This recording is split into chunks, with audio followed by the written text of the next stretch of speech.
Hello, ladies and gentlemen. Welcome to another live stream. We're continuing with the World Builder tutorial live stream because, you know, I kind of thought that last time around I could finish the whole thing, but turns out that yours truly failed to do so. Because guess what? We have a lot to cover. And when I mean a lot, I mean a lot. So, to give you an idea on the agenda for today, we are going to go again over geometry, sort of just doing a bit more regarding mountains and things like that. Also, guys, if you have any questions about anything related to map building at any point in time, just ask away and I will answer you, by the way. I just wanted to say that. We're also going to be covering texturing a little bit more. I'm also going to cover blending with texturing because you can blend inwards and you can blend outwards. So, very important that people understand how that works. Also going to be covering texture blending errors. I'm also going to discuss the percentage thing. So, some of you may have noticed in the World Builder, you have a little percentage next to the textures. What that means, I'm going to cover that. I'm also going to talk about texture coherency. So there's going to be a lot of texturing related stuff today, which is important because texturing is one of those things that can really make or break a map. We're also going to go into rivers. We're also going to discuss how to do water transparency. We're going to do waves. We're going to do waterfalls. Yes, you can have waterfalls if you're a little clever. We're going to add decorative objects today, showing you how to make them unselectable and indestructible and all those things. Also going to show you something neat, which is how to hide shadows on rocks. And that is only for specific people out there who really like to use rocks. Like, I actually like to use a lot of rocks, so it's important for me to use this. Because if you hide the shadows, it reduces game crashes, okay? So there's that. Also going to be discussing trees, roads, and weather. So if you want it to be raining or snowing, you can do that. We're also going to be covering time of day, so nighttime, morning, afternoon, all those things. We're also going to discuss the lighting of a map, and we're going to discuss how to put in sounds, and we're also going to show you guys how to do AI. So I already showed you last time how to add AI. It's just this time I'm just going to do it again. It's just repetition. So in case you have any questions or you're just tuning in, then you can see everything. But yes, that is literally everything that I need to do today. So, I don't know why I thought I could do it all in one stream. Last time around. I must be crazy. I must be absolutely crazy. But anyway, let's go to the pretty okay map version 7, apparently, we're on. Yes, the glorious map. It's all snowy. I got a comment last time around saying, like, Leggy, I thought you were making a snow map. No, I'm just doing this so you guys can see it a little better on your YouTube screen as you're watching, because you can see the lines a bit better and stuff, and yeah. I also tried, believe it or not, I tried increasing the graphics of the World Builder. Check it out. Look how smooth this line is. Look how buttery smooth the line looks instead of like weirdly blocky and stuff. So, you know, it's just a little bit of extra things I did, you know, for you guys, of course. Okay, so since we are going to do geometry first, I basically wanted to finish off this section because I don't really like it. And I'm thinking of maybe adding one more of these mountains. So basically, I'm not gonna... The thing with World Builder is you're gonna have to repeat whatever you're doing for each section that you're doing. So this, what I'm doing, should be repeated for each section, like this one, this one, this one, all these things. But I'm not gonna essentially waste my time because this is still a tutorial. It's not a map building stream, so I don't need to. So I'm gonna probably do just one more and show you that it's good to add variation. And I'm thinking I will make that one here. The reason I want to make it here is because it'll be a slightly different angle, and we can discuss things later on, like shadows, because, you know, there's lighting in the map that we also got to cover, so there's that. So, let me see, checking my notes here. I think I am ready to get started. So, last time around, I actually was like, how am I going to make this? I don't know, and I want to have some sort of a beach here as well. How am I going to do it? And I actually came up with this, as in, you know, I went to Google Maps, looked around. If you don't know how I'm getting these images, they're literally from the previous stream, so you can see how I did that. So I was looking at this one. I was like, yeah, this is pretty cool. So I don't know if I'm gonna go exactly for this, or maybe a bit more like this, or actually I was thinking just having a short beach, like a small beach or something. This picture, I like it, but the sand is very different from this, I feel. Like, if you look at this color, right, it feels a little more yellowy, and this feels a little more blue-white, if you know what I mean. It's not blue, okay, but, you know, how colors, Kelvin and whatever. You know what I mean. Those of you who have to install LED bulbs at home, you know exactly what I'm talking about. Anyway, when I tried to get these lines. Didn't show on the map. Oh, if you don't have the waypoints showing in the map, you can go view, and then you can go waypoints, show waypoints, because it'll hide and show. So if you're seeing something that I'm doing, and you're like, hey, how do I see that? I don't see that. It's probably under the view menu, because you can unhook or unselect everything. Look at this, trigger areas for water. So if you see water, look, there's a trigger area, technically. So you can just do, boom, and it's gone, and boom, and it's there again. I'm actually going to leave it gone, because sometimes it randomly selects itself, which is really annoying. But yeah, show shadows, labels, bounding boxes, a bunch of stuff here. You also have weird stuff, like show letterbox. Like, why the hell would I want this? You know, it's like, I think it's just for cinematics, like if people really want to do that. Sound flags, sound circles. Sound flags pretty nice, but we'll get to that later. For the rest, there's nothing else I really got to show. There's one thing, though, that I got people messaging me about, saying, Leggy, when I zoom out, I see absolutely nothing. And when you zoom out, you see the whole map. So basically, some people see this, and they're like, what the hell's going on? So that is view, and then show all of 3D map. And there you go. And basically, if you have a decent PC, you never have to unselect that again. This was literally done back in the day when PCs were absolute garbage. So people had to render just small parts of the map, or else the PCs would freeze. Yeah, so you can ignore this. Control W is the one I sometimes use. Top-down view, I also show you guys. Show clouds. Ooh, funky. That's nice. Okay, I'm actually not going to leave that because I think it might mess a little with my texturing. Whoops, did I just... No. Give me a sec. Where is show clouds? Show clouds. Okay. So I like to have a clean slate, sort of, like, that I can really see what's going on. Okay, so Agent says, man, maps take time. They do, man. They do. It's not hard. That's what I've been saying this whole time. It's not hard. It's just everything takes a lot of time. Now, one thing that I said while I was working on this one, on this bit of cliff, is I was like, I like how this rock texture mixes nicely with, well, physical rock. So if you have this rock, it's sort of, you know, you can put these together, right? But I was thinking about it. You don't really have that same synergy over here, I feel like. If you look at this is like a bluish rock, and then this is like a brownish rock. It feels a little clashing. So originally I was thinking I would go for one type of rock texture here, close to the water, and then a different one inland. I might go backseas on that. I might change my mind. Let me see if there's another rock texture I could use that works well with this. I'm just going to quickly do this just for me. No, I can't say. It looks nice. It's just not really working well. Also, at some point, I'm going to have to go AFK for 10 minutes, which will be in a couple hours' time. Ooh, this looks rather fancy. No, I'm not hating it. Yeah, because those were the textures that I used in a palette before. Let's look at the picture again, the one that I found. Yeah, there is some blue color here. But yeah, so I'm gonna go AFK for like 15 minutes in like a couple hours, so don't worry too much about it. But if I do, I will say, I'm gonna go AFK, and that's it. So don't worry too much. I think I will stick to this one. I feel it actually works really nice, but I feel like the grass feels a little overbearing. I think I want to change this up a little to have less grass and more cliff, if you know what I mean. I think that would work nicely. But anyway, yeah, let's focus on getting this section ready. And also, I was thinking I could have some sort of like a cliff edge, like what we have here. Like, you see this in the back here? How it just quickly goes up, relatively steep. I think I want to try and make something like that. Because even here, you can see it. Quite quickly, it goes up and quite steep. So I like that. Even over here, I guess, in a way. And this is what I like to use. I like to use real-world pictures, guys. It makes a difference. It helps. So one thing I saw here was also that platform effect, right? So you could see the mountain slanting, and then there's like a flat surface. Like somebody just got a shaver, came on across the horizon, and just shaved off the mountain, make it perfectly flat. So I wanna recreate that in the map as well. See if I can do that properly. So let's actually get started here.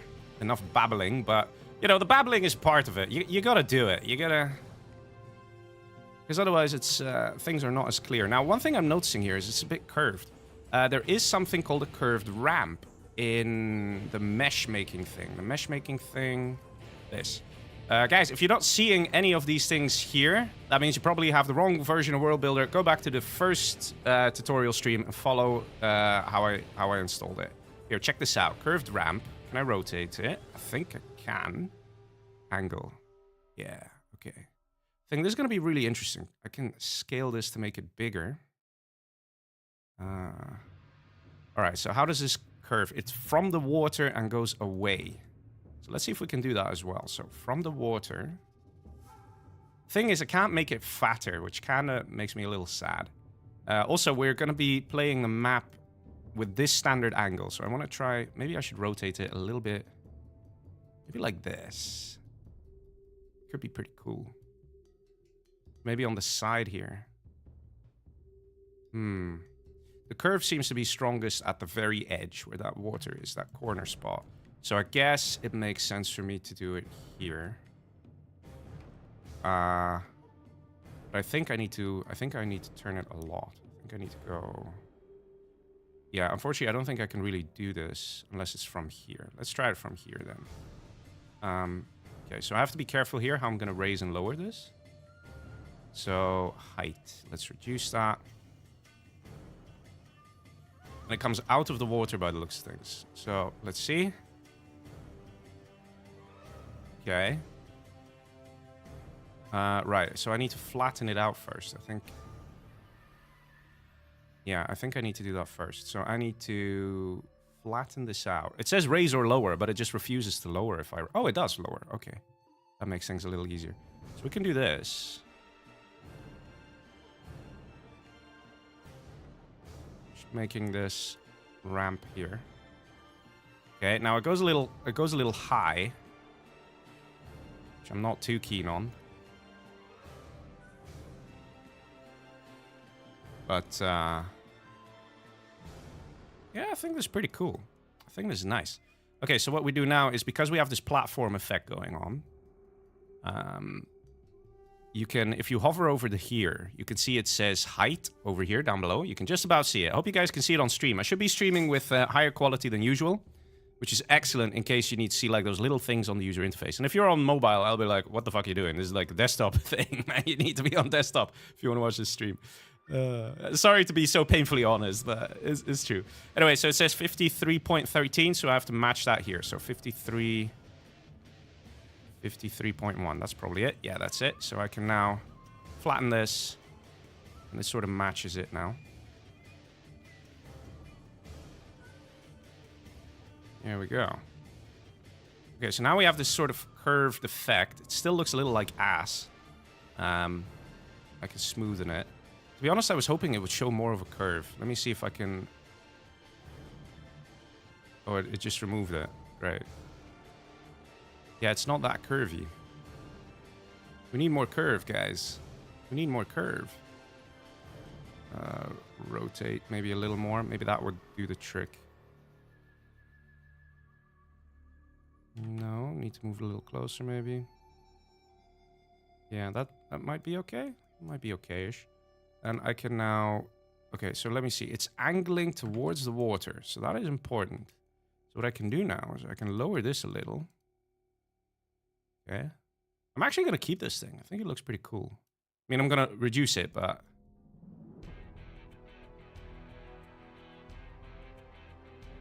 lower it a bit. Here, look at that. Now it's sort of starting to take shape, you know? You can see a little bit starting to take shape. Just a little bit. Starting to have that curve. We do have some jagged edges here, which we could actually do with a 1x1, I'm guessing. So let's try a 1x1. Just to create that sort of cliff effect again. Yeah, to be honest, I had hoped the effect would be a bit better, a bit nicer, but... let's see how I want to do this. So I have my waypoint here. So this is basically the cutoff point for where the battlefield should begin. So I need to make all this impossible.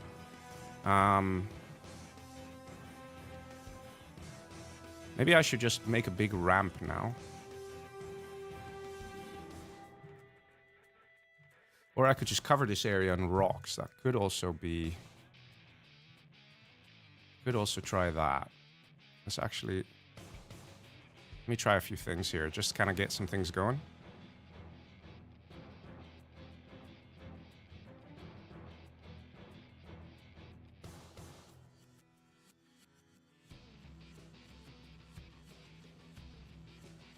Just kind of create a bit of a shape of... Yeah, here, look. You see it's a bit jagged? Just a little bit.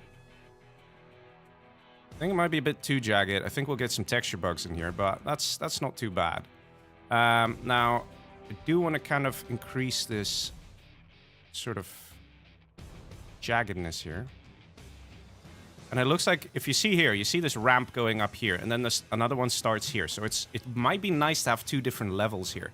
The only problem that I think I have is that this is already quite high. I don't want to have a huge height thing going on in the background. So what I'm going to do, this might be a little painful, I'm going to try and just generally lower the whole height of this ramp.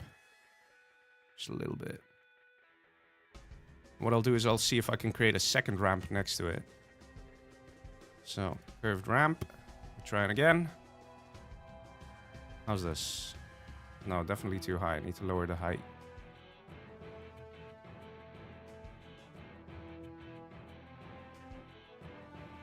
Okay. To be honest, I'm starting to like where this is going, though.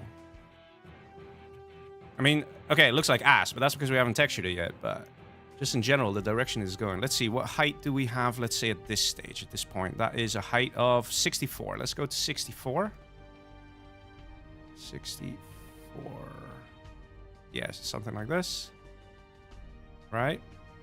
Now I'm just going to flatten this up here.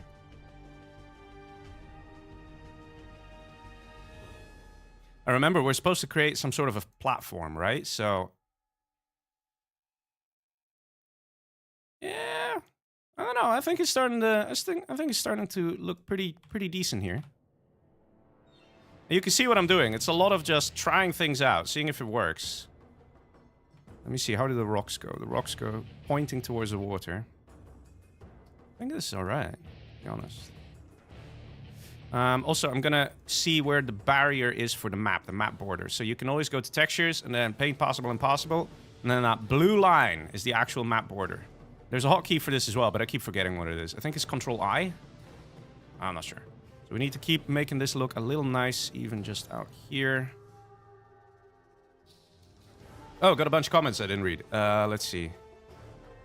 Nice map from real terrain. Lol, the pictures are made just for Leggy. Yeah. Throat hurts. Ah, get well soon, man. Unless you mean me. No, I'm fine. I'm just hooked on coffee with lack of sleep. That's it. Because otherwise I can't get all the streams done. That's it. Can you add a pine? What was that? A peephole on the beach. Not sure what you mean with a peephole. You mean to pee against? Or is that just a crazy misspelling of pineapple? I'm not entirely sure. Okay, so let's keep going up a little bit. You guys will see, because I'll level this out in a little bit. It just creates a bit of a shadowy effect, which is pretty nice. So, we have this. Let's compare. I think it's starting to actually... Looking at this, I think it's actually pretty decent. I'm actually not going to use this one. What's it called? The feather brush. Sure, whatever. I always just call it like height smoothing. But I'm going to use a ramp instead for this. Check this out. So, I'm going to spread this out a little nicely. Okay, maybe I should put it just on 50. Place a couple ramps here. Just, again, to have that height difference going. And then I will smoothen it out in a bit. But you can see the care that I'm putting in these mountains, right? And this is something that we kind of hope that people will do in the World Builder contest. Because a lot of people, they don't really put that much care in their geometry. We're seeing an actual change, though. This time around, we're seeing a lot more care going into mountains. All right, so far, I think this is starting to look pretty cool. You might not agree, but that's fine. You still gotta texture it, and you gotta have that vision, man. You gotta imagine where it's gonna go. Now, something like this is pretty ugly. Let me just, there we go, smoothen it out a little. Like those random, obvious holes that are like not smooth. This is okay. We'll leave that. This will have some texture bugs, I think. And like this, pretty ugly. Smoothing this out. And this left section we'll get to later. So far, what about up here? Here, there's a clear ramp. Look at that. So what we do is we'll do a ramp to a ramp. It's a small height difference, but I see it. There. And now we smoothen this out. There we go. We got some more variation going on. Okay. so this is pretty nice. I think I decided to use this as my main grass texture. So for now, you know what? Just gonna cover this whole section here just so I can have something going in my mind. So just... I don't know if I should actually do this, or whether I should just immediately jump to a rock texture. Maybe I should just immediately do that. So I can... Oof. There we go. Oh, actually, that's pretty bad for my canvas thing. Wait, let's do this. So you may have seen some people, what they do is they have things like this. They literally use it for this. It's what I'm showing you right now. It's that you can quickly select the texture and then get building, sort of a thing.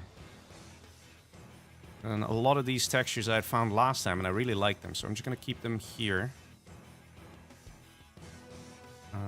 Let's... You don't have to do this, by the way. I know some people, they've messaged me as well saying, oh, do I have to do this thing where I keep the textures I want to use, I keep them in the corner of the map? You don't have to, at all. You should make maps the way you like making maps and the way you think makes most sense. I do this sometimes, not even that often, but it's more like if I'm looking for a texture and I really can't find it, I always have a place where I can zoom in the corner of the map, and it's like, there it is. You know what I mean? This is better than actually going through the whole texture menu. And again, if you want to select the texture, hold Alt on your keyboard, and then you can just click, and you'll see that that's the texture. Then you get selected. So it makes it a lot easier to go around painting and stuff. And if you're wondering, Leggy, why are you making a perfect box around these textures? That's because I'm crazy, man. That's because I'm crazy. I'm a masochist, and I can't help it. I have to do this. Or else the voices in my mind go mad.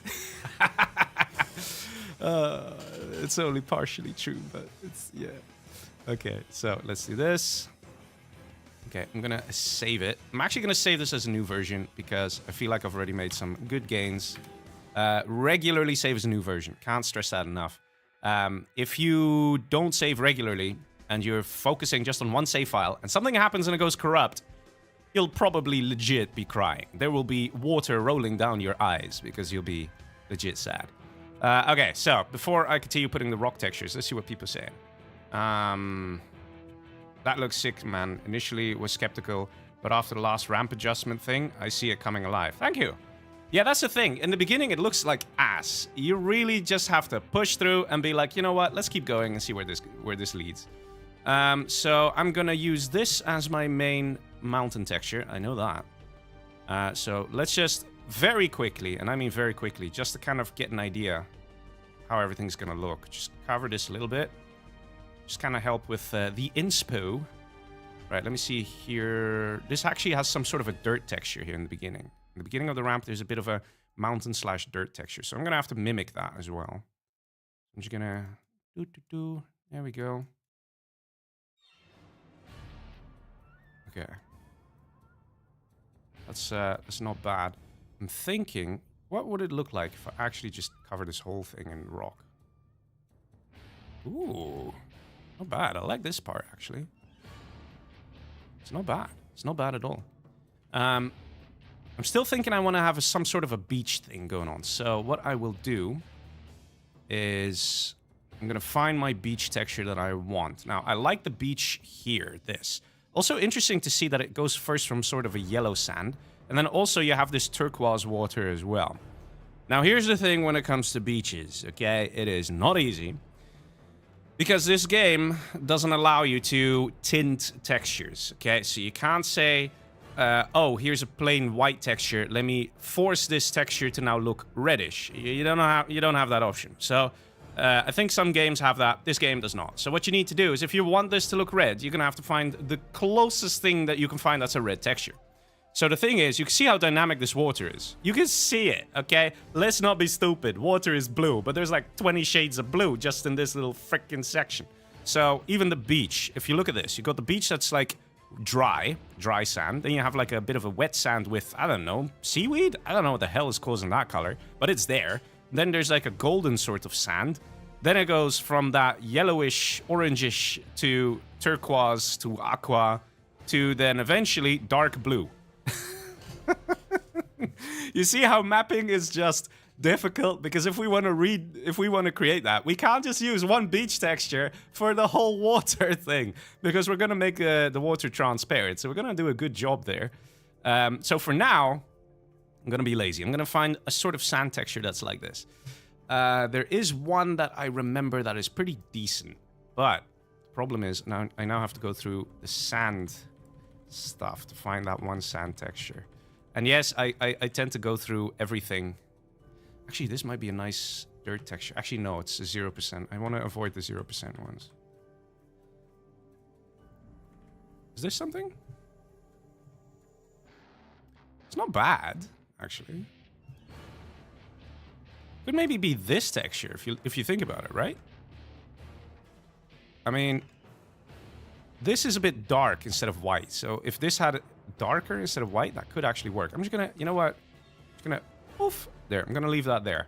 I think I might use that in the end. Ah, here we go. I think it's something like this. No, that is way too much grass. Yeah, this is actually starting. I need something a little brighter, but we can also play with the time of day. So we can play around with the overall lighting on the map, so we can make something similar. But this is not bad. The only problem is there's so much grass in it, and we have no grass here. So we're gonna have to try and recreate that. Man, still haven't finished the last stream. You're spoiling us. Well, this is just the World Builder stream, so, you know, if you're making maps, then yes, this is a useful stream. If you have zero interest in making maps, then you might want to skip this one. Like, I would go as far as saying that. Yeah, I'm doing a great job at being a YouTuber, telling people to not watch my content. This one's actually pretty good for the hill up here. Look at that. Look at that. Yeah, I like that. I like that a lot. Okay. I think I already had this one. Yeah, I have the... That's this one. Yeah, that's that one. Also, it kind of bothers me that this is different height level. So that's height 10. Let's reduce. So that would be 16, I'm guessing. There we go. Okay. Let's keep looking for that good beach texture.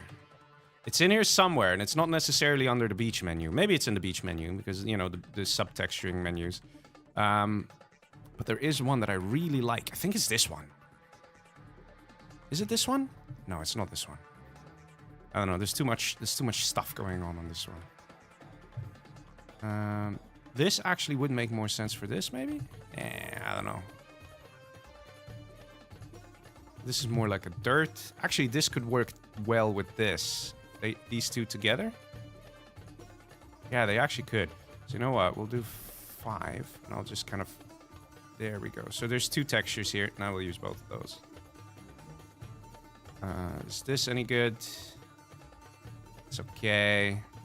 This is that really bright one. This one, I think. Which is like one of those things... Or is this the one I'm looking for? I'm not sure.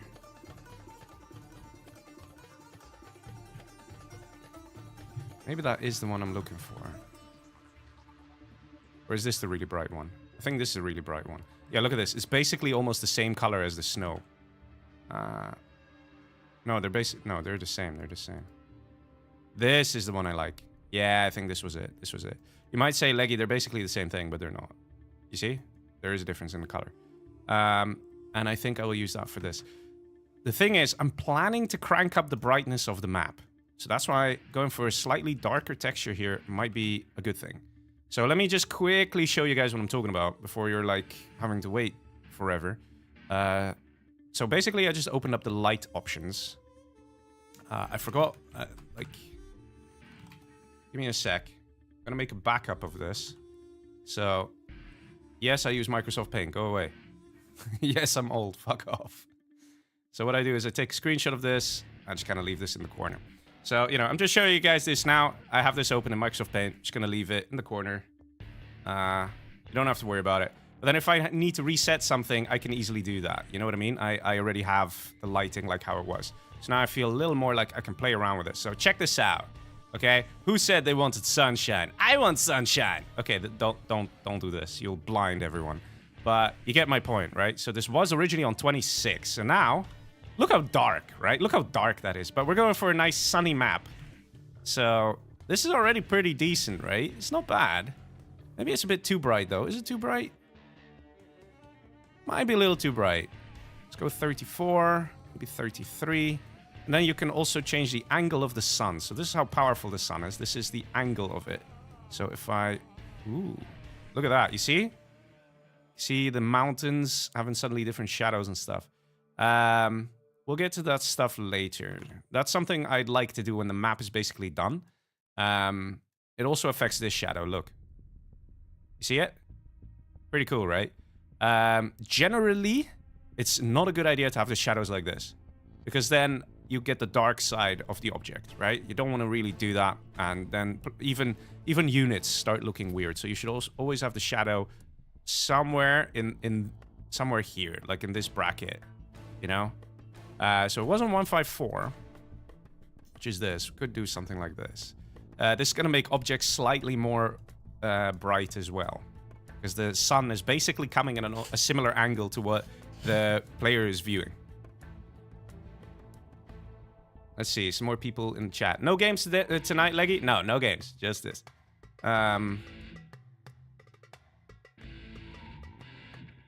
Brighter than the sun. Alright, let's see. So, over here in this picture, this is... Actually, it's suggesting I should use this. I don't like using this texture, though.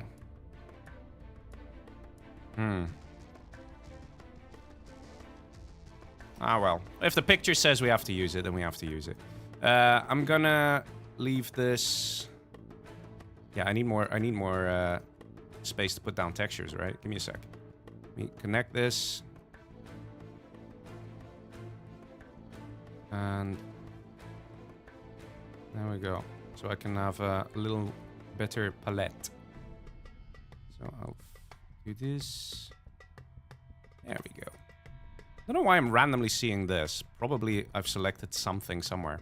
Or maybe because I selected the global lighting thing. I don't know. So, just connecting this up. And yes, this thing with the texturing takes long, but guys, that's basically what texturing is about. You gotta get it right. You gotta freaking try, okay? Like, there are people who just use the same textures over and over. We can see that. And I'm looking at you, Adrian. We know it. Stop acting like we don't know. We know. It's fine to use the same textures over and over, but, like, it's... You probably will lose points in creativity. If you're always using the exact same texture combination, you know, like, if you're gonna go for a certain theme, like, find the pictures in real life, do your best to copy that. You know, that's what I can give as advice. Okay. Maybe show how to play with different water transparencies with height. Yes, so Anthrax has a point. I can do that. So if you take the brush for, you know, flattening, whatever. Let's say over here is the height of my beach, which says 7.93. So let's go 7.93. 7.93. The closest I have is 7.93. Let's do 12, right? Is that? Yeah, that's still okay. So what I can do is I can really crank this up, the feather, and then just do poof. And look at that. You have a bit of a beach going on. Can I go beyond? Can I do like 50? Can I force that? Yes, I can. There you go. Now you have a wider beach. You see what I mean? That is one way to create a beach, like the transparent water, I mean, right? There's one way to do it with the height brush. But we're going to use water transparency because we're not that fancy, okay? That was a fancy way. I just showed you how to do it. You could, in theory, also do it with this, I think. So just put a killer high thingy. Okay, that doesn't really work as well. But you see how this is actually... Like, you can see there's actually water on here, right? So, I mean, these are the tricks. So if you want to go down that route, you can. Generally, I just use water transparency because I'm lazy. So, you know, it's up to you how you want to do it. I've already slightly done it with the height. You can see there's a bit of a sort of transition here. Otherwise, you would get... Let's just do 0 here. Or maybe 3 would make more sense. Otherwise, you would see it like this. A very small sort of transition section. So my transition section is already a bit larger because I played around with the height brush. So, yeah, there you go. Let's see. Yeah, the global option, the global lighting option makes the camera visible. Ah, okay. Okay, so for a beach, the images have told me, Leggy, you must use this. So this we shall use. Let me get rid of this. And I saved it over here. It was the brighter one. So what I'll do for now is I'll just connect it here. Just so I can get an idea of how it's going to look. So I'm just going to do this. Now I can just paint bucket this. There we go. Okay. Doesn't look too great in my opinion. Feels like it's a bit yellowy. But we'll change the textures. I'm just doing this for looks, getting an idea of how it's all going to come. I don't know. Not too convinced, to be honest, about the beach. I guess I need to start with a different texture. If you're looking over here, it seems like it's quite dark. Didn't I have a dark texture where I was like, oh, this could work for the beach? I guess I didn't save it. Oh, this one. Yes, this one. Let's try this one. Does this make more sense? Actually, kind of does. Looks much nicer. I mean, this section, no, because I didn't put rock texture there, but I actually like this a lot more. Let me actually put some rock texture here. And I'm not sure if I want to retexture this whole portion or this whole section, because I think I really should. There's a random yellow blob here. I don't know what that's about. But yeah, so we're still busy trying to do the geometry here. So I think the geometry is ready enough.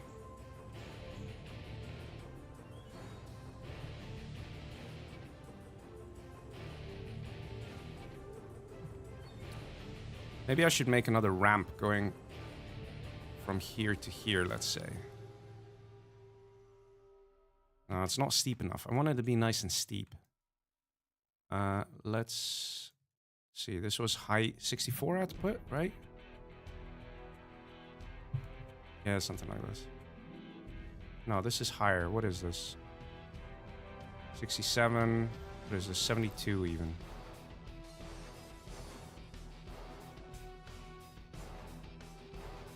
Yeah. I don't know. I think I want it higher, but I'm a bit scared that if I make it too high, that it's just too high. You know what I mean? So, let's see. Something like this.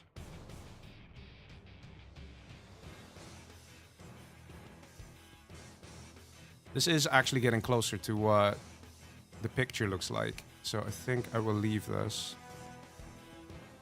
And then this whole section needs to be a combination of textures, for sure, to make this work. Because right now it's grass. It should not be grass. I need to stress that. It should not be grass.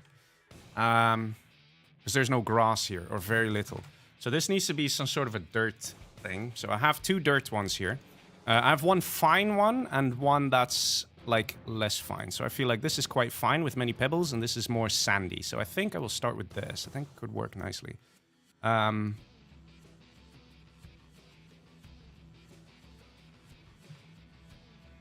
So the very beginning is very rubbly. So I need to do that over here. So let's see. Just check in. If I close this off, how does this come? Doesn't exactly blend well in my opinion. No, it definitely does not go with the color of the rock. So the sand that I have here is just too damn bright. The rubble, at least. So let me do something like this. No, that's too damn dark. Let me start again, trying to find decent textures. It never freaking ends with the freaking textures. No, that's too gray. Nope.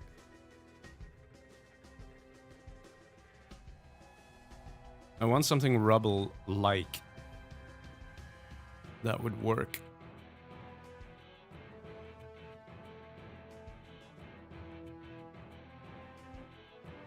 This feels a little concretey. No, that's definitely too brown.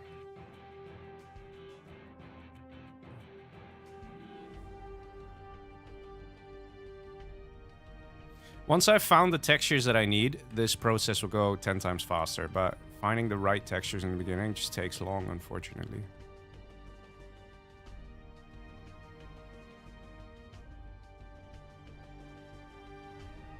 Did I already try this? Yeah, I think I did.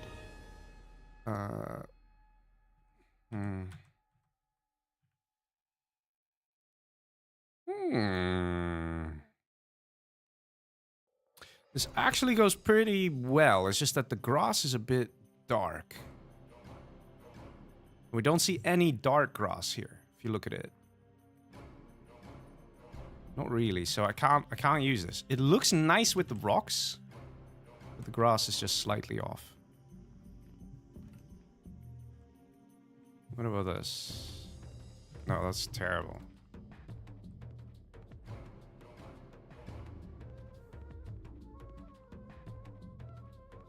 This actually might just be about okay.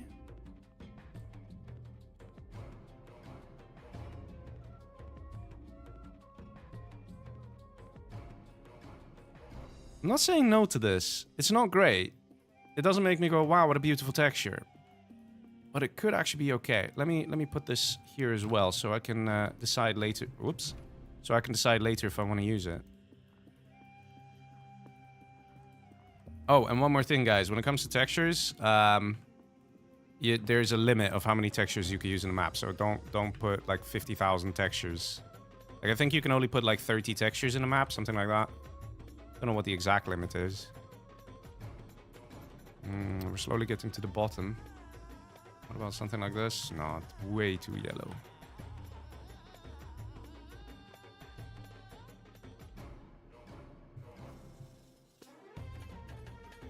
This actually does look nice, though. Is this the same texture that I used up here? And I'm like, oh, this is really nice. Let me see. So, yes, it's the same texture. It does actually come pretty nice, I think. But it doesn't... it sort of matches a little bit. It has that brown feel to it. No, I'm not hating it. I'm not hating it. If I can't find something better, I'll make this work. Trust me, I'll make it work. This is just a bit too yellowish. Narf says, no games today? Nope, no games today. This could work as well, but it's just a little too dirty. It's a little too much going on. You know, it's just a bit painful to the eyes, let's put it that way.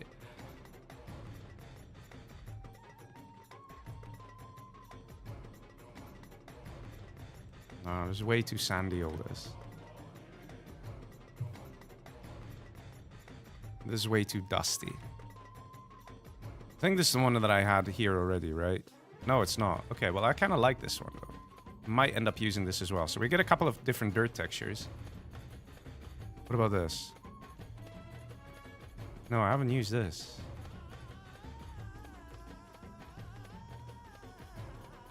It's not bad. Let's see what it looks like blended. It's just a bit too bright, I think. It's not bad. Let's see. Yeah, but it doesn't really give that like small rocks feeling. And the color is just too different in my opinion to really... Wait, is this the same texture or are these different textures? They are different textures, no way. Look how close they look. Holy shit. Huh. Look how close... This feels like it could be one texture. That coloring together is damn perfect. That is insane. I think I found another texture that I'm definitely going to use. That mountain texture is... yes, I'm happy about that. Where was that one? That was... let's put it here. Okay. You got to be careful, though, because I'm definitely using a lot of textures now. Interesting. This would be too dark. Yeah, it's too dark. Even this isn't bad. You get sort of like a... I think it's the same texture, just a different color. Yeah, look how perfectly it's going. It's the same texture, just a different color. You can do a lot of fun stuff with that as well. So, like, for example, you can create like a whole band going around the mountain. So, let's say you have a really tall mountaintop. For example, this actually might look really nice on here. Let's see. yeah, it's not bad, you know? But it's a different color, so you can sort of create that illusion like, oh, this is an old rock that's been around for thousands of years, you know, and it's like changing color. Stuff like that. It's pretty cool to use. Not sure if I want to save this one, though. To be honest, I have a bunch of these that I'm not going to use. I'm just going to do that. There, replaced. Replaced. Okay. And the idea is that eventually I'll just use this palette of textures to sort of work on the next bits. Actually, this also really... This could work as well. It's not bad. Still just need the feeling of rocks, though. Like little pebbles I want. It's hard to really find something like that. Not feeling like... Yeah, and then there's asphalt. So that's it. So the one that I thought came closest, I think, was this, right? Yeah, I think I can make this work. I think so. So what I think I want to do... Let's blend this outwards, blend this outwards. I think this looks pretty nice. Now what I'm going to do is I'm going to cover this with rocks. I'm going to see how it works with the rocks. Oh, right, I have to... There you go. That gets rid of that. Okay. Just to see. Do the colors match? It's not bad, actually. It's not bad. Or was it this one? I think it was this one. I think I just... Whoops. Yeah, this one is a little more... I don't know which one I like more.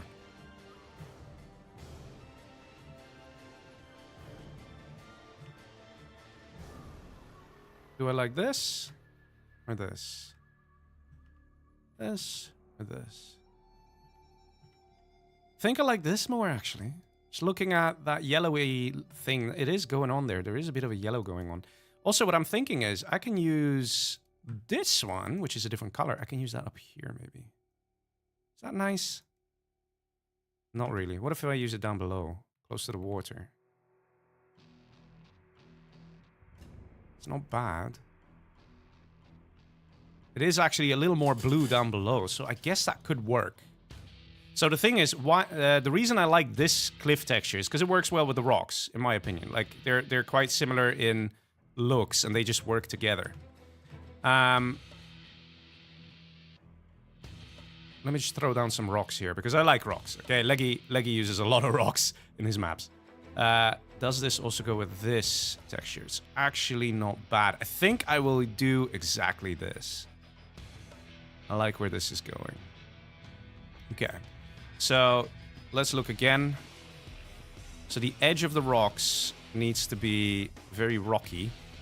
Yes, Leggy making 10 on 10 cents. I'm gonna see if we can do that. So I want to really do this. Okay. I'm gonna get properly started with the texturing now over here, I think. So I'm thinking I want to... Wait, let me see. Where does the map end? The map ends here. So you know what? Let's just make it easy for me. And I do this so I know that the map has ended at this point. I'm just randomly hitting Control S just to save as well. I'm thinking I want this one to blend over this. I think that would be really nice. So let's do this. It's only a little bit, and then the grass already starts. So I think...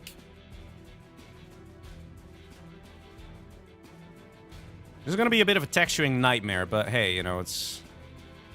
What's that saying? You want to make an omelet, you got to break some eggs. Can't make it too easy for ourselves. Hope you guys can see okay on stream, actually. It's a little dark. Let me actually... I just realized I don't have the gamma filter up. Let me add the gamma filter, because that actually helps a lot with watching it on YouTube. So I need to put a gamma filter of 0.1. So let me do that for you guys. Just gonna make sure I'm applying it on the right place. So just give me a sec here. 0.1. There we go. It's a little brighter now. I think this should help you guys. Because it's even getting a bit dark for me out here in this section. Oops. Just connect this up, because I feel like I'm done with this. Okay. And I want to immediately follow this up with this rock texture. So the rock will blend over this, and then this will blend over this rock again. So it should be pretty funky. And this should be basically closed off. Yeah, this should look really cool, I think, by the time I get it up and running and working. Just kind of going over everything in my head. Need to come close and double check that there's enough space for the blending. It needs to be a 2x2 space at all times. Otherwise you get texture errors. So yeah, that seems to be okay. Yeah. So let's blend the rock outwards. Now blend this outwards. Okay. I think it's okay, but I need to cover this area in rocks to really make it shine, I think. And yeah, I love rocks, okay? I love it. It's just tons of rocks. Leggy goes crazy.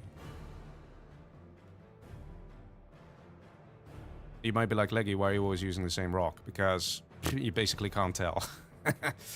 Okay, let's see. Starting to get a little bit there. But I have no real transition from the rock to grass. Should probably do that. How I'm gonna do it, don't know yet. We're getting there. So I'm just gonna reduce this. Just gonna turn this one the other way. Whoops. So I'm actually using the Z height here to reduce the height.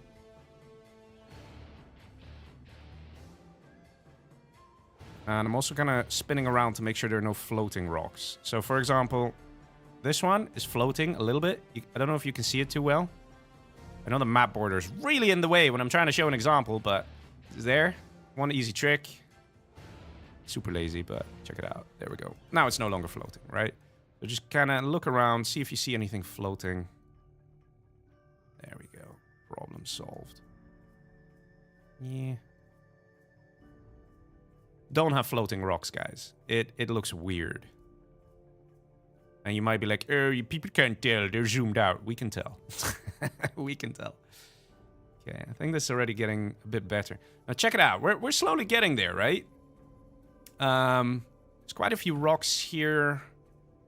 But right now, this is one boring-ass part, right? This one texture really hurts my eyes. Just looking at this, I love it.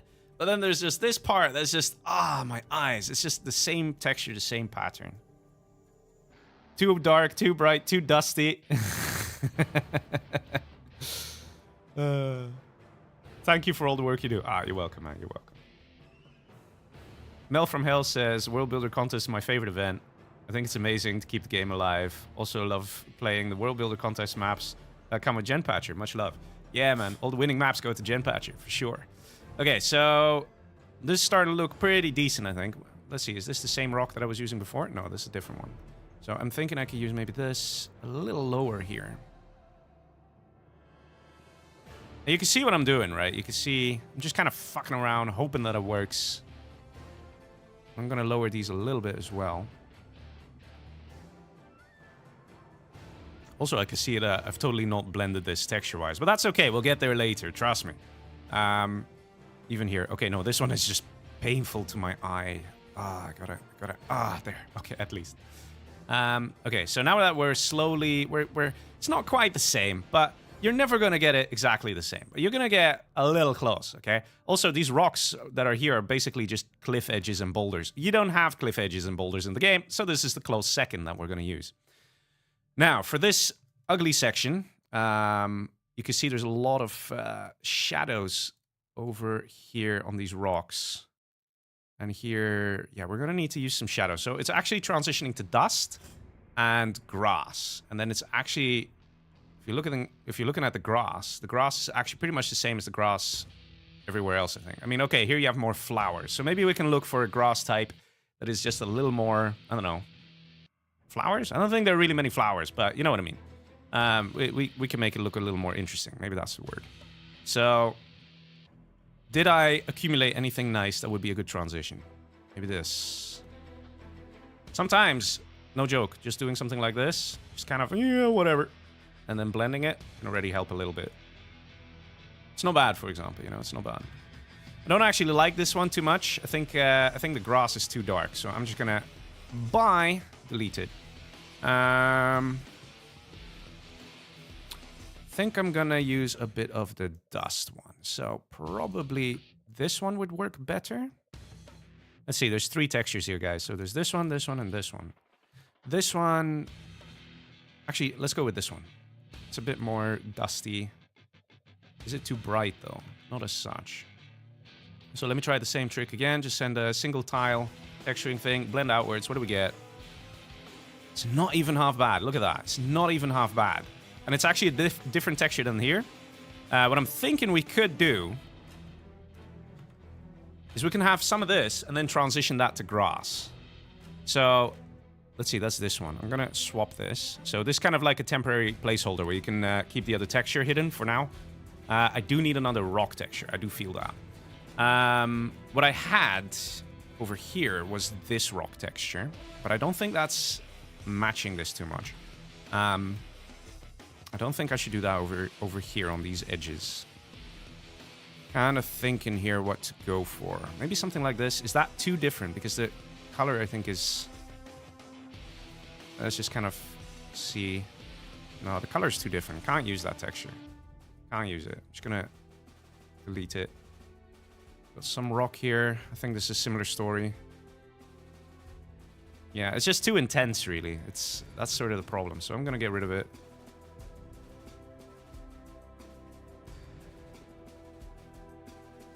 Maybe this.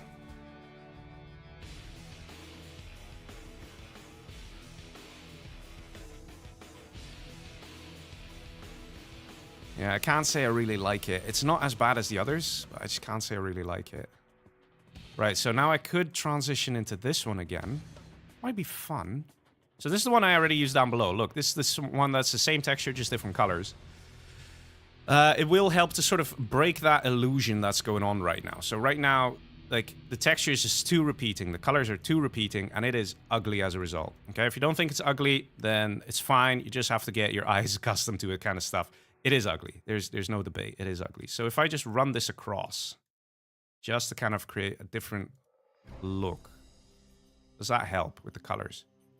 A little bit, but I actually don't like it that much either. Okay, so now I need something that would be a good transition. Oh, wait, I have this. I didn't even use this. Oh, yeah. Yeah, baby. This could work. This could work. Could work. Okay. So, I'm going to try something here. I'm going to fatten this up a little bit to the outside. If I recall, I was blending this outwards. I'm going to blend this outwards.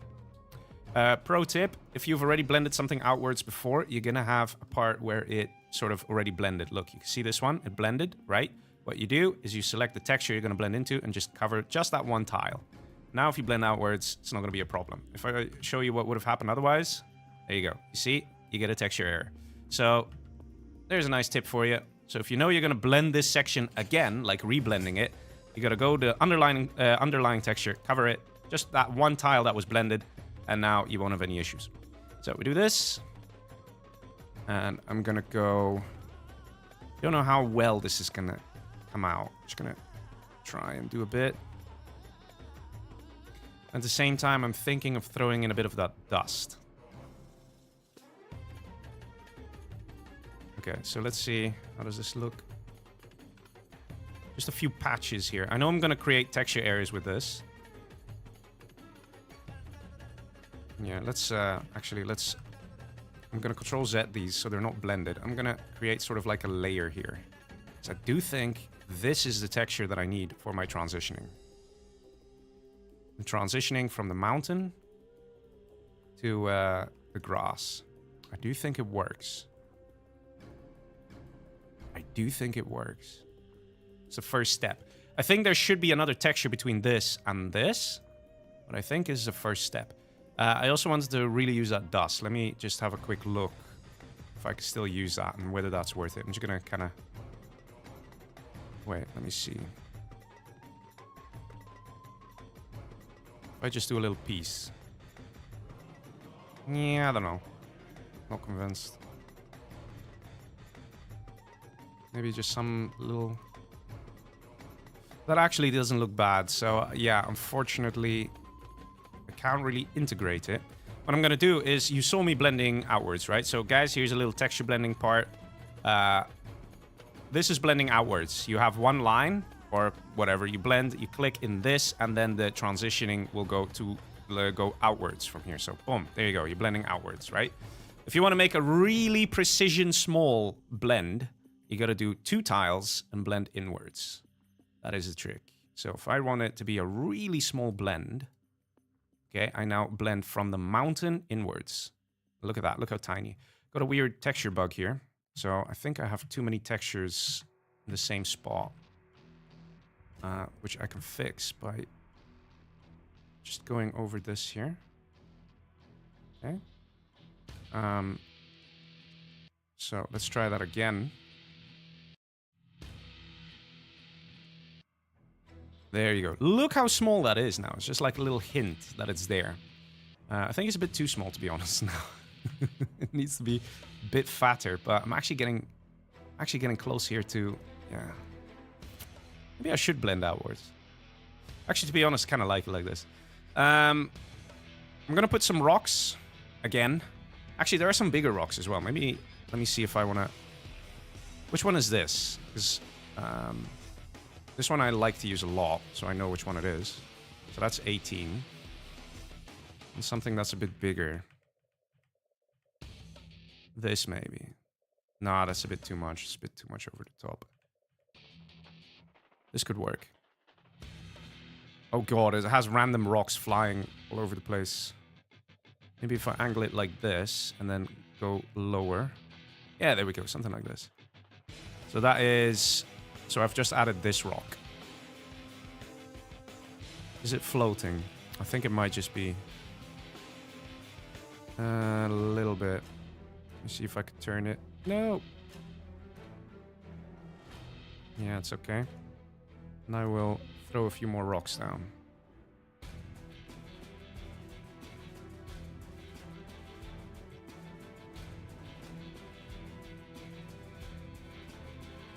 There, I think it's okay.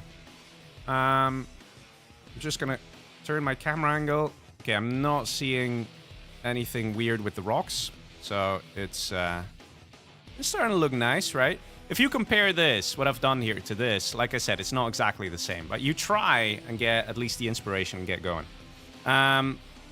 Over here, I'm seeing there's no trees or bushes, which kind of makes me sad because I love trees and bushes. And that means that this is also going to be a little barren. There is a big rock I could try and use. There's a big fat round one. There's this one, which is enormous, like insane. Maybe it actually looks good. Let's see. If I lower that.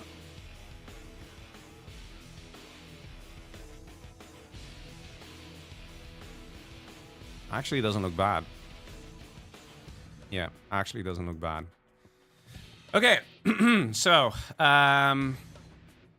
is this... Now let's look at the grass color here. So it starts with light grass, and then it goes to darker patches with dust as well. I happen to have light grass and dark grass, and I also have dust. So it might be worth it jumping into the dust at this point. Let's do that. See just roughly what it looks like. Okay, this is just a check, you know, just kind of... Yeah, I don't know. It feels like it's too much of a transition, in my opinion. I think you need to go to a more like a bland grass and then transition into it. Do I have a bland grass already somewhere? Not really. This is like a nice luscious grass. We need to find a bland version. I think there is actually a bland version of this one. Is this the bland version? Yeah, a bit. Wouldn't say bland, just fucking dead.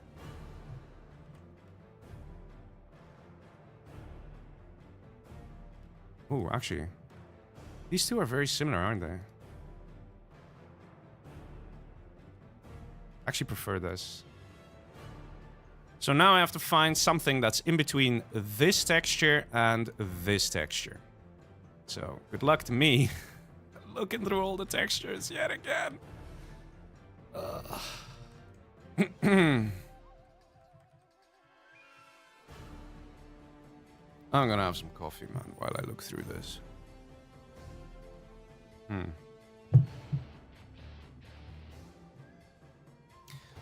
No, even though they fit, they're basically the same texture. I need something that's clearly different. Ah, it's actually not bad. The thing is, what if I blend from... No, it's not. It's not. Even though it works well, it's not the color I need for the blend, if you know what I mean. Maybe something like this. Yeah, too bad the texture itself is ugly, though. It's really ugly. All the people who just use that texture are now offended. It's fine. It's 2023. Everybody's offended. This could work. This one. But I'd have to use it, like, intricately, like something like this. And then blend outwards, outwards, outwards. I see this working. I see this working. I think we can make this one work. It's gonna be a hassle, though. Definitely has to be said. It's gonna be a hassle to use this. But, you know, I don't shy away from a challenge, right? So let's do this. So we create another layer. Now, I don't know who should blend into what. So I think what I'll do is something like this. Check this out. You don't see people using this technique very often. It's quite rare to see it. Let's put it that way. But basically what you do is verify. Yeah, this blends nicely. And now we take the other texture and we also do the same thing in reverse. And both will blend outwards. I have to be very careful, though, because this, again, is just a recipe for texture bugs, okay? I don't care. I want one here, so let me...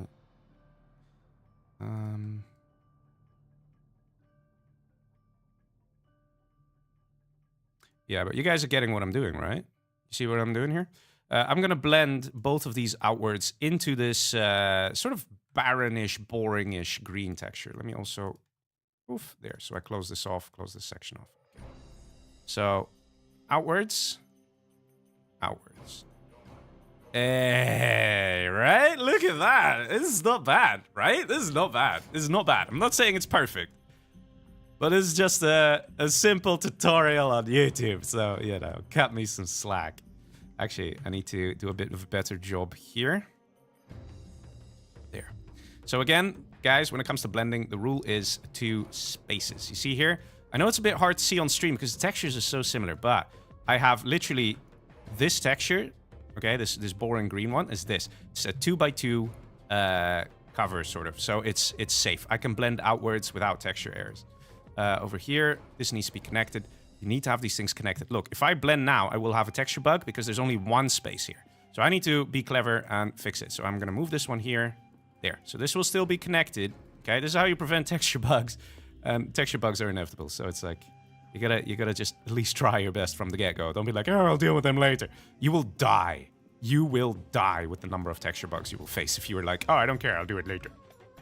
So you know, just saying as a friend, casually warning you, you know, don't make horrible mistakes in life, kind of a thing. You know, it's one of those. Let me see. And there.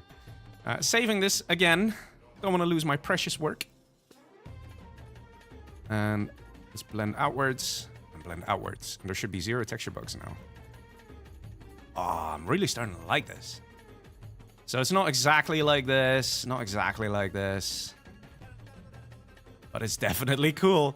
Okay, so the thing that bothers me about this rocky in-between texture is that it's very green, right? It's very green. The green is a bit too green.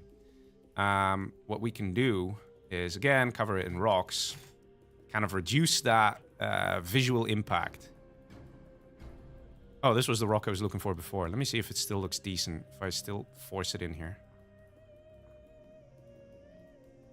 I mean, it's okay. Do maybe something like this. Yeah. I'm pretty happy here. Definitely feel like I could do with some rocks here. Yeah, like I said, I love rocks. Gotta make sure I'm on the map edge. Let me double check. Perfectly on the map edge. And is it flying? We don't want it to be flying. Rocks do not seem to be flying. Good. Okay, so we save this. And we take another sip of coffee and feel all proud that we did just one part. Shit, I've been live for an hour and 20 minutes. I've done one part. Okay, so now that I've transitioned into this texture, I still have this whole section to do. Jesus. What do I do to myself? Why do I do this? Okay.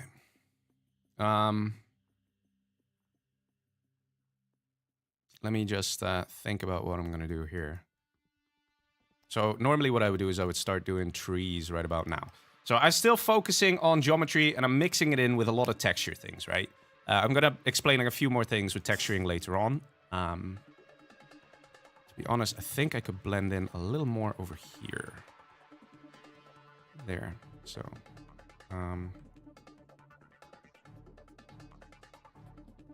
let's see.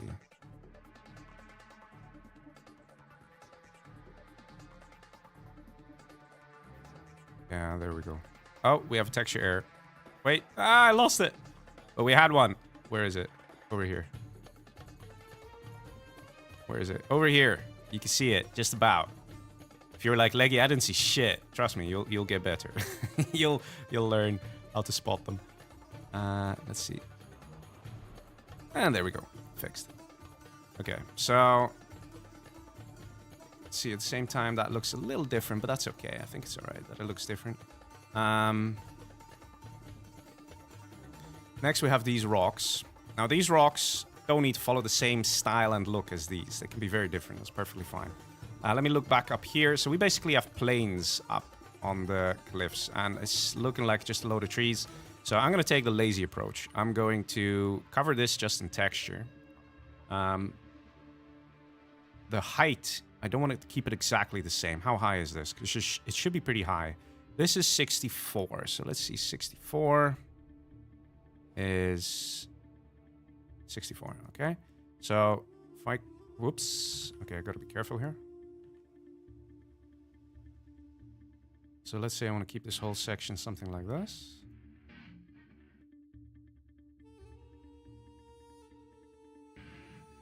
There we go. I don't want to keep it all exactly the same height because that's a bit boring. I could do the grass now, but to be honest, I think I'm better off just doing the mountains. I think I'm, like here you can see mountain-wise, I've really been trying some different things, right? This one needs to be a bit lower, I think. Yeah. Also, the shadows are a little weird, right? If you see this, I'm probably going to disable the shadows for the rocks, and I will show you guys later on how to do that. If you're curious how it would look right now without the shadows, just go to View, and Shadows, like this. So it's a lot more baked into the terrain sort of a thing. Shadows. Didn't I just enable them again? Yeah, I did. But they're not showing. That's weird. That's weird. I don't care. I don't trust it. I'm, Wait.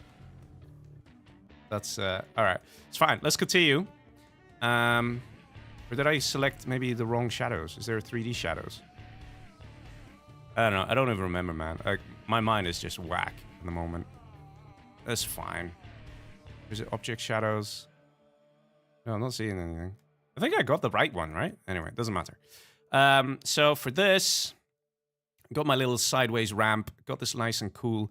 I think I'm going to create another sideways ramp here. I think it was a pretty cool idea. Pretty neat. So curved ramp. Let's try it again. So we shouldn't fuck with the angle, I think. So let's try. How does this look? Not bad.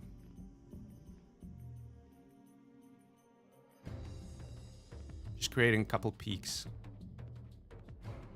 Okay. And now let's fuse it all together.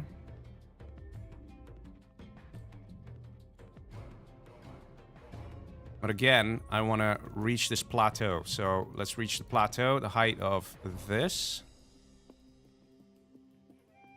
Right. There we go. I think it looks pretty cool. Now to add some accents with the height. Do this. I think I already started this section. I've just undone some of my work, but it happens, man. Life is life. You get these things. There we go. So very nice precision sort of thing. Oh, actually it looks shit. What am I doing? Let's try 2x2. Might make it look nicer. Bro, you're gonna enter this bad boy into the contest? No, I'm actually showing us just a tutorial. Shall I show you the map I did make? Because a lot of people don't know the map I made. Let me just take a little pause here because I'm going a little crazy as well with all this geometry shit. So let's take a little breather. Okay, let's go check out Instashock Arena. I made this map. Give me a sec. It takes a while to load. That's how much is going on. So I made this map. You can see there's a lot going on here. I measured everything, and I don't know why the texture blending isn't showing. There we go. It's just loading. Look how long it takes to load. And you can see there's a lot of stuff going on. And when I mean a lot of stuff, you can see a lot of stuff, right? Like, every section, you can see how long I'm taking on each section, right? The same would have been here. Look at this with the mountains, and I put some random water there. Because why not? Trees everywhere, placed by hand manually, adding random coastlines here, and, you know, waves and everything. I'm going to show you guys how to do waves as well. And, you know, and then here's the thing. Lol, put my website in there because why not, you know? I'm only a YouTuber, so I have to be a level of vain, right? Here, look at this. I was really happy making this, you know? The thing is, this is the kind of thing that we're always hoping to see. Some creativity, something a little different, a little unique. Like, what is this? This is nothing. This is a freaking Greek amphitheater. Look at this. That's what the stairs are, okay? Here are your stairs. But then I just kind of was like, there, stairs, you know? Like, you gotta get creative. Look, you can see I started getting lazy here. I'm like, fuck it, I want to be done with this. It took so long, man. It took so long. So yeah, I just wanted to showcase this map a little bit and look at the size of this monstrosity. So yeah, I'm not going to make another map anytime soon. But I can do it. That's why I'm showing the tutorial, you know, to pass the torch sort of a thing. But yeah, so... And the Instashock Arena map is already out. It got released in 2019. Was actually sponsored, believe it or not. I actually got paid €50 for that. Which, if you work it out per hour, it's less than minimum wage in the poorest country you know. But still, I was happy. I was psyched. Back then, my channel was still sort of growing and stuff. Okay, so... Let me check again. Close to the beach. Oh, there's no real beach here, so I can't... Yeah, so I can see there's quite a bit of grass here. So maybe I should actually transition into grass a little sooner here. But then again... Nah, let's stick to the same aesthetic. Let's keep this and just kind of recreate this now that I made over here. So let's do that. There we go. So we don't get texture bugs. Now I can use the paint bucket, I think. There we go. I forgot if I blend this outwards. I do think I blend it outwards over the rock. So that means I should do this. And it's starting to look nice. But again, gotta have some height transitions here. Can't have it too simple. Just a little, you know, kind of hinting that there's a height thing going on here. Yeah, I think that's already nicer. And then we do this one, which now goes over here. Okay, let me go like this. Let's just leave this all rock here for now. I think that should be okay. So now I'm kind of forgetting. I think this blends over this. Like this. Yeah. Okay, I'm really liking this aesthetic. Okay, so now, I don't know. I'm kind of starting to think that I should speed up and not focus on micro-managing everything here. So I'm just going to go a little faster. I might get more texture errors as a result, but you guys, I've shown you how to fix those. So let's do this. Actually, I need to not go all the way down. Let's go like this. And we do our little trick again. So I have this nice texture. Let me hide the rocks so you can do view objects, then they hide and you can look underneath. Always nice. Okay, and then I have my transition texture, which goes in single. Or was it the other way around? No, it was the other way around, wasn't it? Leggy, pay attention to your own shit, man. What the fuck? Okay, so we do this. Okay, and then let's just do it. Well, I've got to be careful here. Okay. Man, it's hard to see those textures sometimes, right? Fucking hell. It just all starts to look alike.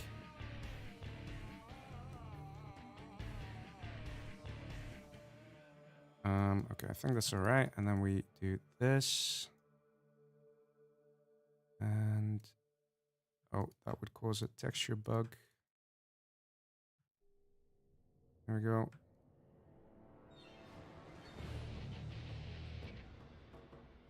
Alright, let's do it again. So now we blend this one outwards and this one outwards. No, wait, whoops. This one outwards.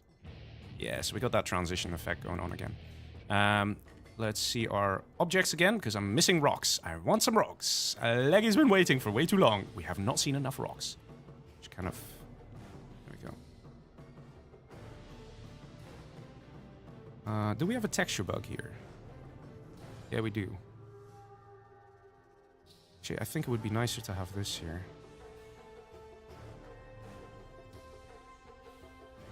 Hopefully this doesn't cause shit to explode. Over here we got a bug.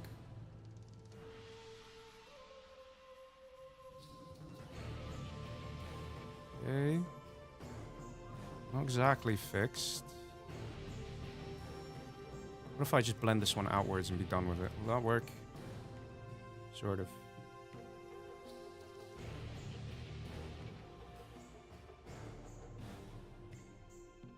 Yeah, welcome to texture bugs, guys. Whatever, this one's barely visible. Another trick, if you have texture bugs, some of the more pro mappers will tell you, you can just hide them with rocks. There, you have a texture bug, just put a rock on it. No one's gonna notice it. There you go. Texture bug? What texture bug? There's no texture bug. I mean, it looks nicer too. Look, wait.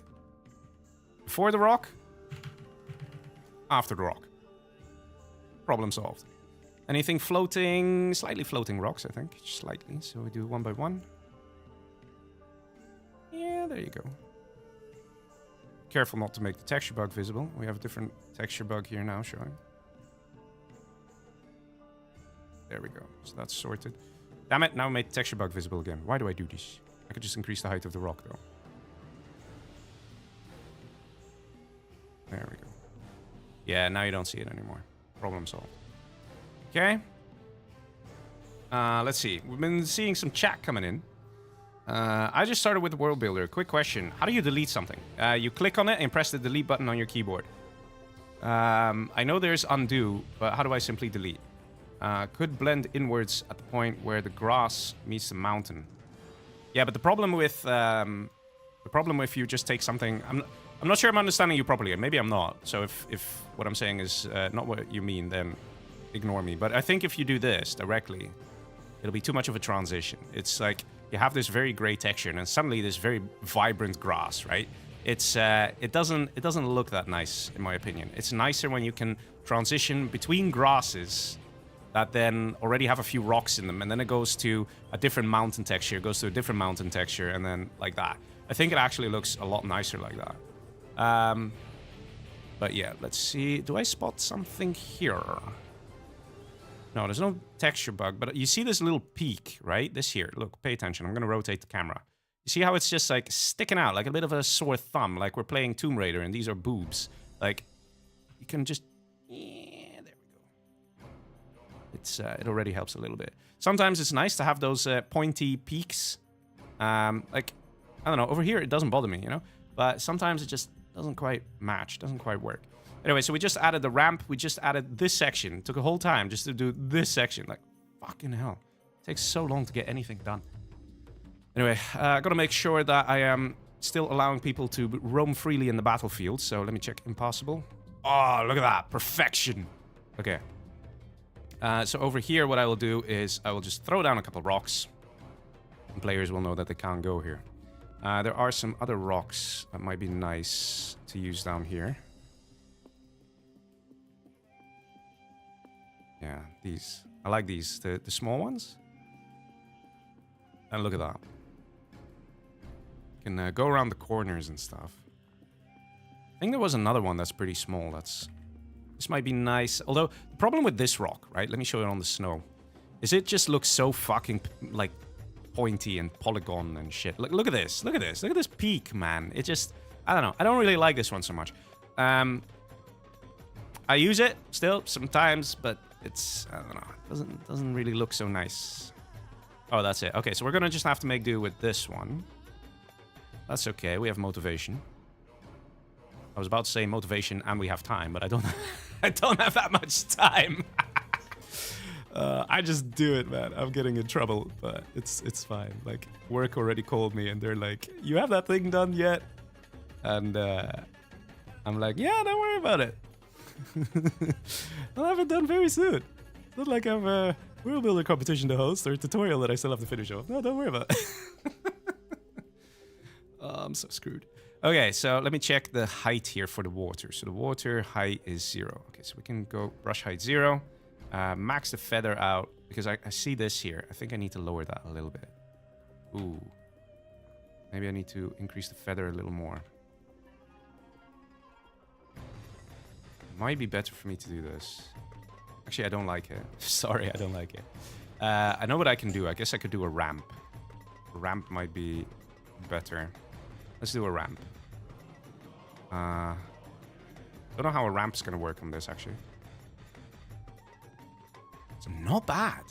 Holy shit. It's actually exactly what I hoped would happen.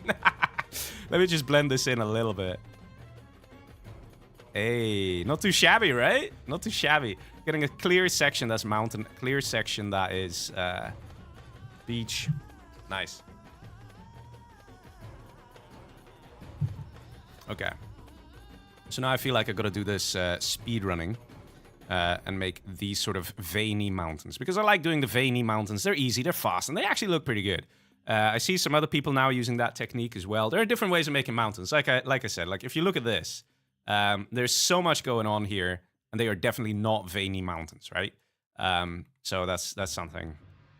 But now we go into the veiny ones, which are like this. They're kind of like, imagine you have your hand on your desk right now. Put your hand on your desk. If you're on your PC, put your hand on your desk and sort of raise the palm a little bit, right? You have to imagine making mountains like that, where each finger is sort of like one of these things. It's like a finger. You create mountains like that, going straight up into the sky. Hey, it looks good. It's a technique I've been using a lot.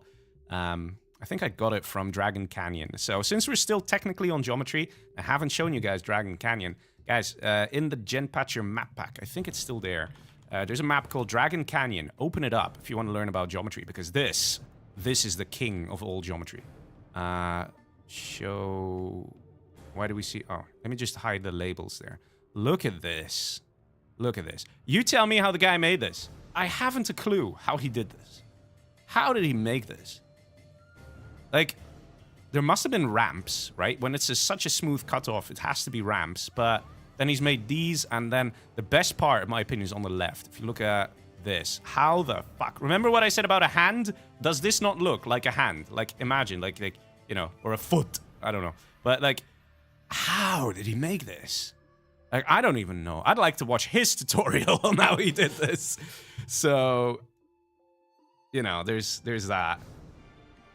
Like, even this. Look at this slanted thing, right? The thing I'm trying to create, in a way, if you think about it, right? If you look at this sort of slanting thing, he just did it. He just pulled it off. Amazing map for geometry. This would get max points on geometry all the way. All the way. Other things would suffer, like balance, but geometry? Hell yeah. Texturing's done a pretty good job too, but the geometry is just insane. Insane. This man... he knows something nobody else does. That's all I can say. And that's another thing what you got to do when it comes to mapping. Find the maps that impress you and see how they did things. Honestly, it's crazy. Anyway, let's continue with Pretty Okay version 8. I should probably save it as version 9. Sgore says, author of this map probably imported the height map. You mean with the elevator tool? I actually don't think so. I actually don't think so. I don't get that feeling. I feel, because, okay, let me give you, okay, I'm gonna go back to the map, sorry about that. But I'm gonna tell Sgore why I think that's not the case. Because if you make a map with a height map, right? I mean, assuming you mean the elevator tool, then I don't think he would make the map like this. I feel like this map is like organically made. He just kind of made this thing and then stuck the player bases in because he needed to stick player bases in. That's the feeling I get. Like, he did not plan for balance, let's put it that way. And I think if you do a height map thing, you plan for balance because it's easy. You're just working in an image editor and stuff. I don't think that he actually used a height map. Plus, it would be so difficult to make a height map as well, I think. In this fashion? In this way? I mean, look at the detail, man. I don't know. I mean, maybe you're right. But I just can't imagine it. I just think this guy started working. He had like a flat map, and then he just started messing around and built this mountain. I think he probably started with this one. It was like, hey, that looks pretty sick. And he just kind of kept going. And then he's like, okay, let me just make a bridge here and whatever. I don't think he planned the whole map inside and out from the get-go because it's just a totally imbalanced map that's like, nobody's going to play this. Like, you just don't play this. You don't play this map. This is not a map to be played. Maybe if you want to play against a hard army or something for the lols offline. But single player, no one's going to play this map. Multiplayer, no one's going to play this map in a competitive situation. Unless you don't mind about balance at all. What, when making the height map. But then it's like a missed opportunity. If you're going to like make a height map of it anyway. What's this in the back here? Yeah, he didn't texture this. But then even this, right? This is not a height map thing. This is a human just making it on the fly thing. I don't think it's a height map. I don't get the feeling. Although... Why is there a random hole here? Maybe you're onto something, because that could be like if you accidentally click a pixel sort of a thing. I don't know. Oh, I didn't even see this. Hello.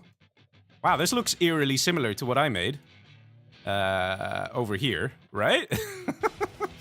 Leggy feeling all happy because he's somewhat managing to do the same as a good geometry mapper. Somewhat the same. So, yeah. And even if he was using a height map, would he have this randomly at the back? I don't know. I don't get the feeling he used a height map, but that's just my opinion of it. Regardless, it's an amazing geometry map. All right, let's continue and let's focus on making those cliffs. So I'm just gonna kind of wing it. I think I'm just going to cheat a little. I mean, I say cheat, it's not cheating, but it feels like cheating. So this is height 64. Let's go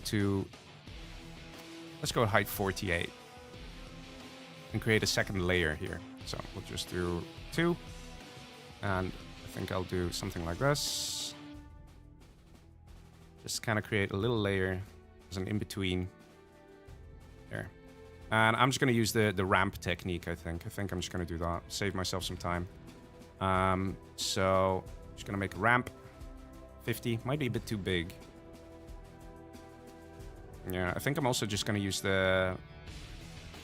No, the 50 is too big. 50 is too big. I need it to be 25 maybe even. I guess I gotta first start by maintaining this aesthetic of the circular thing, right? Yeah, I know I'm kind of undoing a lot of my progress, but whatever. It's fine. It's not fine, but I'll find a way to accept it. Yeah, I feel like definitely have to touch this up manually with my brush. Definitely need to do that. I don't think these cliffs are really steep enough. But then again, I think it's okay because when you're viewing them as the player, you're viewing them from the backside, so you're looking this way, so I think it's okay. I don't think it's that big a deal. Okay, let me just double check where the map barrier is. Yeah, that's okay. All right, so now I'm just gonna use one by one. Let's see if we can add in some accents. Actually, I think I might put the mountains in between here. Let me delete this. I know it's my past work, but... past me will forgive myself. Wait, what? Maybe a 2x2 actually would be nicer.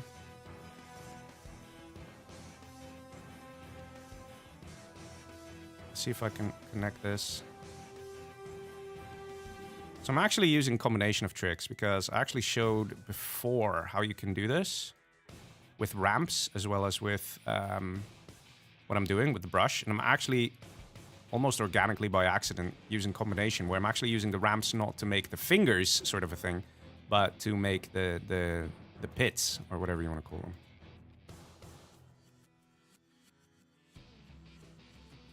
Again, I know it doesn't look great, just guys, you gotta have that imagination and understand what the final product's gonna look like.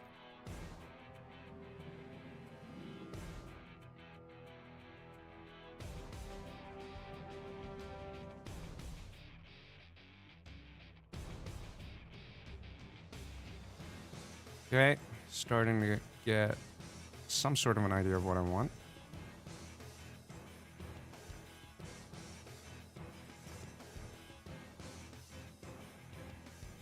Maybe now I should use some ramps, to be honest. Never enough ramps. Ramps are pretty cool. Maybe 10? Is that too small? No, that's too small. Let's try 20 then. I had 25 before, but... see something like this, maybe? Yeah. It could work. Actually, that's already okay. Anywhere else? Here it's really steep. So let's go from here to there. Yeah, that should be okay. Even here it's really steep. Okay, now we start smoothing things out a little.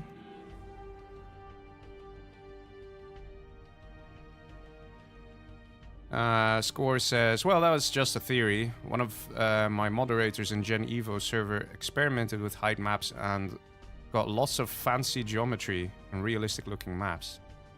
And this stuff reminds me of this. Leggy surprise stream. Well, it's sort of, I sort of had to do this. I had to do the part 2 of the tutorial. Looking what you do explains me why I do only one map each contest. Yeah. Basically, when it comes to the mapping contest, we allow people to submit up to 3 maps of each type.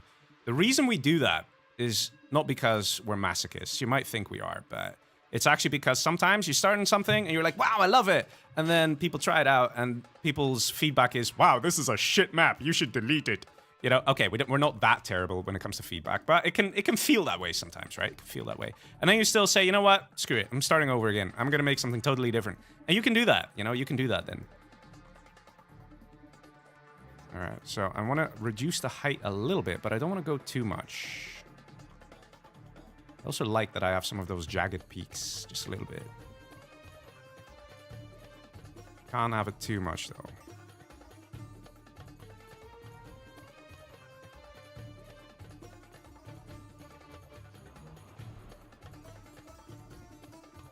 Okay, so this looks okay, in my opinion. Not the best. Could definitely be better. In fact, I think I'm going to try something funky. I'm going to just randomly create some more dynamic things going on in the mountains here. Just random holes. Because we love holes. Right? Yeah, actually really helps. This random hole that was here by accident actually looks pretty sweet. But I do have to fill it up just a little bit. So let's do that. Always fill up your holes, guys. It's the best way to keep everybody happy. Okay. There we go. This feels a little too rampy, though. There. Okay. And you just explained why I won best looking maps instead of main nominations. Well, to be honest, I think actually last year the tournament spaceship came very close to actually winning as well with balance.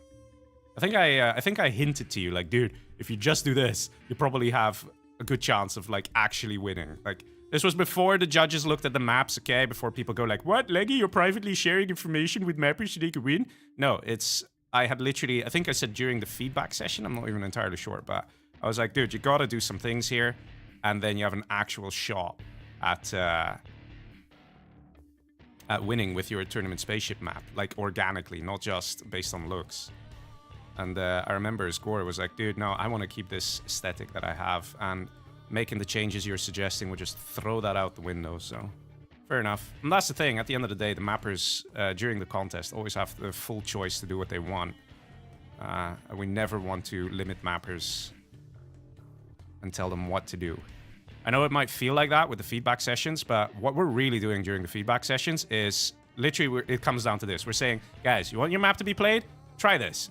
Try doing that. Try doing this and the other and whatever. That's what it actually comes down to. Okay. So, let's see. Just gonna flatten this out a little bit. So up here, I think I need to flatten this a little too much, a little bit more, because this is quite high up. And I do want to create that feeling of flat plains, right? Which is funny, because normally I don't do that. Normally I never just have a mountain that's just flat at the top. But if you look at this, it's here. And if you look at this, it's sort of here again as well. So it seems to be a trend. Over here, I can't really tell, though. But I know I keep using the same images, but honestly, I'm going to spend more time looking for more images.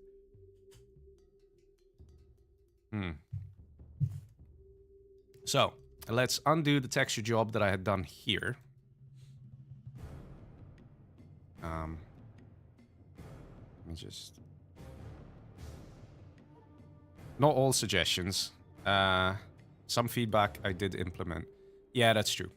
And that's the thing. It's the mapper has to choose. What he thinks is like, wow, this is excellent feedback. I will do exactly this. And sometimes it might be like, dude, you're talking bullshit. No way will the judges agree with you on this. And that's perfectly fine. Like, we're quite chill like that.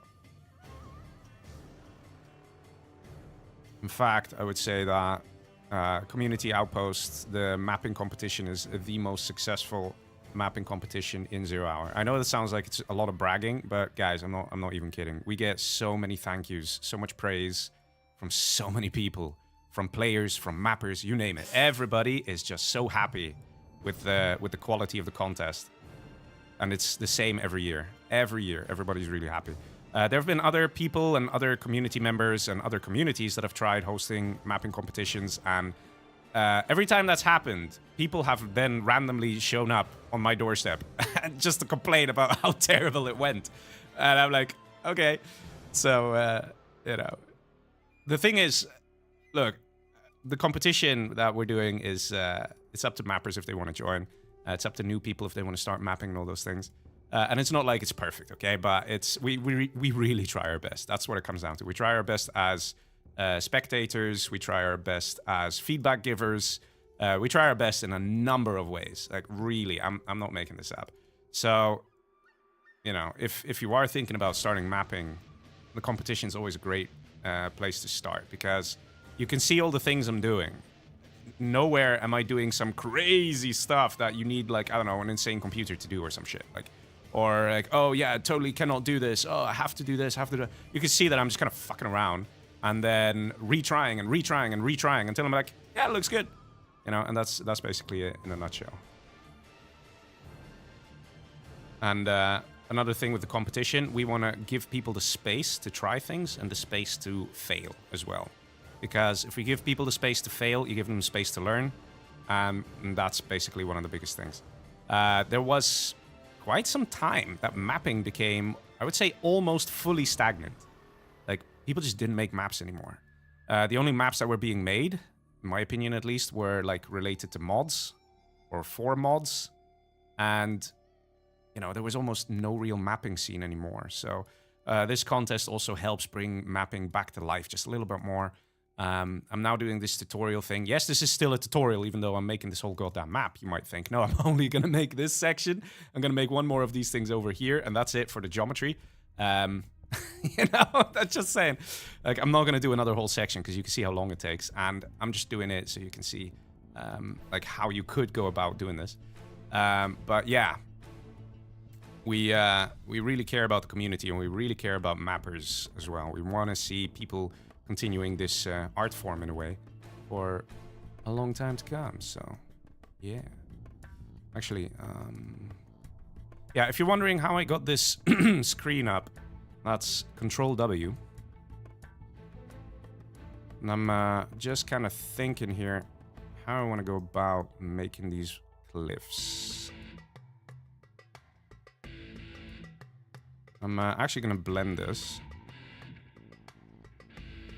The thing is, you'll probably notice that I'm actually using the grass texture here. I'm kind of experimenting myself. Gonna see how it comes. If I blend this outwards, it's not bad. And then I want to grab the cliff texture that I want to use. Now I want to go over this. This is definitely a way to get a lot of texture bugs, though. So I'm gonna have to go very careful.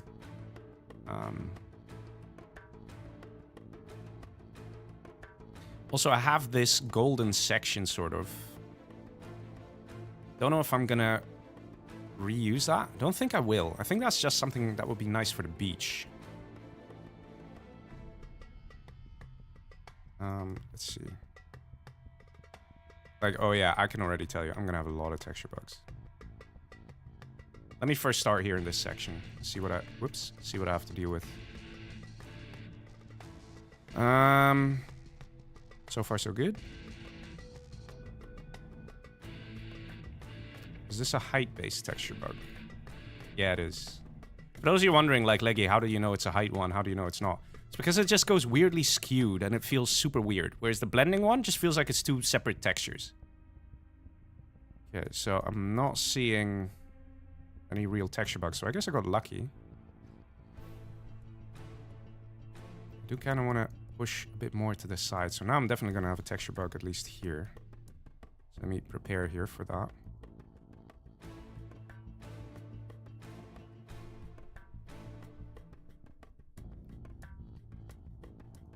Yeah, it's starting to look nice. Whoops.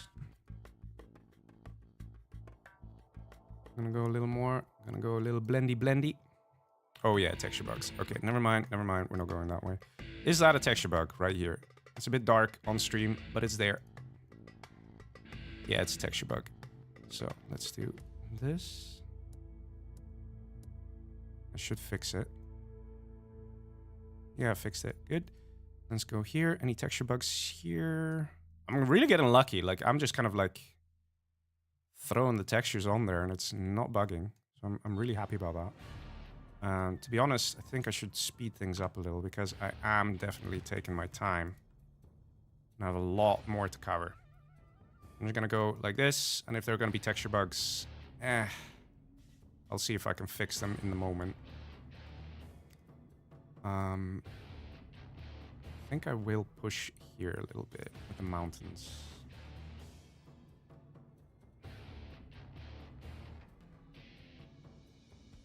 Yeah, it's okay.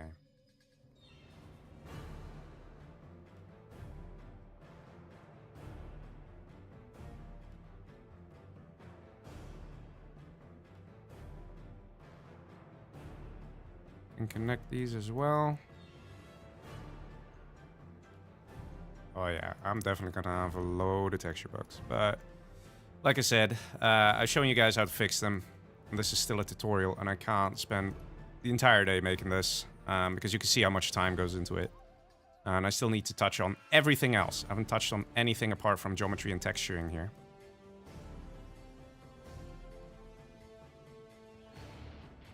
So let's see, there we go. And yeah, I think it looks okay. It doesn't look amazing, but it looks all right. So now what we do is we take this ugly grass texture. And I'm going to take this and connect from here all the way going down. I'm going to connect here. And we're going to use the bucket. There we go. And we are going to... Did I previously blend this? In some places I did, some places I didn't. That's pretty bad of me. I shouldn't have done that. So we'll do this.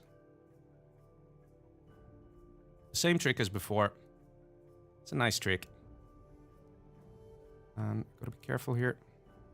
Okay, and we mix in. Here for sure I can't make mistakes with texture blending because it will really show like a sore thumb. So, gotta be a bit more careful.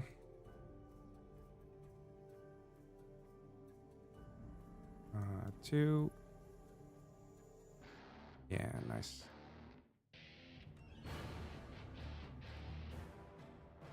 So you guys will have to forgive me for trying to speed up a little bit. Some of you might be like, Leggy, please, we've been waiting for you to speed up. All you did is a cliff. Let's see, I can do a little bit more here. And then I would say that would conclude geometry. Actually, no, I don't like this. Jesus, this looks ugly. I need to find a way all the way in here. Sorry, I can't.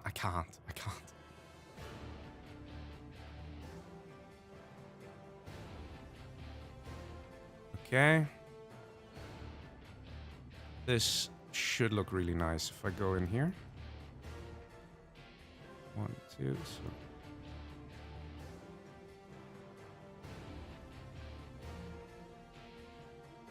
Okay. Yeah, much better. Actually, I think I need to go all the way further down here as well. I think that would really make it pop. Let's just do that. And let's go further into this section just to have that sort of texture difference going on. I think that would be really nice. Let's have a look.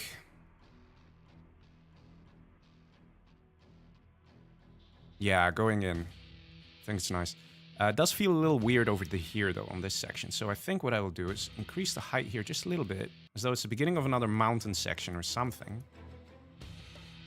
And I'll leave it like this. I think it should... Yeah, it's a bit nicer. Also, let's add a few more rocks, because rocks are great. I can add the small rocks where that transition is, because the transition, I feel, is a little too powerful. Looking at this, rocks will help darken it just a little bit.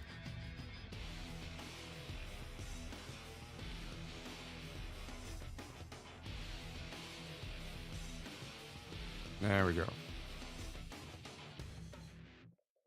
Just kind of speeding through it just a little bit. I can stick that big boulder. Is this the big boulder? No, the other big boulder. This big boulder. Let's stick one over here alongside the hole. I think that would be pretty nice. Yeah, look at that. Nice, right? It's not bad.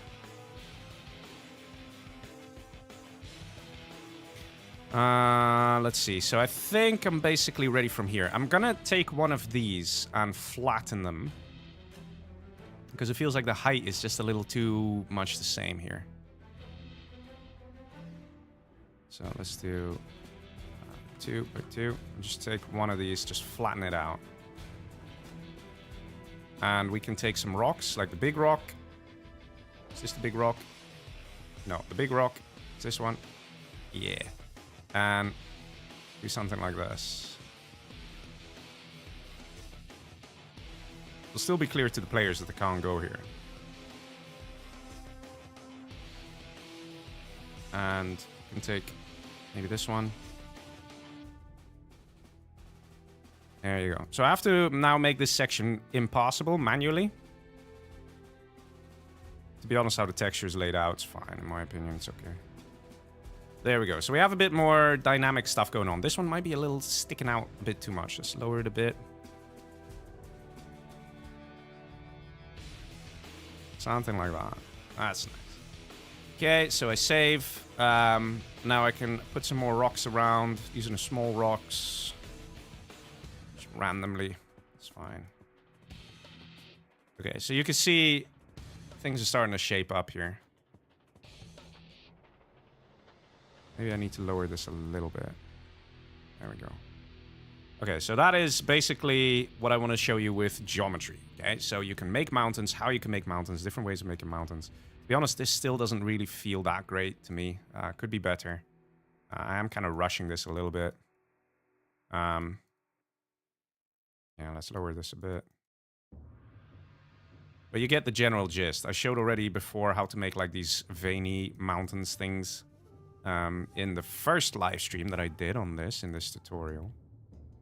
And yes, I know there will be texture errors because I'm just kind of rushing it, but you guys will just have to deal with that. Okay, so that is geometry. So texture, I've spoken about blending. I've spoken about blending inwards and outwards, but I'm still gonna do it one more time. If you have a texture, you have like this, right? Wait, let me just make a straight line. Okay, if you blend outwards, this is what happens. It takes the, it takes this set of, I don't know, pixels, squares, tiles, whatever you want to call them, to blend into. You can literally see it's perfectly going around, right? So let me Control Z. If I do this, you get just mess because it vanishes. But if I now check the texture that's here, oh, it just deletes it. Lol, I didn't know that. Never mind.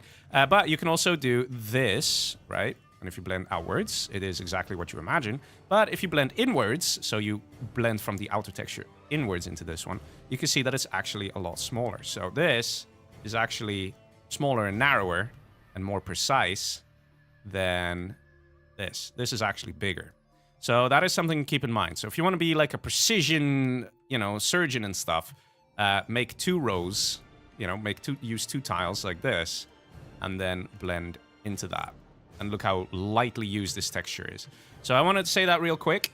So that's blending inwards, blending outwards. You've seen me using this this whole time. Then there is the percentage value. So let me tell you something very important. The textures, you can see they have a percentage. Like here, rock type, it's 0%. Okay, so let me just grab this, right? 0%. And now, look, you have 2%, 4%. What the hell are these percentages? Then you got one 11%. What the hell's going on? And I will tell you what it is, okay? Maybe this is a better one. Yeah. So let me show you what I mean, okay? If you zoom out, actually not even if you zoom out, even if you just stay zoomed in, you can see that the patterns are there. These textures repeat themselves. So if you have this, it repeats. Like you can see, it's sort of there, right? You can see there's a straight line here of this texture. It's copied and pasted here, copied and pasted here. On this one, you don't really see it, do you? You see this weird sort of crack thing. You're not seeing it repeat. So you might say, what the hell does that mean? Does it mean it doesn't repeat? Oh, it repeats. You see, it's all the way over here. So it does repeat, but it's just a huge difference, right? This repeated in the same square maybe like 1, 2, 3, 4, 5 times. Let's say 4.5 times. Whereas here, it didn't even repeat once. It just started repeating on the next section. So basically, what does that mean? It means the size of the texture. So this is 11%, means it's a big texture, which means you're gonna have a lot more detail and less repeating patterns. So if you're gonna have like a main texture, like what I'm using here for the grass, don't use a 0 texture because it will hurt your eyes. This is a 2% texture, so it still repeats itself a lot, but it's still already better than a 0%. Now, why do these percentages make a difference? Why do you even need to know? Wouldn't you say, Leggy, always use 11% because the quality will just be better? Yes, the quality would be better because you get less repeating patterns. But there's one problem, which is if you go to texture sizing, and then I think texture sizing info, it will tell you how many blends you've used, right? So it says here, blend tiles used, blah, blah, blah, and it says 9%. This value can go to 100. And when this value goes to 100, it will refuse to blend textures. Okay, let me let that sink in for you. It will refuse to blend textures ever again, full stop, until you get that number down. The higher the texture percentage that you're using, the faster that sucker goes up. So let me show you what happens. Let's have a look. Texture sizing info. We are at 9% blend tiles used, right? This is, the snow one is a 2%. So if I change that to an 11%, okay, it was 9, and now it is still 9. Lol, never mind. I'm not explaining very well because there's not that much blending going on. Let me see if, let me try something else. Okay, so first let me make sure it's blended in every direction. Okay, and then we check again. 11%. Okay, so it's 11% because now we've actually done a lot of blending. If I change this to this fancy texture, it should be a lot higher. 12%, okay? So it's already higher. It's not higher by much, but it's higher. The reason it's not that much higher at the moment is because I barely blended any textures. Look at this. This is mostly just one slab of texture, so there's very little blending going on. Later on, oh man, you'll see. You'll see what I mean. Let me open InstaShock Arena that has a lot of texture blending. You'll know exactly what I'm talking about. So I can showcase this problem very well. So InstaShock Arena. Yes, quietly promoting my map. Don't worry about it. You have This one. This is a 0%. This used to be a different one. I used to have a different main texture. So if I change this to cobble, you know, it's ugly, but it's 11%. Let's see currently texture sizing info. We are 74%. Okay, that's quite a bit. If I change this, okay, it's only changing it in one section. Let me change it in a couple sections. Just, yeah. It might actually go as high as like 80 or 90 or something. So all I'm doing is changing the texture to a higher percentage texture, right? Just kind of clicking randomly in places where there's a lot of blends. Okay, so we should have a decent portion of the map covered now, I think. 93%. Okay, so we just went from 76 or something to 93.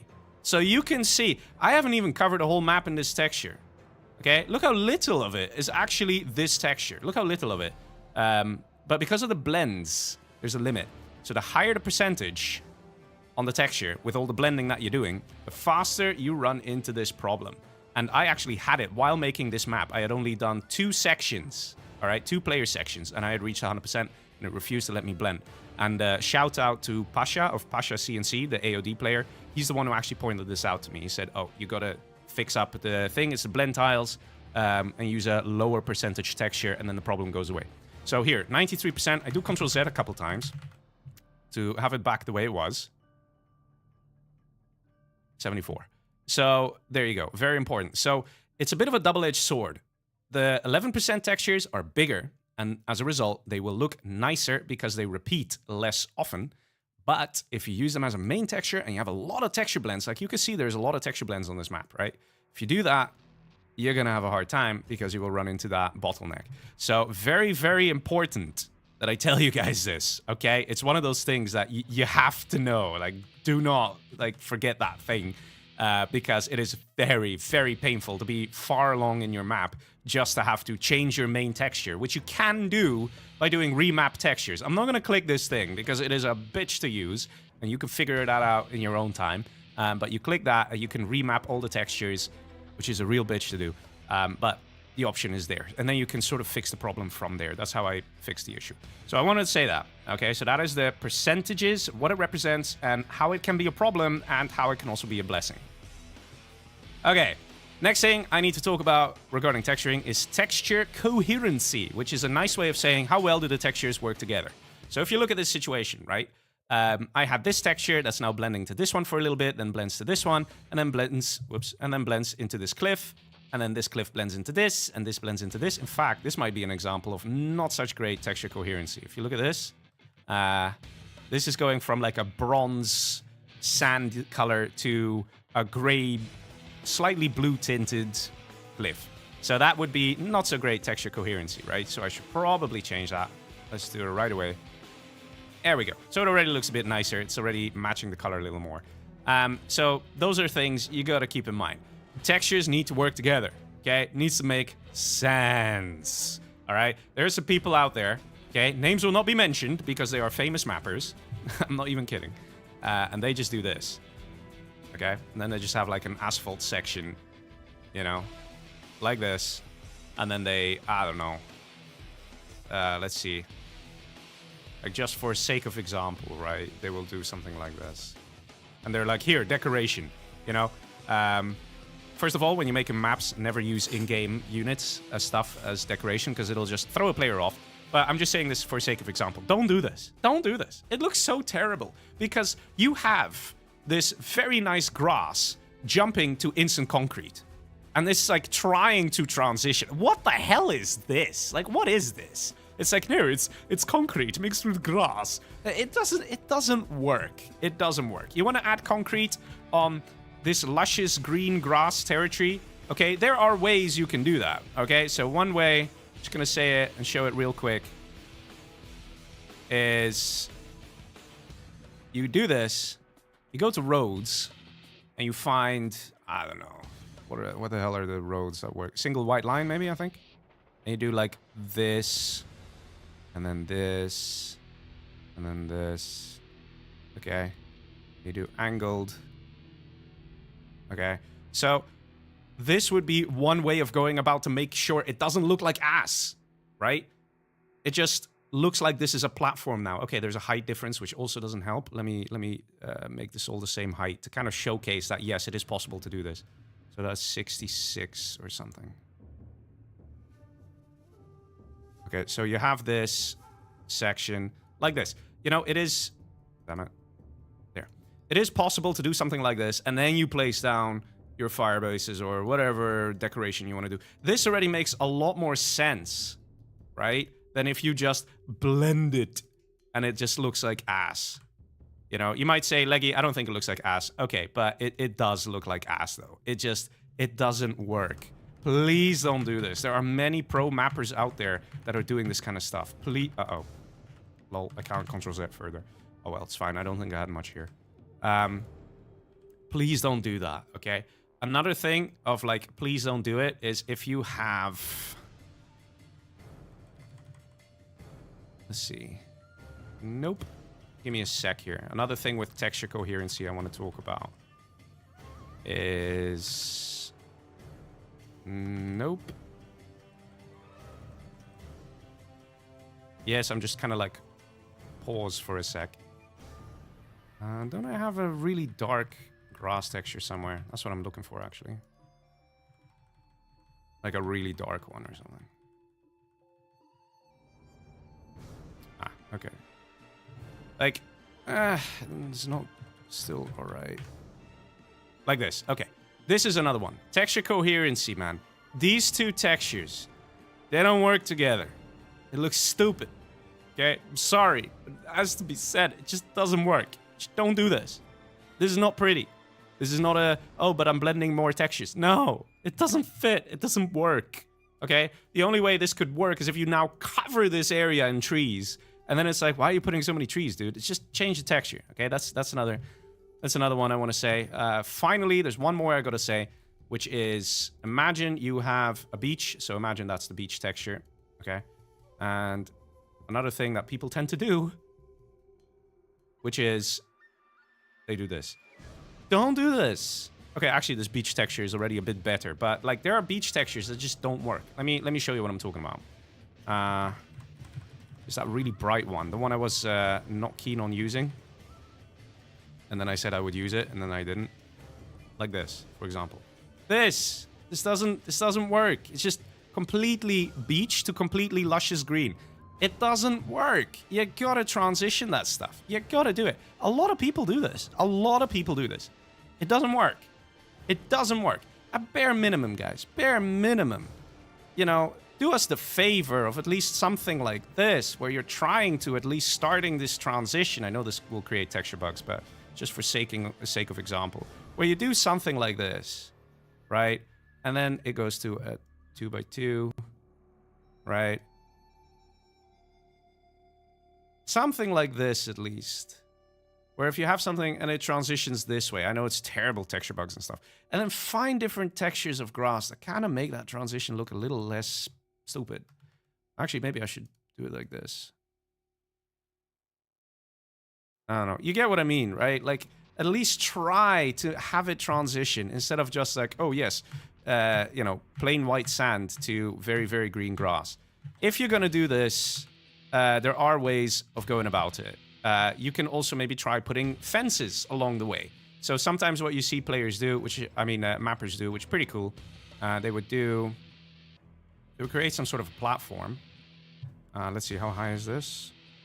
11. So let's go like this. They will do something like this. 1 second. They'll do something like this, right?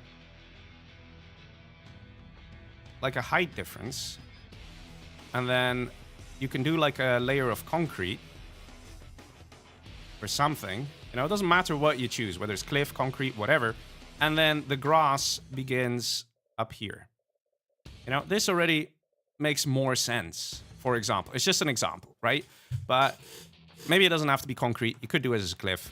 You know, this already makes so much more sense. Yeah, as a cliff, it looks way better, actually. This makes so much more sense. Do more things like this, and then create a ramp.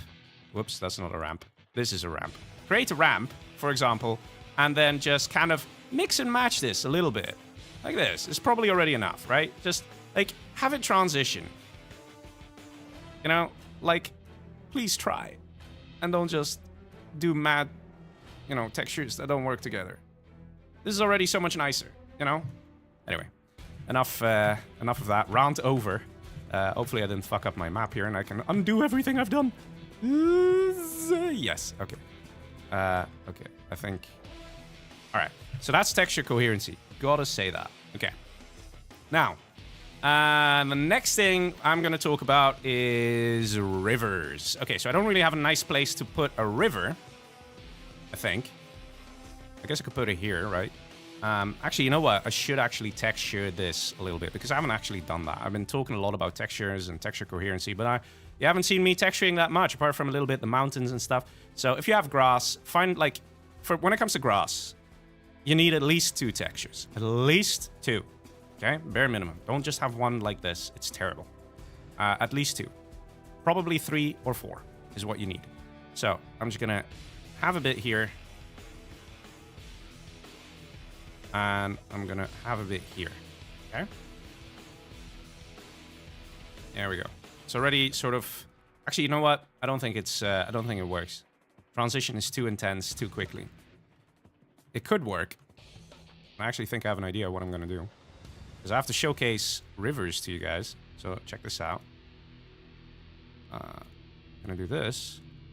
Okay, and I'm gonna let a river run right here. Everybody who's like Game of Thrones obsessed, like, oh my god, he said river run. Yes, I did. Too bad. Okay, so 63. So let's lower our height a little bit. 63. So let's try 56. Yeah, we could do that. So I'm gonna show you the path that my river is gonna flow. I'm just gonna have a random river here. I know it doesn't make shit for sense because it's obvious. Actually, it could be. It could be that there's a river here. It's not an impossibility. So I'm gonna have my river. Something like this, right? Just kind of digging the ditch, if you will. Just gonna have some more height differences here. Lowering that a little bit more, just for accents. Okay, I'm gonna put that probably on here is nice. Okay, so, is that okay? I guess that's okay. So let's do a river. Rivers are pretty easy to do. You go to the water tool, you do click, click. Oh, I have to do a few trigger areas. Damn it. Ah!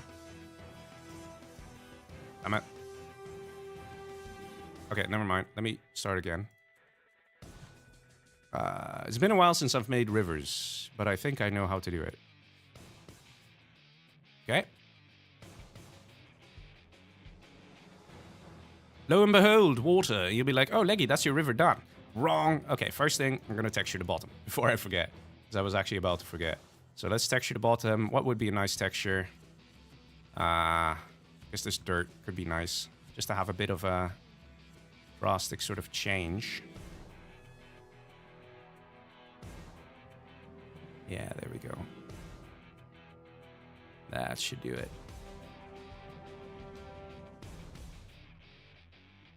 Okay, now I can bucket this. There we go. There we go. Okay. Yeah, it's just about okay.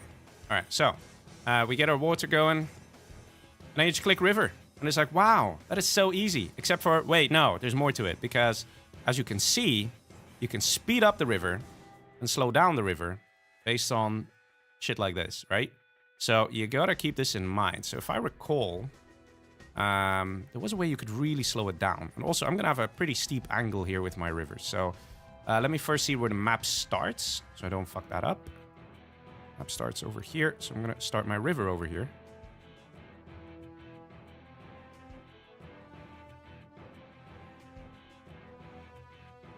Okay, my river's having a bit of a hard time. There we go. Now, the thing with the river that I need to say, let me start with this piece of info, is you can see that the edges of the river, this, whoops, let me hide trigger areas for now. This section, okay, what I'm highlighting, you can see that it's blended like, it's like, I don't know how to explain it. It's fading out, right? It's fading out. Keep that in mind, because if people make rivers like this, you see how there's this hard line here. It is so ugly, okay? Please avoid that and make sure that it's in that blending section. If it doesn't perfectly follow the edge of the map, that's fine, because you know, it's basically the thing where when people see something, they expect to see something, or they expect it to look in a certain way, and then their mind just fills in the gaps. So people looking at this, in their mind, the water's touching the edge, even if it's not, okay? Even if it's not, if you really zoom in, you'll see that there's like a little section right here that's not touching the edge. But from a distance, you wouldn't think it. You wouldn't know it. And, you know, players, people, whatever, they wouldn't realize it. So there's something, that's something to keep in mind. Anyway, so I want to now turn my river a little bit. And I can do like this, I think, right? Let's see. Yeah. Okay, so I'm going to connect this. Connect this. I'm going to start turning this sucker. There we go. It's not too bad, right? Not too bad. There's still this.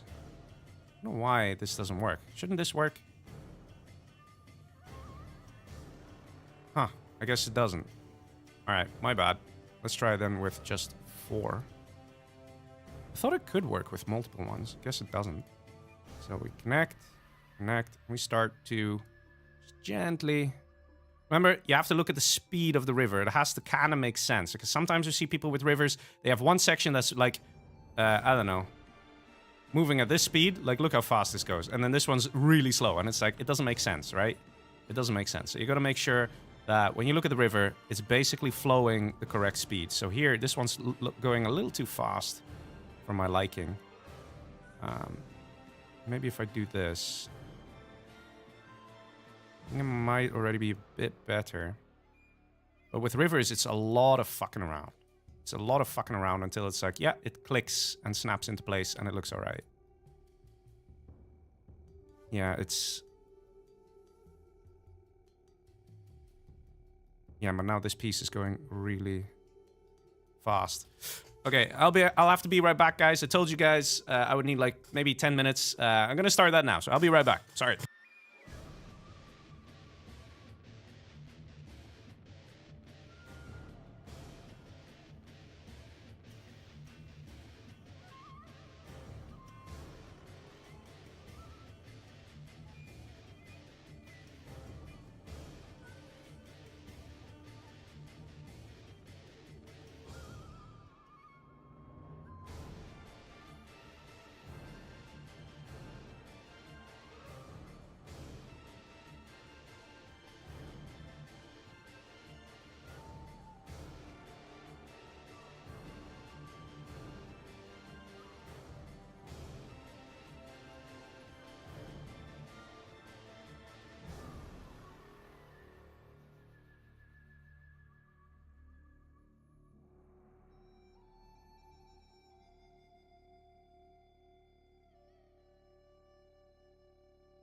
And I'm back. It didn't take as long as I thought it would. But yeah, so let's fuck around with the river. It's a lot of this, unfortunately, with rivers. And they're not actually that easy to control, as it were.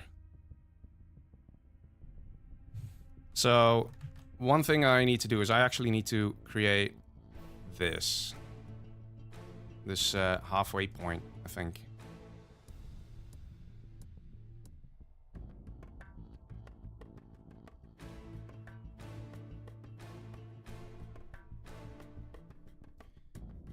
Might need to create another segment. Yeah, it's looking a little skewed here. Let's create another segment. Stick that right in between.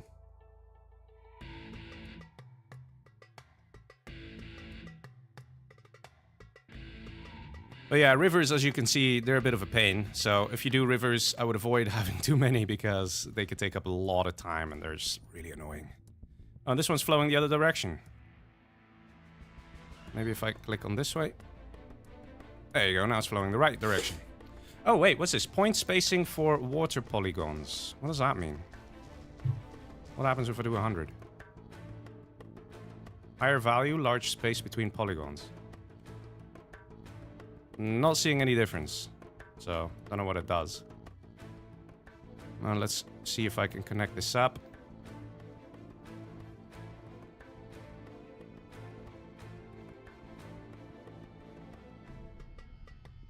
I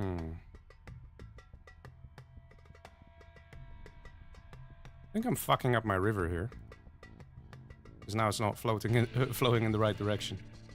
No! Why you betray me? Wait, last time I did this, it worked. Why can't I change the direction now? Damn it! Hint, you can use this to fill uneven areas with water. What's this do? Okay, I don't know what that means. But wait, let me double check, because I thought you could actually have... Damn it. Give me a second here, guys. As you can see, it's been a while since I've used rivers. I generally don't use them that much. And if I do, they're usually just very plain. I thought this did work, though. Yeah, it does work. Yeah, it does. Man, I don't know why it didn't work before when I tried it. Okay, that makes things a lot easier. So I'm just gonna have to... I could probably do top-down view. Make life a little easier here. So we can just do 1, 2, 3, 4, 5, 6, 7, 8, 9, 10, 11, 12, 13, 14, 15, 16. And now I do river. Oh my god, it's awful. It's fine though, it's fine. We can sort it out. I think I did a few too many here. Right, I think I see how it works. Do I not have exactly enough? I think I should manage. So, this side, there should be the same amount of polygons, I guess? Vertices? Whatever you want to call it. I don't really have that, so it's kind of freaking out a little. So I have to turn this. Yeah, there we go. Welcome to rivers, boys. So 1, 2, 3, 4, 5, 6, 7, 8. Yeah, okay, I got it. I got it. It should be correct. So now I can position this sucker in the right way. I think. Yeah, look at that. Oh my god. Oh my god. It's using some weird triangles and stuff. Can't say I'm a big fan of it.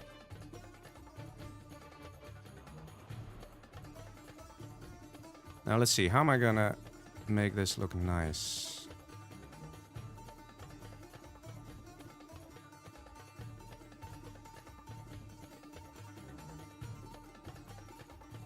Okay, I think this is actually not bad.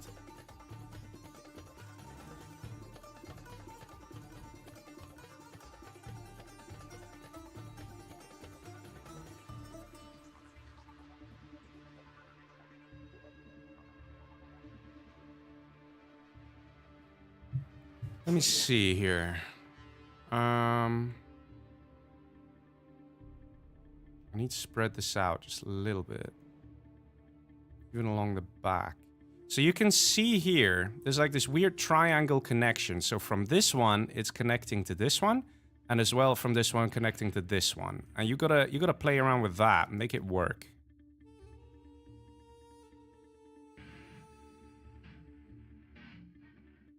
At least based on how how I place the vertices, that's how it is. I'm just gonna evenly spacing them out a little here. And it is sort of working. I can see that some segments are moving faster than others, so I gotta be a little careful with that.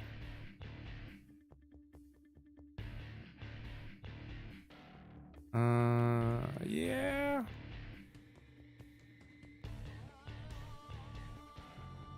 What if I do this? Will that fuck things up? Yeah, that fucks things up. Okay. There we go. So you can see it's a lot of just playing with it until you get it right. I think this is pretty decent. It's pretty decent, although it could be better, you know? It's...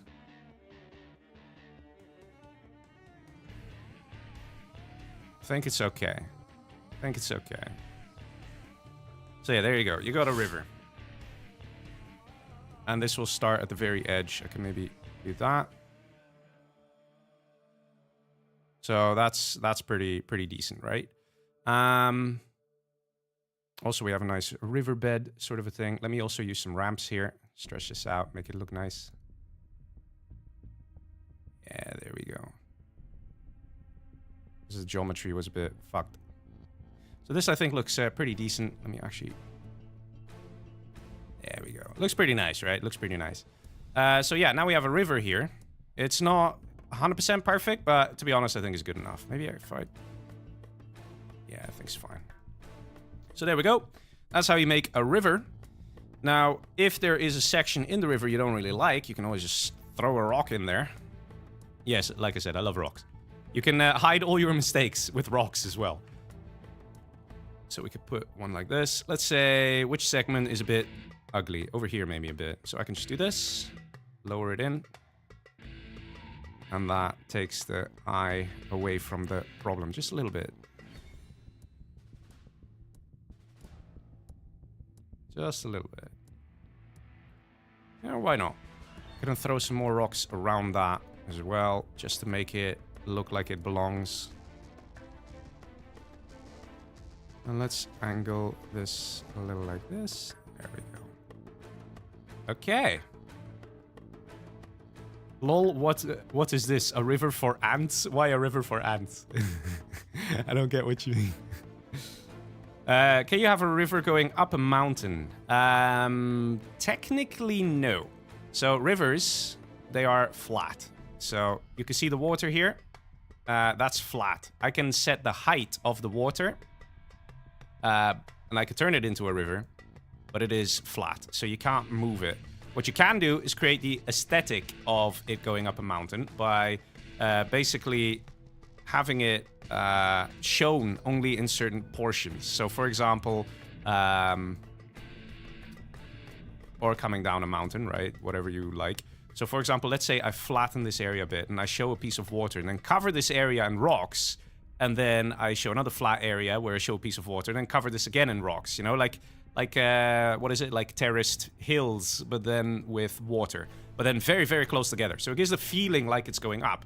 And if you know, set the river to go in this direction towards the mountains, yeah, you can do it. But yeah, okay, so that's basically rivers. And I think next we're gonna do water transparency. Now, this is where things get a little more interesting, because water transparency is something we're gonna need to use the map ini for, or map.ini. I like to say map.ini. It sounds cool, okay?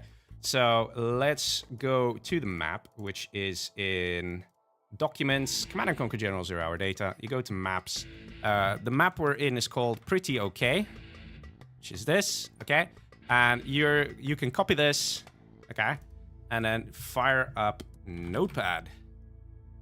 Okay, just have your Notepad, just automatically go to File, Save As, paste in the thing, and call it map.ini, and set this to all files, and then do save. You have to do it exactly like that, and then map.ini appears. Oh my god, what is it? It's just a text file, okay? It's just a text file, but you can use it to tell the game what it is that you want to do. Okay, so we can go to... if you go in the live stream, I've already copied this into the stream description. There's something called water transparency, which I've already copied. So you could just, poof, there you go. Here's water transparency. Isn't it great? You save it, and guess what? Your water's transparent. It's crazy. Who would have thought? But it's true. So let's fire up the game. Yeah, I know it's showing twice for you guys, but you'll just have to suck it up until I fire up the game properly and get into the map. But you'll see what I'm talking about. So we go skirmish. Pretty okay. Version 7, but we're on version 8. Ooh, look at that. Look how nice. This is starting to shape up, right? Like, yeah. It's starting to get there. Okay, so doing this. And here we go. And we'll see that the water is slightly more transparent.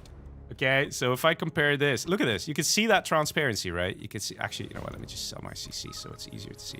You can see already, like, it's all nice and smooth and stuff. And you can see that there's a texture underneath. You can just about make out the rocks, right? Because I put some water transparency in there.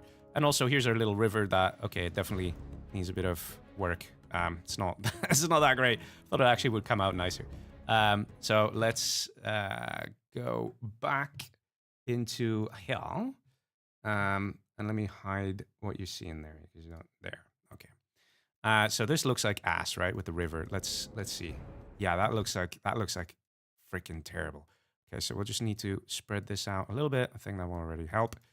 For the rest, it doesn't seem to be flowing evenly at all, especially in this corner. So we're just going to do our little trick and just throw in another rock. Why make something look good if you could just hide your mistakes, right? Okay, so we just do save, and now I can restart the game, and it should load in that change. So let's see. Unit lost. Yeah, it's already a bit better, you know? We hit our mistake quite nicely there. Again, we have the transparency just about showing. Now, this is where things get interesting. Unfortunately, in the world builder, I don't think it's possible, but I don't think you can use transparency on the water.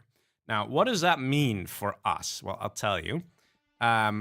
What we can do is we can remember 7, okay? Let's say we can't remember shit. We could just open Notepad, okay? And just gonna put 7 in here. And now what we do is we put it on 0. Ta-da! And we now have removed all the water. It was so easy to just drain the ocean. Just had to put the value on 0.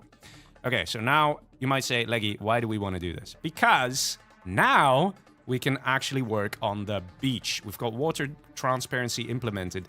Let's go back to that nice picture there. This one, with so much going on. And now the trick is to recreate this. So, let's put it back on 7, so we know where our water line sort of ends. Right, so that's over here. So we have this texture is actually pretty decent, I think, for this section. And then it goes into like a white sort of thing. So let's do this. We need white. Where was that white sand texture? Did I already remove that? Here, look at this. This is a snow texture, right? But it's a perfect beach texture. So don't look too much at the headings. It's very important. If I remember, there was a beach section that did have a lot of beach textures. And including the one I wanted to use, or the one I had to use. Was it 13? I think it was 13. So you can see here, we already have some sort of a beach head. Let's just push that a little bit here.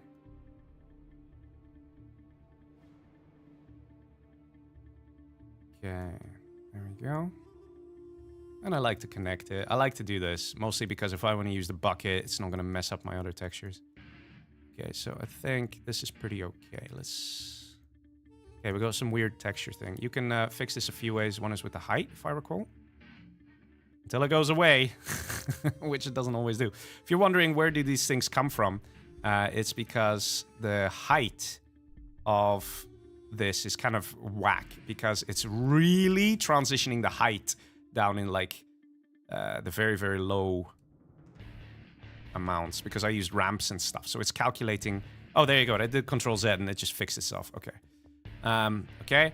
So why does that feel like this is taller? Wait, let's see. What is it? What is this height? It's 8. 8 point something. Wait, it is? It's different height, isn't it? Yeah, the battlefield's a different height. Okay, let me just blend this a little, because I can see it and it kind of bothers me. Right, so I need to... Just give me a second here while I fix up this texturing. So we have our little coastline sort of a thing, right? Oh my god, what the fuck? Just do this. Just gently increase a little bit. Do it like that. And there. Because CBA. Okay, that's good enough. Okay, so we have this. It sort of matches what we have here, but there is still some sort of a transition. So ideally we find another texture that's in between this and this. If I recall, there was one. Was it this? Yeah, I think it was this. So what we'll do, we'll see if we can get this to work nicely. Let me think about this. How do I want to do this? I think I want to do it like this. Wait. Don't get mad at me, guys. Don't get mad at me. Poof. And then we transition into this. I'm probably going to get some texture bugs, but it's okay. Like I said, it's a tutorial at the end of the day, right? It's a tutorial, so I don't have to do everything perfect. There we go. Okay, let's see what looks nicer. Blending into this. Oh, it's not bad. We're blending this outwards. You know, neither is actually that bad. I can't make up my mind. I think this might be nicer. But we have to move on to the next texture. So over here, we've now finished this beach texture. That is this. Okay, that's the beach texture. Then we're transitioning into this yellowy thing. Wait, do I see a texture bug? Does mine eye spot a texture bug? No. And then from that yellow, like really egg yolk yellow, ugly, whatever, but it's fine. We go into like a more sandy color, which is this. Which, funnily enough, is a snow texture. I mean, hey, I didn't write the rules. And then we have to go into a turquoise, okay? Now, this is where things get fucking weird. Because how the hell am I going to replicate a turquoise? Oh. Well, apparently we found a turquoise. Does that... Oh, that probably won't work so well. I'm actually thinking of using this exact same texture again. So, let me just do this. I can't really see it, right? I'm kind of working in the blind. That's sort of part of it. Because then I know that my transition is going to be absolutely amazing. Okay. Right, so just around here. Yeah, I really can't see it. I don't know if you guys can see on stream, because sometimes a little bit of the blue highlight comes through. I think you guys should be able to see on stream. Okay, so now that I've done this, I can lower the water back to 0. And have a bit of a better look. So this seems to have been pretty nice. Let's put this back up to 7, because it was 7. Okay, and the soft water borders. Oh, boys, what a lot of fucking... that makes me a little sad, but for now I'm just going to ignore it. So, we have this, and now things get a little cray-cray. Because we do have that blue, right? There was that blue. Look at that. Look at how many shades we have. So we have a light shade. Might be a good one to start with. It's more like a yellowy that the first one needs to be. And I think this is the yellowest we're going to get. Actually, this is pretty yellow as it is. Maybe I should just jump straight into like the cyan color. This. I think it's going to be too ugly. Actually, I know. I need to go to this color first. So I literally need to make the exact same thing twice. That's so crazy. Yeah, I don't really do beaches that often, I'll be honest. So I'm kind of new to this as well, but you see my thought process, right? Because that is maybe the most important thing I could show you guys in this tutorial. The thought process on how I come to the conclusion of doing something. So you can implement a similar thought process, improve on it, make something significantly better than what I'm doing. So we blend this outwards. Hopefully the end result's gonna look nice, that's all I can say. And now we just blend different shades of blue here. Delete the water area and create a new one. Should fix that. Oh, thanks, thanks, Score. Didn't know that. That's a nice tip there. Well, I don't know if it will show in-game as well. So we're gonna create these waves. So if I look at the picture again... This is where things get interesting. So I think I'm going to be on a roughly turquoise section now, right? If you look at this, it's roughly... Because the game's water itself is this color blue, okay? See that? So that's going to be transparent. That transparent blue is going to be overlaid on this sort of slightly blue-tinted white. So it should already be somewhat blue/turquoise. I could go more blue? Yeah. And is there a really dark blue as well? I think there was, right? Oh, yeah. Oh, okay. So this could theoretically work with those patches. So now we go a little cray-cray. We're going to make just a few of those patches. Just a couple of them. I have no clue how this is going to look. Hopefully it's not going to look terrible. Color this in nicely. And then it just goes dark blue at one point.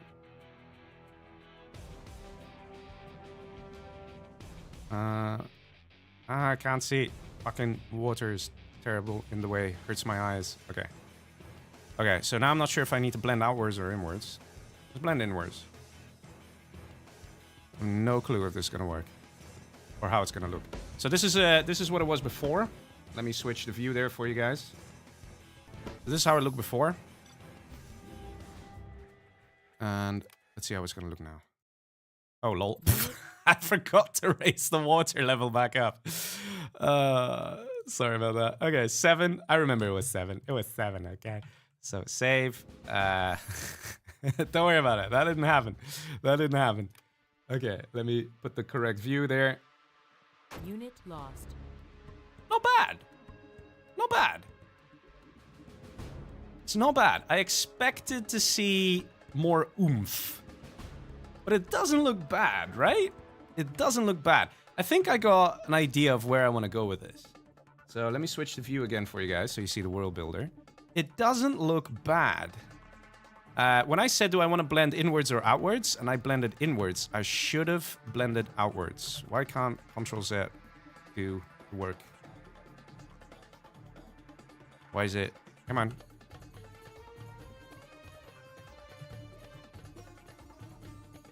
There we go. Okay, so let's try blending outwards now. So I blend all these little bits outwards. So we have more of that going on.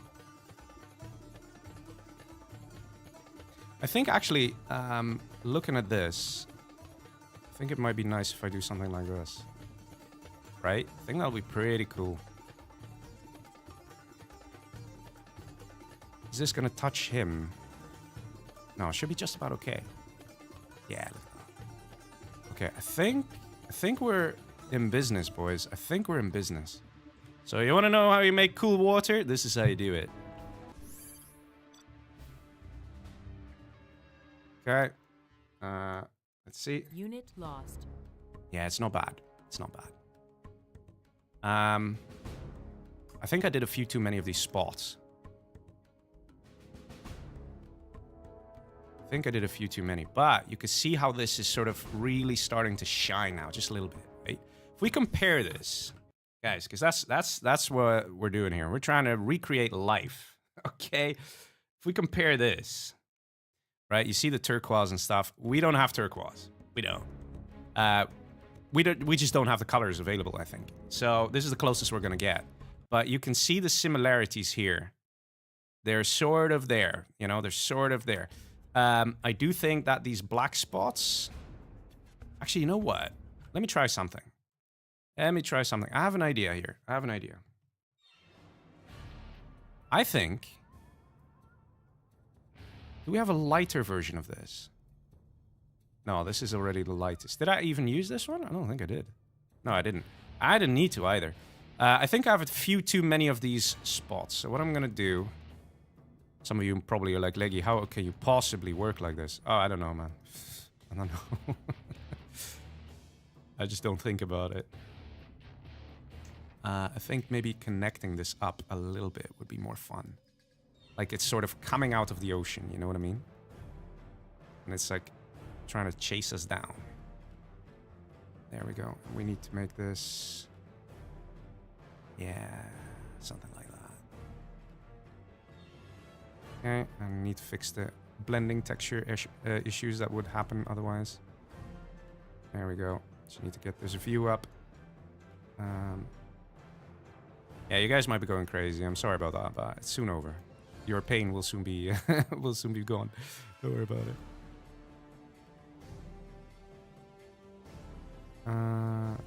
Yeah. Yes, you can still have texture blending issues in the sea, okay? So, we gotta do our best, okay? Over here, there will be some. Over here. I could just about see some of them, but...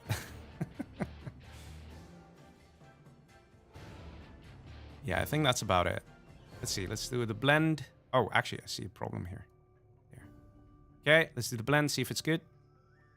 Seems all right. Okay. Let's bring this back up to 7. Restart and have a look. And you guys will see that my little ocean is taking shape quite nicely.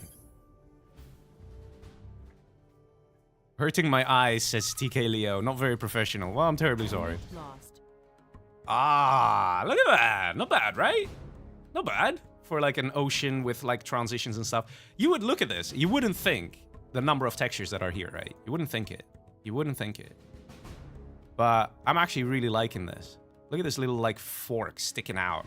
Little patch here, right? With the beach. Look at the beach. Look at the transition happening on the beach. This is not just a plain beach. I am really satisfied with this. This might be the best beach I've ever made. The only thing is, I don't know about you guys, but I have a feeling like it's lacking something. Like, what is it lacking, guys? What is this beach lacking right now? What would really like, be that final crisp thing? Come on, I want to see you guys say it in the comments, because you know it's coming. You know it's coming. Okay, you guys aren't saying it. It might be stream delay. I'm talking, of course, about waves. Let's add some waves. What do you say, huh? Then this little beachhead would be freaking epic. Also, look at the transition on the minimap, right, for the water. It's also really cool. But yeah, this is how it started. This is how it started, and this is the final product. Look at that. So nice. And we haven't even textured the beach itself yet. Like, we haven't done that. But yeah, waves, definitely the next thing to do. So, how are we going to do waves? Well, they're a little bit annoying and time-consuming, like everything else. Palm trees. I like that. That's a good suggestion. We could throw in some palm trees. I will cover trees in a bit, though. I will cover trees in a bit.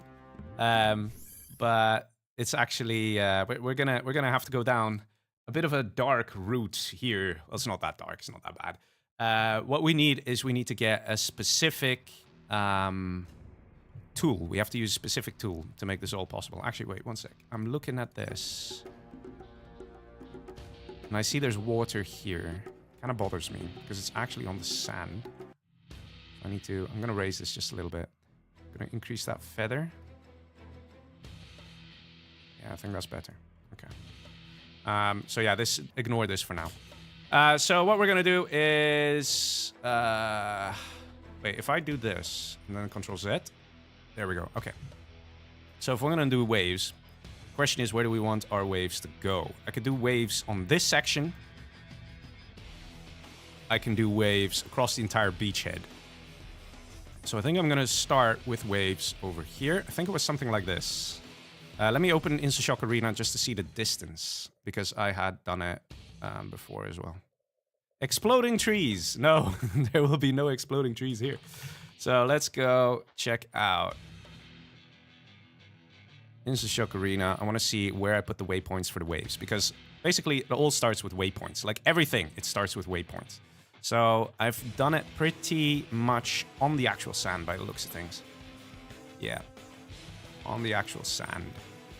So I know roughly what I want to do. So on the actual, like where you want the waves to stop, okay? Place your waypoint there. So let's do it like this. And I think it's nice if you have like a bit of a, like this, just a little bit, just a hint of that. So I think this should be pretty nice. Oh my god! No, River, no! Fuck off! Can I Control Z that? Oh, thank god I can. Okay, let's remove the triggers. Trigger areas. I hate when that happens, that weird freaking bug. Anyway, so we're gonna place some waves. First thing we're gonna do is place down the waypoints. I'm gonna move the rocks a bit out of the way because we don't want the waves to be too much in the way of that. We're gonna say, I want the waves to be right here. So they will go here. Okay, and you just kind of cover your coastline how you want it done. Don't be too shy of adding extra waypoints the way I'm doing it, because it will add, of course, to the detail. You'll see what I mean. If you just have one stretch of straight waves, it also doesn't really look so nice. It's kind of like roads, you know? You can't have roads that are just one stretch of straightforward, one directional. It's just a bit boring. Okay, so again, you got to position it where you want the wave to stop. So, something like this. Yeah, I think it's okay. I think it's okay. Maybe actually I need to make it like this. And you can make this as detailed as you want. But the more waypoints you put, more work it's going to be. There is that. And this one's going to be at the very edge. So you know what? Just put you X coordinate 0. Just put you at the very edge. Okay. So we're going to save our map. Let's see. People saying in chat, We need coconut trees. Crab at seaside. Exploding trees. Dead whales at the beach. We want tsunami waves. Okay, you can't have tsunamis. But okay, the game does have that thing with the dam if you break the dam, right? But you know, that's not right. Anyway, so what you do is you go to a wonderful website known as leggy.cc. You go to the download section and then in other, okay? You go there and you download the program called WAC-Edit. So it's WAC-Edit, this one, okay? So you get this program. And now things get really boring because what we need to do is we need to manually add each waypoint to create a set of waves. So let's do this. Let's start here. So we have this waypoint. And what we do is we do add entry. So you right mouse click on this section, then you go add entry, and then you do coastline, okay? And now you can choose the type of waves you want, okay? Let that sink in. There are different types of waves. Pond is just sort of like, it's like simple small waves that flow in and out, right? They flow in and out. The ocean waves are the ones that are like sliding forward, that last a little longer and that go more like an actual sea would, right? So pond is if you have just like a lake, I guess. Even though it doesn't really make sense to have lake with waves, it's still nice. It still looks nice, so you might as well just put it. Ocean is what I'm using here, so I'm going for ocean. Close ocean and close ocean double and radial. I don't really use those. I don't know really what they are. If I remember, close ocean double is just when one wave sort of fades out, the other one immediately starts. So you always, whenever looking, you always see a wave, at least, always. Something like that. I don't know what close ocean is. I don't know what radial is, but to be honest, these two are the only ones you need. So ocean is what we want. And we're saying direction above or left. So do you want your wave to come in going up, or do you want it to go to the left? No, we want it to go to below or right, because we're going in this way. Okay, we want the wave to go in this way. I don't know if it's going to look bad, but we're just going to do it. So then we're going to right mouse click. We're going to do add entry. And it says XY coordinate. And this, ladies and gentlemen, is why we have waypoints. Because we could just enter it. So you see it here, just enter it. So I think I could just do like this. Oof. Does this work? I think this works. I think this is how I did it last time. There we go. We added it, okay? And then we do, again, add entry. And you click on the next waypoint, and you copy paste it across. Okay, you see how this world building stuff, it's not difficult. It just takes long. So we just, there we go. Add entry. We do the third. And there we go. We do okay, save. And where are we going to save it? We're going to navigate to the documents folder, then general 0 hour maps. You go to your map. Okay, so my map is pretty okay version 8. There we go. And you're going to have to call it the same name as your map. So how do we do that? Oh, it's easy. Just write like a.wac. Okay, for now do that. And open up the map folder, and you'll see suddenly there's a. Oh, it didn't say .wac. It should say .wac. So what you do is you take like the TGA folder or the map folder, press F2 on your keyboard, nice shortcut, then Control-C for copy. Then you press this, F2, Control-V for paste, and you type .wac. It is that simple. All right, now you have waves. All those people saying it's too complicated. Anyway, so let's go in our game. Do we have to restart? I don't know if this would work. It works. There we go. We have waves. Ladies and gentlemen, it's just like that simple. We have waves. Can you see it? Yes, you can. We have waves. Don't look that great, to be honest. But we have them. We have them. That's step one. We have them. So I'm thinking, I actually want this a whole coastline. Right? But actually, to be honest, the most important coastline is this one. So not sure how I'm going to do it. Maybe I can just redo it and have a whole, like, one big sexy wave thing. I think I'll do that. But yeah, this is the ocean waves. You see, it sort of stretches out and stuff. There you go. So yeah, that is how you do it, guys. That is how you do it. How you make waves.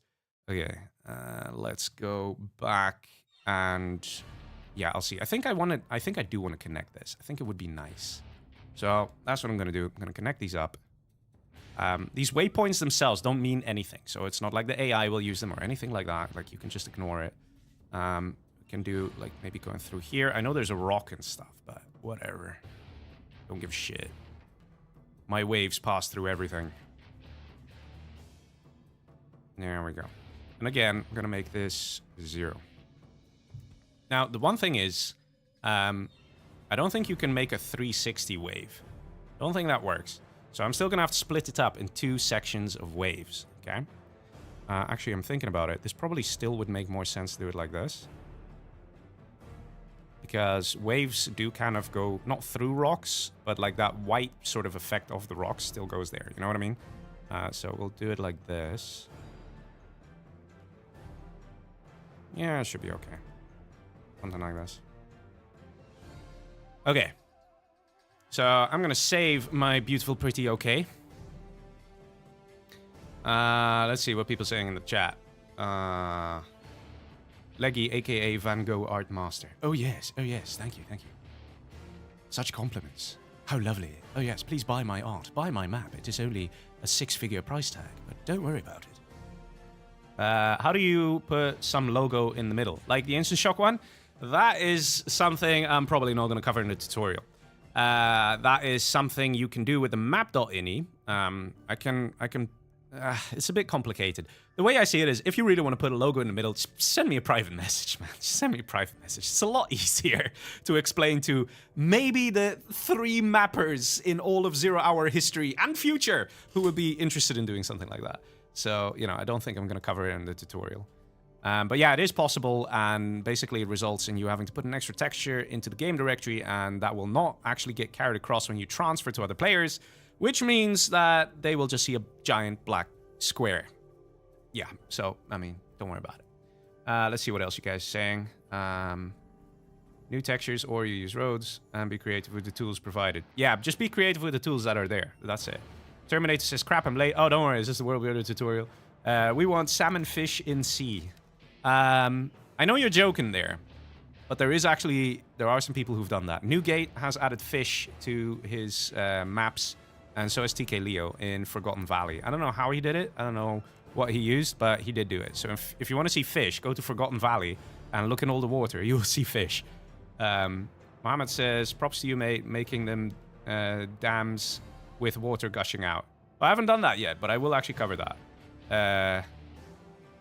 And actually, I didn't come up with that. The first time I saw that, I think, was either on a tutorial by CNCHD, or CNCHD got it from a mission map. And I know 3CG also did that. So I don't know who came up with it first, but it's still creative. Let's see. Damn, Leggy, you're really good at this. Thank you very much. It's not hard. Again, I mean, you might be like, wow, Leggy, wow, it's amazing. But it's just time, man. It's just time. Anybody, and I mean anybody, who's willing to sink in the time will get results like this, and definitely better than what I'm doing as well. So it's just all about time.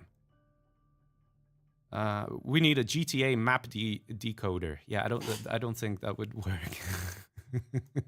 Anyway, let's go and continue with the waves here. So I guess I added these in, but I'm just going to delete them because I'm going to work a little differently now. So can I delete these? Delete all. Ooh, kinky. Okay, so how am I going to start with this? So I'm going to go down. Wait, add coastline. Below or right? Yeah, so this is below or right. So it's below and right. So we'll start here, add entry. And we're just going to copy that across. So, oh, that was 0, 0, 0, 0. That's useful. Okay. Let me move this window here to the side so it's a little easier for me. For you guys, it doesn't make much difference, I think. But for me, I can just easily do this. So, 1, 2. Do not click OK until you're done. Also, I have to put this ocean. You know how many times I had to redo it because I forgot to put ocean. You don't want to know. And of course, if you have a map that has a lot of like sections with waves, this is a real pain to do as well. It's one of those things that takes really long. But, you know, with everything, if you put in the time, the effort will show and it will all be worth it, guys. Okay. And again, you see how the arrows of the waypoints are. It makes 0 difference. I'm just doing that for me to mentally draw a map of how it will, how the waves will be created. Now you can see, man, the waypoint system, by accident, I'm telling you, EA did a great thing here. You can just see coordinates and input it like this. So you can hook them up. You can see a line. It's so useful. You can see how they're used for measuring. You can see how they can be used with waves. Like, forget actually waypointing units around. These things are just so great to use. Okay, so we do poof. Okay, and now things start getting a little crazy. Because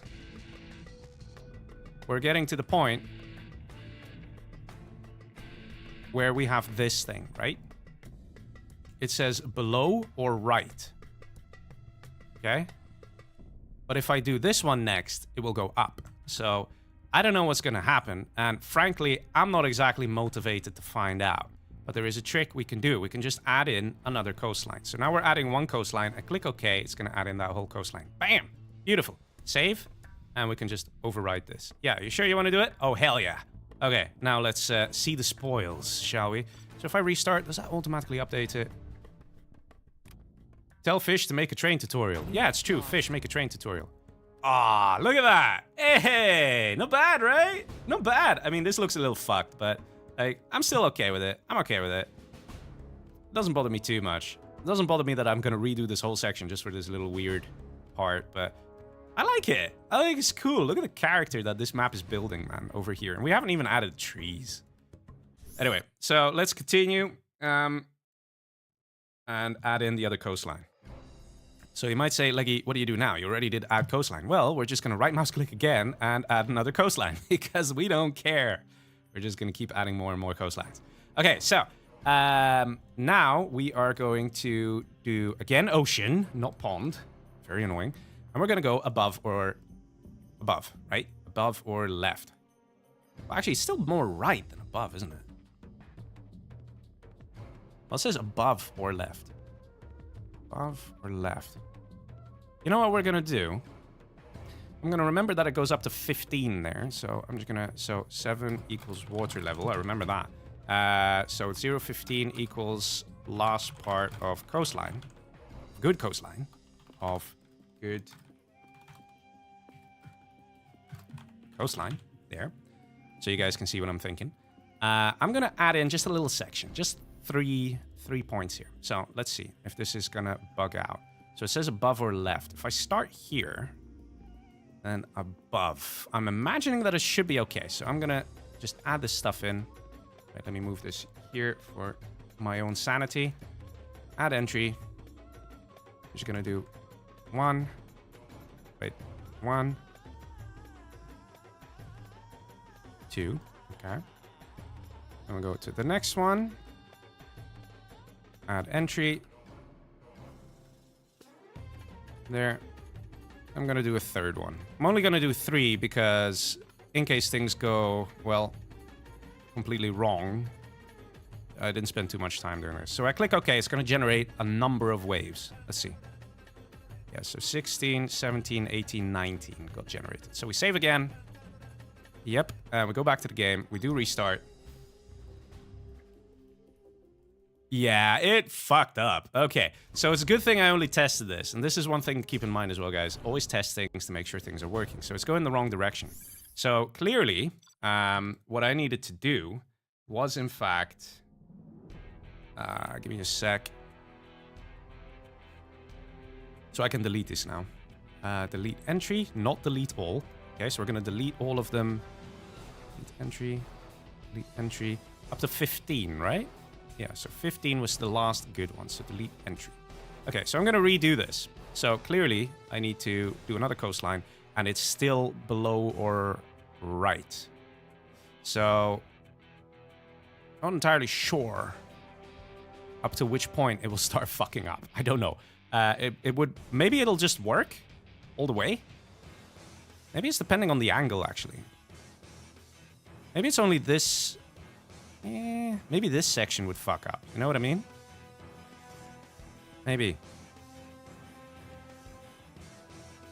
Well, one way to find out. Let's just add them. So, here we go.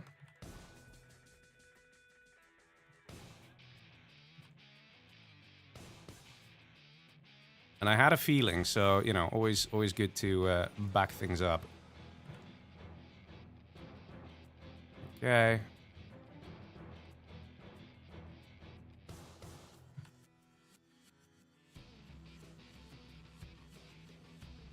Just gently adding all this stuff.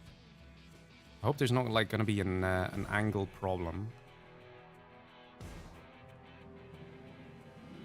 I hope I can just add this whole thing in one go. That would make me very happy if I can do that.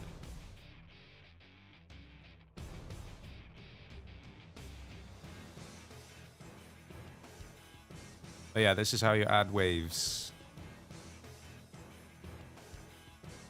So we're almost done here.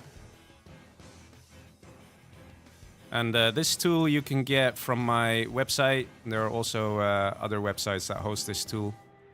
The Whack Edit.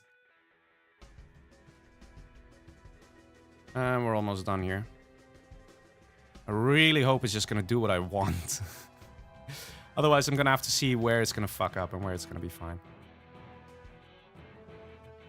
Let's see. Almost done. I'm going quite detailed. I have quite a few waypoints here. I would recommend people to do the same. Like, don't just do one waypoint and that's it. There we go. Please work. So we save. Yes. Okay. Now we restart. Ah, look at that. Hey, that's not too bad, is it? Unit lost. That is not too bad. I mean, again, it's fucking up over here a little bit. But, I mean, the game is the game. You know, people won't really care that much. That looks sick, right? How is that for a beachhead? Huh? Not bad, right, guys? Not bad. That looks great. I'm very happy with the results here. So there you go. That's how you add waves. And, yeah, I think it's pretty cool. I think it's pretty cool. But there's actually something else I need to show you guys. I want to show you guys. Which is something someone already alluded to earlier. Also, I'm seeing randomly on the minimap that there's a piece of water here. See that on the minimap? Fucking snake, man. There's like a piece of water here. That's fine, that's fine, that's fine. So let's go back here. And there we go. Wait, I actually pulled up the wrong one. Here we go. So we have the nice waves, right? But there's actually something else I want to show you guys as well, which is waterfalls. So waterfalls, pretty damn cool. Okay, we're showing you waves now, showing you rivers. Rivers kind of a bit messy, as you can see. It's not the easiest to use, not the easiest to control. Waves, it's just a bit of time that it takes. But now let's do waterfalls. So for those of you wondering, what the hell is a waterfall? It's what you think it is. So how do you make a waterfall? That's the real question, right? So let me show you. You go to... It's actually an object. And it is not just any object. It is a building with the shortest name in the game. A dam. And I actually have to be right back. I have to go feed the cat because it's his time. You can maybe hear the ringtone that always plays, and now he gets really excited. So I have to feed him. I'll be back. You guys will just have to wait in suspense. I'll be back. I'll be back. Give me like 2 minutes, 3 minutes, 5 minutes.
And I'm back. Okay. The cat is very happy. So let's do waterfalls. So how do you do it? You go to the object thing. You find the dam, which is in civilian structure. And then you do dam. You place it. You mark it as indestructible. You mark it as not selectable. And you do dead. That's it. You have a waterfall. If you don't believe me, check it out. So I'm spawning here, right? Let me show you guys. Look, it's a waterfall. You'd be like, no, Leggy, it's a dead dam. What the fuck are you talking about? Well, that's basically the thing. We're gonna cover up everything from this thing, apart from the waterfall, okay? So there's some other tricks you can do. As far as I know, you can use the map.ini to literally erase this section of the dam and this section of the dam. But that's a lot of weird, complicated shit. We're gonna keep it nice and simple because you just want the waterfall, nothing else, right? So what we're gonna do is we're gonna go back to the world builder. And give me a second. I'm gonna reposition this thing in a way that it is like a waterfall. So, how do we do that? We're gonna place it, let's say here at the edge, right? Actually, I don't really want to do that. I think I just want to show you guys how to do this. So, let's say somewhere here. Fuck it. I'm gonna lower this here because it kind of makes sense to have a waterfall that then goes into actual water. Okay? Generally speaking, it's a good idea. So we have this, and now what we do is we increase the height. No, it should be more. Actually, we need to lower this first. And basically what we're doing is we're kind of cheating. Okay? You're starting to see where this is going, aren't you? Yeah, you are. Yeah, you are. We're just cheating our way through scumbagging and lying. Okay, it can only go to minus 50, so we'll just manually type in minus 70. And we can do some more things here.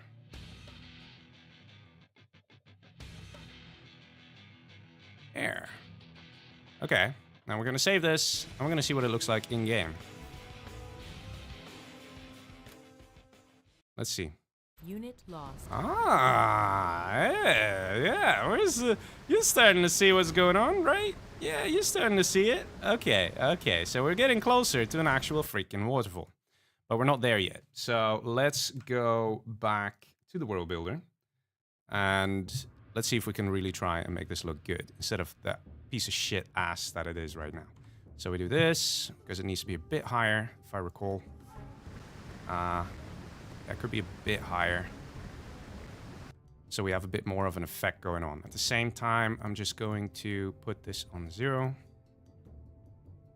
Because we're just using these mountains for now to hide the actual dam. Yeah, the dam actually, because it breaks apart, you don't see this piece. You see? You don't see that piece because it breaks apart. So it's not even that bad. But I'm just showcasing how you can do this. And now we need something behind here to have this all make sense. So what we can do is we can get a little creative. Let's put, let's see what the height is here. I'm just checking again. Height 17.5. Let's try and go to a height of 46. This might already be decent. Okay. And this is actually pretty tall up here.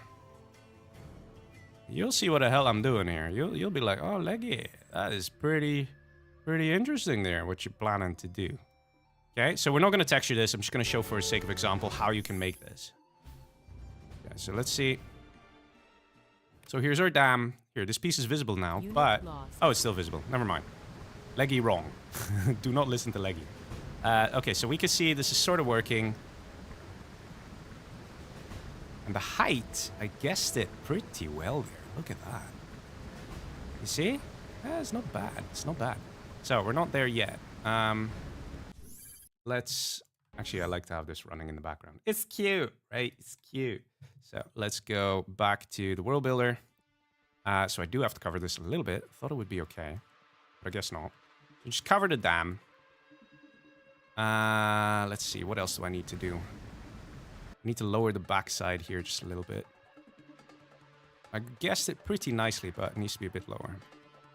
Okay, and now what we're gonna do... Any pieces of the dam visible? Yes, up here there's a piece of the dam visible. Now, you might be like, Leggy, how are you gonna hide that dam? Like, how are you gonna do it? And the answer is easy. With rocks. Tons and tons of rocks. Okay, you don't need tons of rocks, but this one is really good. This fat piece of rock, you can do... Let me show you. Like this. And there you go. You can hide a piece of the dam quite easily. See this? Now you can put another rock, which then hides that other piece. Let me change the angle here, because we don't want too much rock. So the rock here is a necessity, not something to actually make it look nice, if you know what I mean. On the other side, the dam is not even visible, so that's good. This side, I think I just fixed that already. And I had lowered it a bit, the soil here, or the ground here. So at this point, all I need is for phase 2 to begin, which is... I need some sort of a rock again. Just a little bit. Damn it! Come here!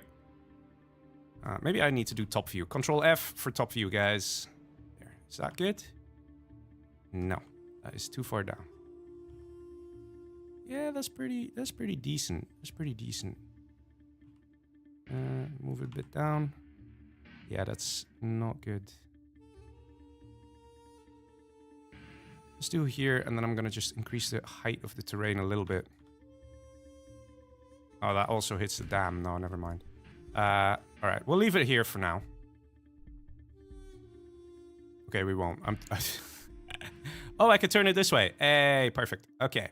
So basically what I want to do here is I want to destroy the illusion created by the river that I'm about to create. Okay? If you're like, Leggy, what the fuck are you talking about? We're gonna put a river here. There we go, so we don't have floating rocks. We're gonna put a river here, and it's gonna look absolutely amazing. Okay, I actually do need to see trigger areas if I'm gonna make a river. Okay, so I make my section, gonna raise it up, and we're gonna move it to the edge, so it's in the rock. Okay, so I'm gonna raise it a little more. Maybe lower it a bit.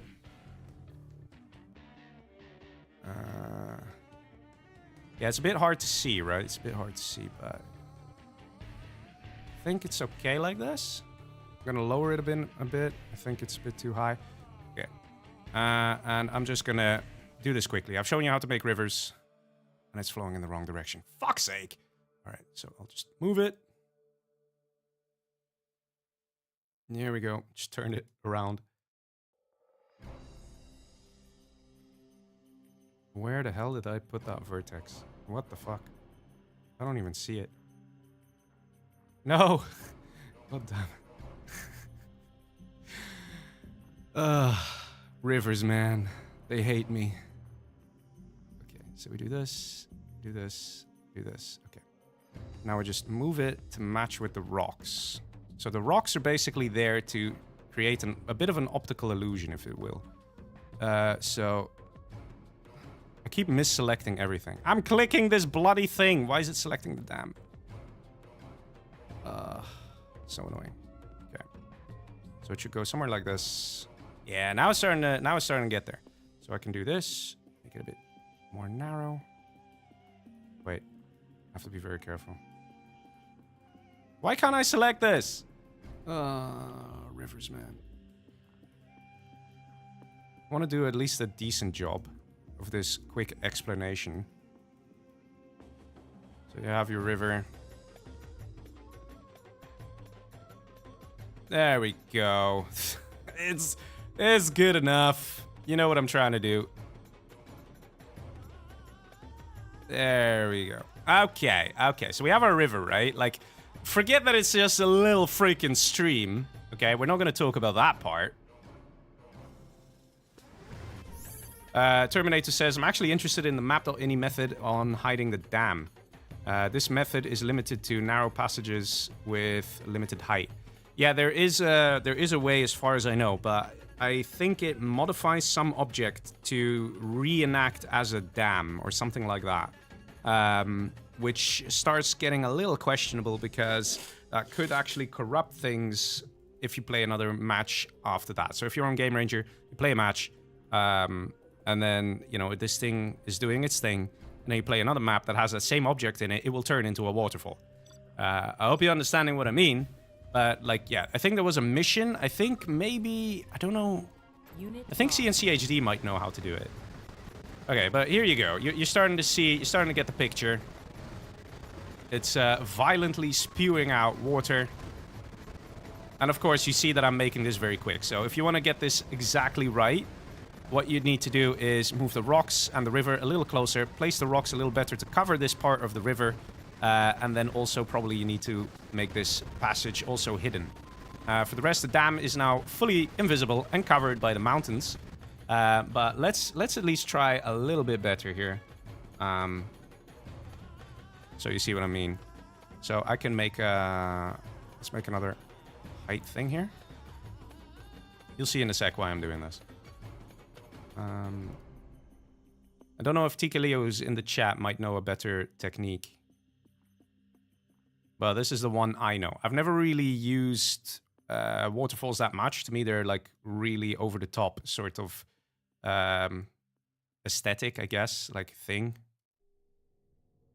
Okay, so this is a bit like this. And I'm gonna lower this.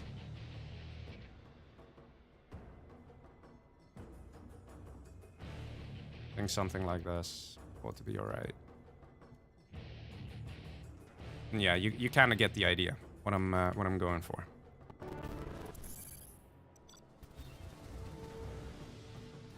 Okay, let's see. Yeah, it's a bit better. If you want to get this right, like just cover this in more rocks so the waterfall goes through the rocks.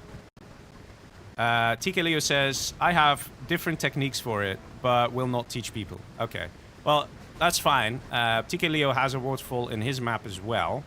I still have to show... I will show his waterfall later, because there's still one thing that I need to do, which is if you start the match and you look over here, you'll see that there's a dam, right?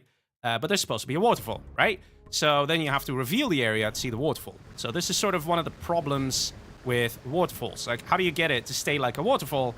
Because, you know, when you don't have the area shrouded, it just vanishes. And then you see what it actually is, and it looks like absolute ass. So when you make a waterfall, there is also a very crucial point that you have to take care of, which is you need to permanently reveal the area for every player, okay? Now, I know that sounds a bit like, what? Are you being serious? I'm being dead serious. So let's take the dam. So we have the dam, okay? Here are the coordinates of the dam. So I'm going to copy that, and I'm going to paste that in here, just so I have the coordinates. I'm going to place a waypoint there. So I'm going to call this damn it. Piece of shit. Okay. So I'm going to call this, I don't know, dam reveal. Subtle, right? Very subtle. So I'm going to put that on the exact same coordinates, which is 847.5 and 1253.38. There. It's on the exact same coordinate as the dam itself. So now what we do is we go to scripts. And we go to player civilian. We go new script. And we go to actions if true. And now we have the script menu. Yes, we're starting scripting, right? We're doing some scripting. And we need to go to map and then shroud or reveal. And then we need to go to reveal map at waypoint permanently. Okay, so the map. Right, I think this is it. So what we do is we say the map is permanently revealed at waypoint dam reveal with a radius of, I think it was 1. Yeah, radius of 1. So just a tiny bit. For, which player? And now things get a little tricky and weird, right? Now, just because these are the players that you see listed does not mean there are not other players. So all you gotta do is type in player 0. Click OK. And you gotta give this a name. So I'm just gonna say dam reveal 01, because maybe you want to do more dam reveals. Maybe you want to have a waterfall for each player. I don't know. So I'm just gonna call it dam reveal 01. And you click OK, and it's like, oh, what the fuck? It gives you question marks. You can see the question marks. It's like, wait, there's something wrong here. And that's because it doesn't know what player 0 is. But player 0 exists. In fact, so does player 1. Leggy, what are you doing? You absolute criminal. You're making up players. No, I'm not. This is actually a weird thing where player 0 represents the first player slot in the lobby right before the match starts. So player 0 is the first slot. Player 1 is the second slot. Player 3 is the third slot. No, wait. There's a fourth slot, fifth slot, sixth slot. And you have to go all the way to player 7, because we can have a maximum of 8 players. And this is a 0-based thing, so, you know, it's 7 plus 1, so it's you have to go to player 7. So you have to do this for each player up until player 7. That's what it comes down to.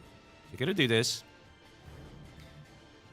And then when I restart my map after I save it, so this is the script. This is all you're going to do. So, okay, save. Okay, we restart. Oh my god, I can see it! Because this tiny section of the map is revealed for everybody now. Everybody, okay? So, like, do not hide your Colonel Burton here. I'm kidding. It's so freaking tiny, it's not going to impact the game. But it will make sure that the waterfall is always showing, okay?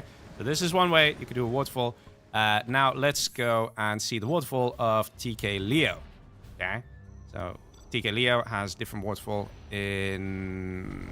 Forgotten Valley is the name.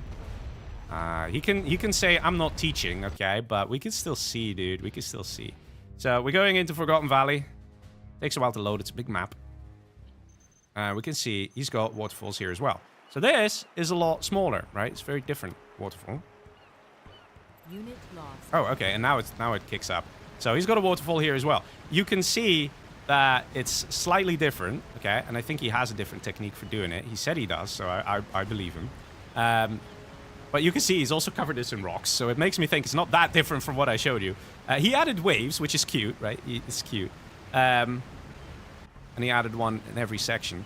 But if you're like, I prefer how TK Leo did it, you can literally just open his map in the World Builder and have a look how he did it. You can look at the map.ini he has in his map and see if maybe he did something with a waterfall. Maybe not. So just have a look. So I showed you guys now how to do waterfalls. Generally, I'm not that big a fan of waterfalls. I don't think they're terrible, but they're... I don't know. It feels like they're overused and they rarely make sense to be used. Like, even in Forgotten Valley. I hate to say it. Actually, let me go back into the map. Basically, I feel like a lot of people use waterfalls for the sake of using waterfalls because they're like, look how creative it is. Do I get creativity points? And it's like, well, it kind of has to make sense. In my opinion, if you put in a waterfall, like, let it be like a sort of centerpiece, right? Let me see. Let me try and tell you what I mean. So if you open up Forgotten Valley, oh, he's got his custom textures. I'm just gonna open it up here. Oh god, don't tell me you have like that weird protection thing, because otherwise I might be forced to show people how to get through that protection thing on stream, because some mappers have that. Does he? No, okay, thank you, good. Please don't put protection things on your map. Please let other mappers look at your work so people can learn and get better. So what I would do in this situation, TK Leo, don't hate me, just for sake of example. I always pick on you, don't I? Like, I always pick on you. Whenever I need to, like, illustrate something, I always pick on TK Leo. It's really unfair. Height says 100. Wait, whoops. I mean this one. 100. Okay, so let's do 5 and 2. So what I would do is I would do something like, oh yeah, I can already see what you're using. Yeah, that's the technique that I kind of warned about a little earlier, I think. So what I would do is something along the lines of this. Okay? I know some people would be like, Leggy, you're butchering his map. It's fine. You love me, right, TK Leo? Oh my god, he's got so many different water sections. So what I would do is something more along the lines of this. Does he even have an outer water section, or did he delete that? He deleted it. Oh my god. But it would have been so easy for my example. Anyway, let me just add a new one. Come on. Why can't I... Fucking hate water sections. Oh, it didn't connect. Oh, fuck's sake. Let me add another water sec. Oh, wait. It did it? No, I didn't do it. Wait. Give me a sec, guys. Give me a sec. I could just... Thank you. That's what I want. Okay. So what I would do... what I would say is, if you have a waterfall, have a map like this, where clearly you've got this, you know, big river or canal going through the map, and then at like this point you have a waterfall, and then maybe at this point further down the line you have another waterfall and the water goes even lower, you know, something like that. That I would say, that's cool, that makes sense, that's badass, because you've got a canal, you've got a river, you've got something, and you have waterfalls going through it. That can actually happen, like in nature. You can go in and type in waterfall and Google images and you would see that kind of stuff happening. But what you wouldn't see is just like, you know, in every freaking corner a waterfall. Like, to me, it just feels like the creativity point of it, it's just somewhat lost. It's a waterfall for the sake of a waterfall. I would say avoid doing those kind of things. Like, for a brief moment in the map I wanted to show you, like, you saw me, I was hesitating, right? I was thinking of showing you guys the waterfall over here on this section. But I was like, it makes no fucking sense. It makes no fucking sense. And there will be mappers who will add a waterfall literally in the lake just to add a waterfall. Please don't do that, please. So that's why I'm saying, to me, waterfalls are not that important, because there are rarely times that they really make sense. But when they make sense, they are damn sexy, okay? They're damn sexy. That's all I can say. Anyway, I've been ignoring chat. Let's see what people have been saying. Mel says you can open other maps and copy-paste. You can't copy-paste, but you can open other maps. So we're here in Forgotten Valley. I can go to Edit, I can go to Scripts, and then I can see, is there anything with Waterfall? So here it says Reveal Waterfall, and you can see this is the same script for revealing it. So this is the Waterfall revealing script. You can see, is there anything else going on here?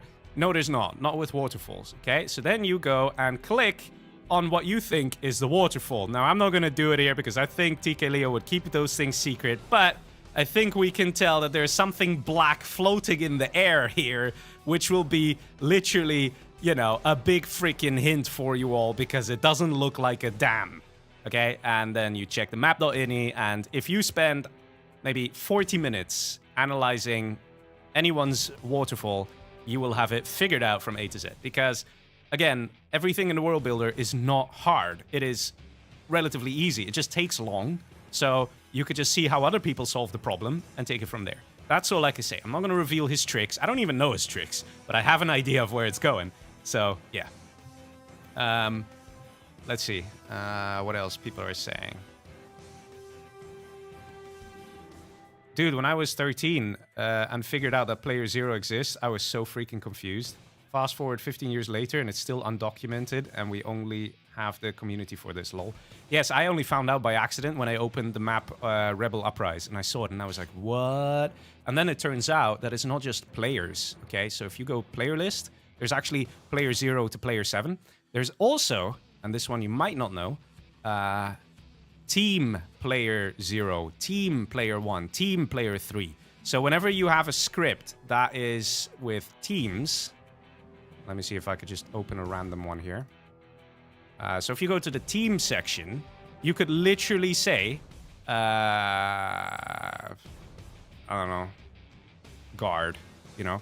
You could literally say, Team Player 0, guards area, whatever. And that works, okay? That works. I'm not sure if this needs to be a capital, like a capital letter, a capital P, or a small p, but it works, okay? So there are undocumented things in this world builder. That's just crazy. But yeah, so I want to show that. So that is the waterfall. Okay. We're getting there, boys. We're getting there. Let's see. So waterfalls is done. Then decorative objects, trees, roads, weather, time of day, lighting, AI, and sounds. That's all that's left for today's stream. Okay, so I will just ramp this up with a bunch of ramps. Oh shit, I'm fucking it up, aren't I? I thought this was all even, or roughly even. Whatever. I'm kind of butchering my map here as a result, but I don't think I can do Ctrl Z. I'm just doing this. Terribly sorry, boys, if this offends any of you. There we go. So I'm just deleting this. Die, damn, die. Delete this. And I'm gonna make another ramp here. Okay, and we'll just... There we go. There! No one will notice that I use this section for making dams. Okay. So, I gotta remove the script as well. Now the script will fail, because it's like, where the hell's a waypoint, leggy? There we go. Delete, save, done. Okay. Let's see what else people say. Yeah, TK Leo has his other technique.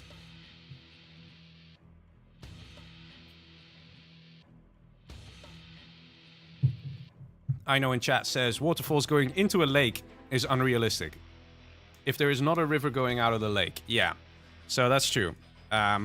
That's why I said, if you have, like, this whole thing going on, if you have a giant canal or a giant river, fine, no problem. Love some waterfalls in there. Don't even stick with 1, stick to 2, maybe 3 even. Like, sure, it would be awesome if you make a layered map like that. But, yeah, don't do it just for the sake of adding in a waterfall, please. But, again, that's my feedback. Maybe some of the judges who are judging creativity will say, man, I don't care. I love waterfalls. Just put them everywhere. Who knows? Who knows what's going to happen? Okay, anyway, so that was waterfalls covered. Now, let us talk about decorative objects. So, what is a decorative object? A decorative object is an object that is used for decoration. I know, who would have thought? So surprising, right? So anyway, you want to add some? Most of them are in civilian. Do not, please do not just go randomly and do something like this, okay? Let me show you. Do not do this. Do not go team player, civilian, give him power, and then put, as decoration, a random propaganda center here because you think it looks zen. And then you're like, well, it's still a propaganda center, so I need to put a bunker, and I need to put probably a few Gatling cannons because it makes sense, and now it looks like a little outpost. It's so cute, it's so adorable. You know, and you save your map, and people go into the game, into your lovely map. Here it is, pretty okay. Let's go. You know, and it's just like, oh my god, it's so cute, it's so adorable, it's so innocent. Lol, he's still low power. I think I put... No, I don't know why he's low power. Anyway, let's assume he's not low power. And you're like, wow, this is so cute, this is so nice. Do not do this. Do not do this, okay? If I'm playing a game, okay, and I have already a million things on the screen to keep in mind, to keep in my head and everything, the last thing I want is decorative things that look like in-game things, okay? It is just distracting. You might be like, yeah, but it's obvious it's not part of the battlefield. It's true. It's not obvious. But this is something that's fully subconscious, okay? It's subconscious. You see it, and you'll be like, and then it's like, oh, never mind. And that's sort of like that little bit of a, huh, what's this? The pattern recognition of players that kicks in. It just kind of makes you, for a brief second, you have to think about this. Hey, what's this? And you're like, oh, it's nothing, okay? It's annoying. There's no other way of saying it. It's annoying, okay?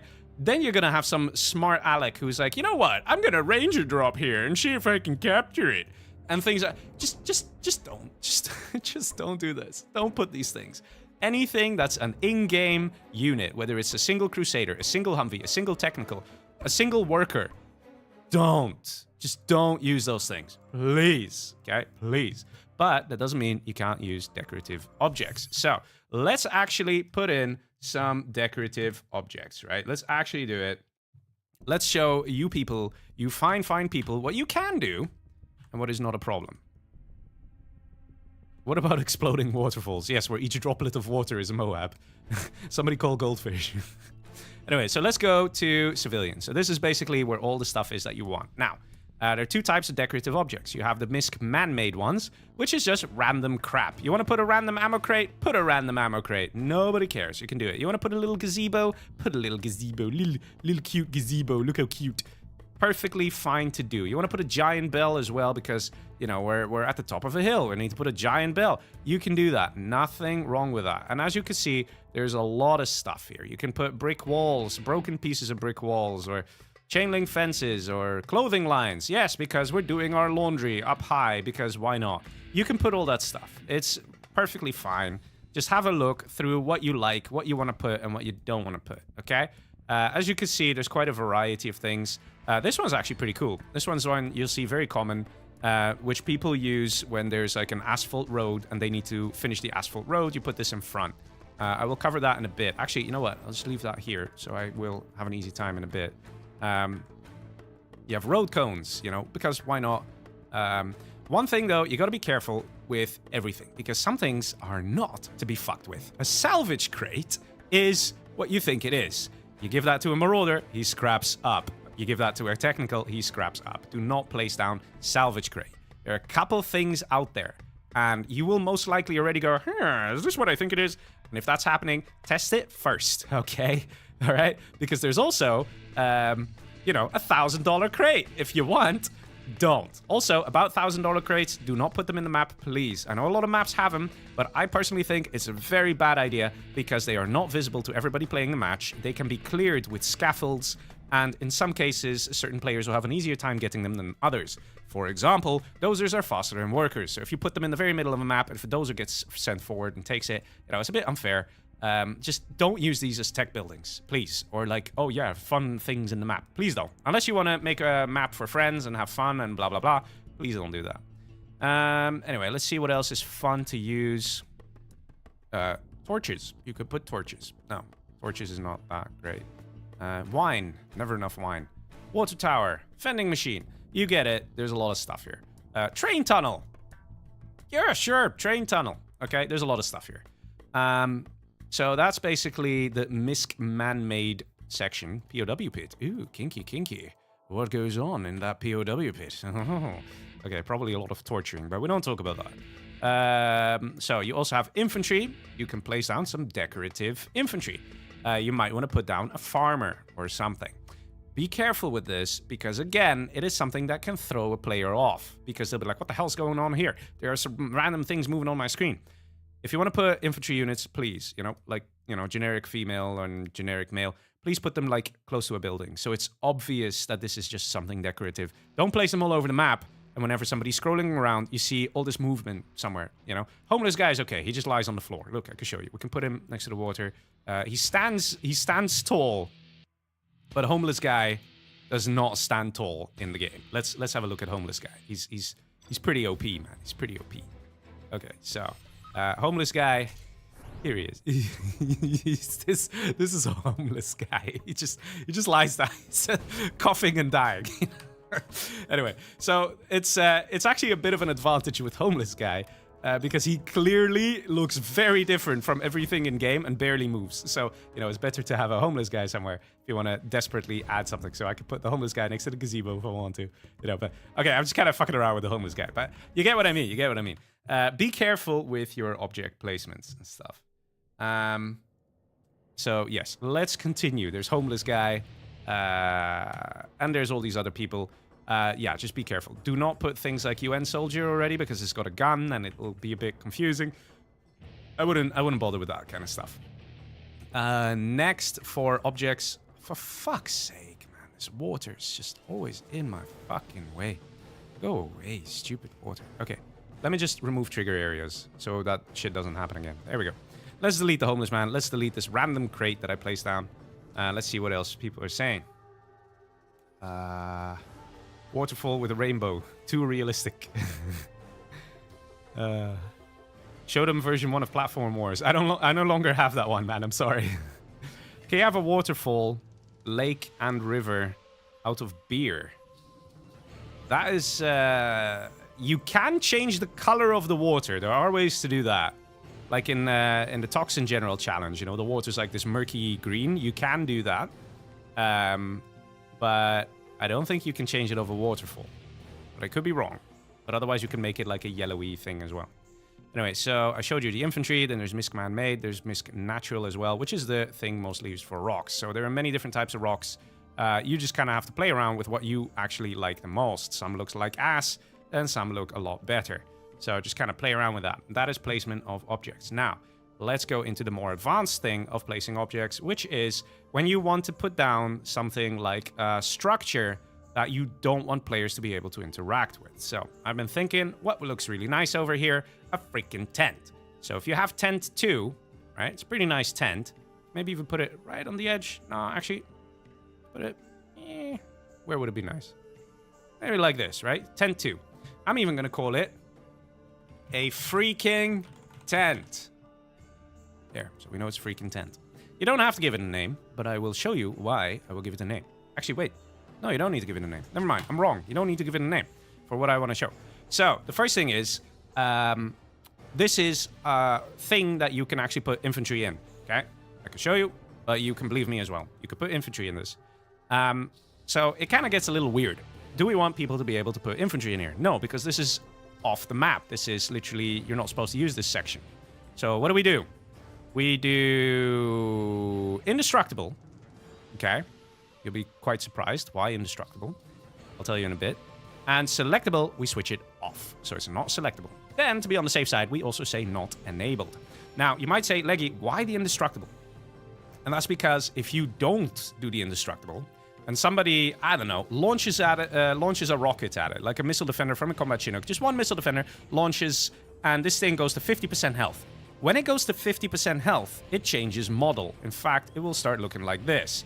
And it will change in-game model. And when it changes in-game model, you will suddenly realize that it becomes selectable. Yeah, it's kind of fucked. So, you know, you leave it 100%, right? Like, I mean, just showing here for testing. Selectable, off, indestructible, on. Like that, it cannot take damage, and it can never reach that state, and it will never change model. Very important, okay? So let me show you guys what I'm talking about. So we save the tent, and look how nice, right? It blends in quite nicely. I mean, sorry, but fuck the gazebo, man. Who the fuck put a gazebo? That's not a place for a gazebo. So we're saving this. We have a nice tent here. Someone might be camping, right? Like, of course. We have a little story. And let's sell the CC. And look, I can't interact with this. It is literally the same experience as the actual freaking rocks. I can't do anything with this. And because it's indestructible, it won't take damage, and it will always look like this. I can launch a nuke at this, and it will survive a nuke. Perfectly fine. Perfectly fine, okay? So, there you go. That's how you do decorative objects. But, have you guys noticed? There's one thing that is a little annoying about this freaking tent. You see it? It's over here. Yeah, there's a random white dot from this fucking tent. Because it's still a building that the game says you can go into. You just can't interact with this, you can't get into it, you can't do anything, and even if you did some magic to get into it, it is not enabled, so nothing would happen. But it still shows on the minimap. Rather annoying, right? So here's the thing, you can actually get rid of this. You can remove it from the minimap. Now in order to do that, of course, as always, we have to go down a little more of a complicated route. So let's go back here to our lovely everything. And we're back here with our tent, lovely tent. And now let's pull up our map.ini. If you haven't made a map.ini, just create it. It's a text file. I showed it earlier in the stream. Just go back to the beginning of the stream and you'll see it. So here it is. Right now, all we have is a lovely water transparency that makes the water so magical and mystical and great. Now, all we got to do, if we want to hide this, because it's a tent 2, if I recall, we just add in this.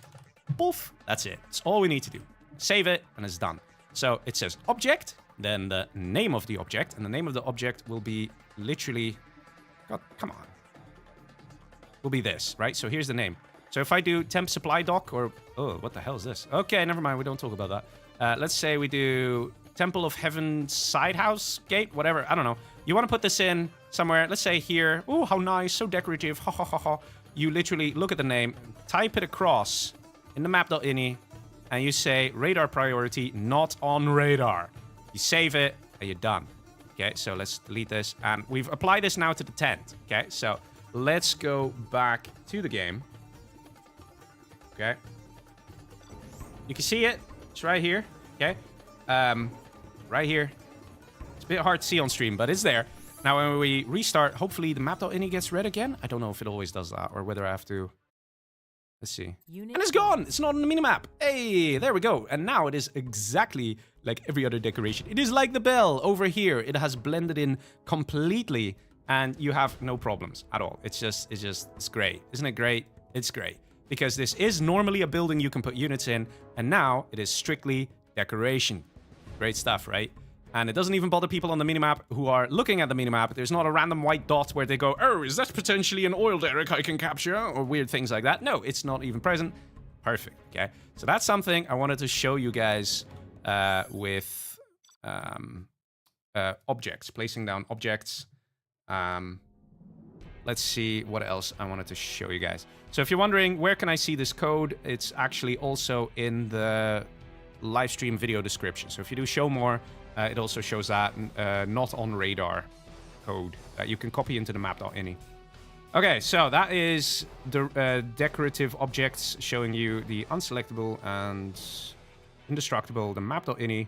And now we're going to take things one step further. Okay, so you will have noticed that I have a lot of rocks. And as you could tell, I already have 172 objects. You might be like, okay, good for you. Have a limited objects, we don't care. But there's actually a problem where the game engine has an actual freaking limit, okay? The game engine has a limit of objects, and this is why some games crash, okay? So you can't just go crazy and cover everything in rocks million times over, because this will increase. And the moment you hit 3,000 objects, the world builder itself starts complaining at you, saying you have too many damn objects. Okay? It actually tells you that. And every time you place down an object, then it's going to give you a pop-up, because it is dead serious. It doesn't want you to do, like, to do it over the top. Okay? So keep that in mind. I don't know if there's like a general number that is the best to keep in mind. I think Instashock Arena, what did I do? Because back then I did investigate this a little more. I think I was around 2,700. Let me double check. And that's a big map. Okay, 6-player map, but still big. I know I keep going back to it, but I made this map at a time when I was like at my world mapping, like a world builder mapping height quality. Look at that, 2,999 objects. There you go. So if I place an object now, okay, let's just place another wood hut. Do I get the pop-up? Yeah, there you go. It's like, okay, son, you gotta take care. Please reduce the number of objects or performance will suffer. Performance is an understatement. It's not performance. The game engine will just freaking start crashing very quickly. So, you know, if I do this every time now, it still allows me to add it. You can see the number of objects is increasing. It allows me, but every time I do this, it gives me the pop-up. It's like, no, Leggy, stop. So there's that. So keep that in mind. But in a map like Instashock Arena that has so many freaking rocks, you can see a lot of shadows. Okay, now this is the next thing I need to talk to you guys about, which is shadows. Shadows crash the game, okay? They really can. They really, really can. Especially AOD mappers will tell you that, yes, when they summon a wave of, I don't know, 500 paladin tanks that you have to kill, the game can just crash because there are too many overlapping shadows at the same time. Now, I don't know about you guys, but I see a lot of overlapping shadows here, right? So, what is the easiest way to fix this? By removing the shadows from the rocks. So, what I tend to do, because I have a lot of rocks, this only applies to people who have a lot of rocks, by the way, just so you know, so you don't have to do this, but people who have a lot of rocks, you might want to look into it. So, let's do this, right? So I can clearly see the shadow here, right? You see it? Oh, it's gorgeous, lovely shadow.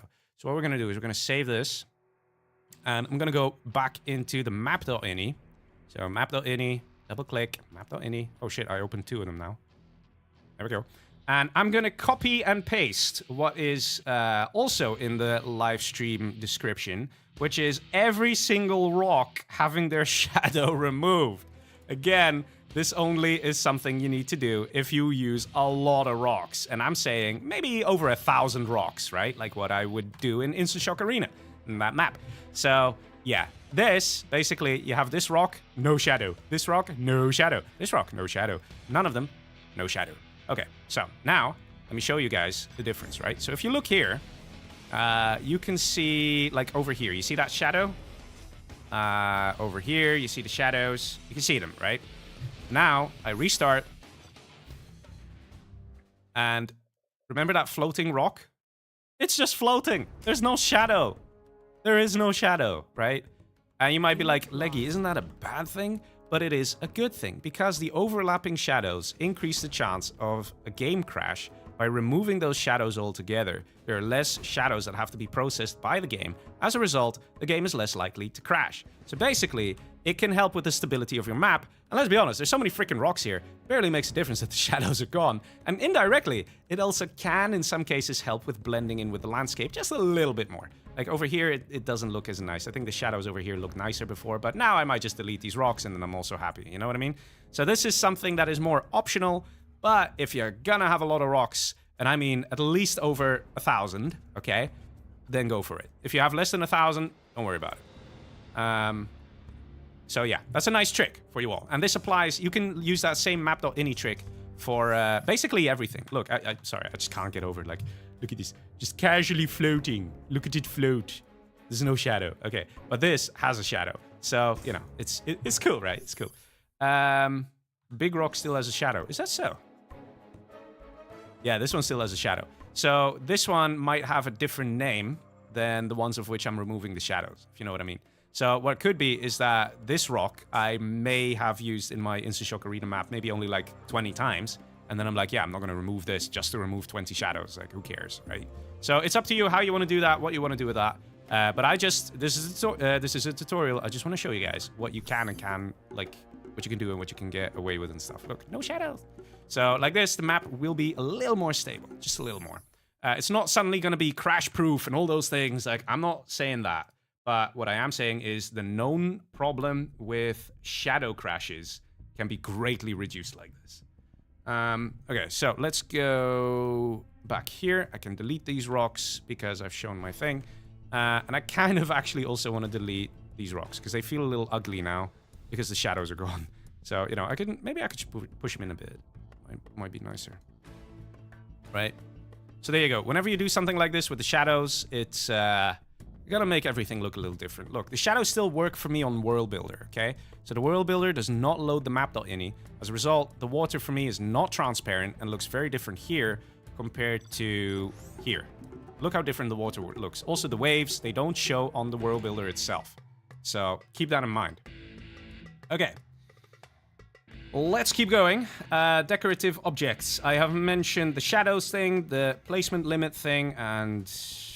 Okay, I guess we're ready with decorative objects. Now let's move on to trees. The one thing that I still don't have in the map. Probably a bunch of you are like, Leggy, I love trees. Where are the trees? Okay, so there are a couple things with trees, okay? First of all, it basically comes down to textures, okay? You're gonna go to Misc Natural. Was it here? No, or was it vegetation or something? Shrubbery, yes. So some of these don't work. I don't know which ones don't work. Let me... Okay, this one works. This one works. Does this not work? Okay, that works. I don't know. Some of these don't work. And they will literally just give you an error and then just do, like, ignore.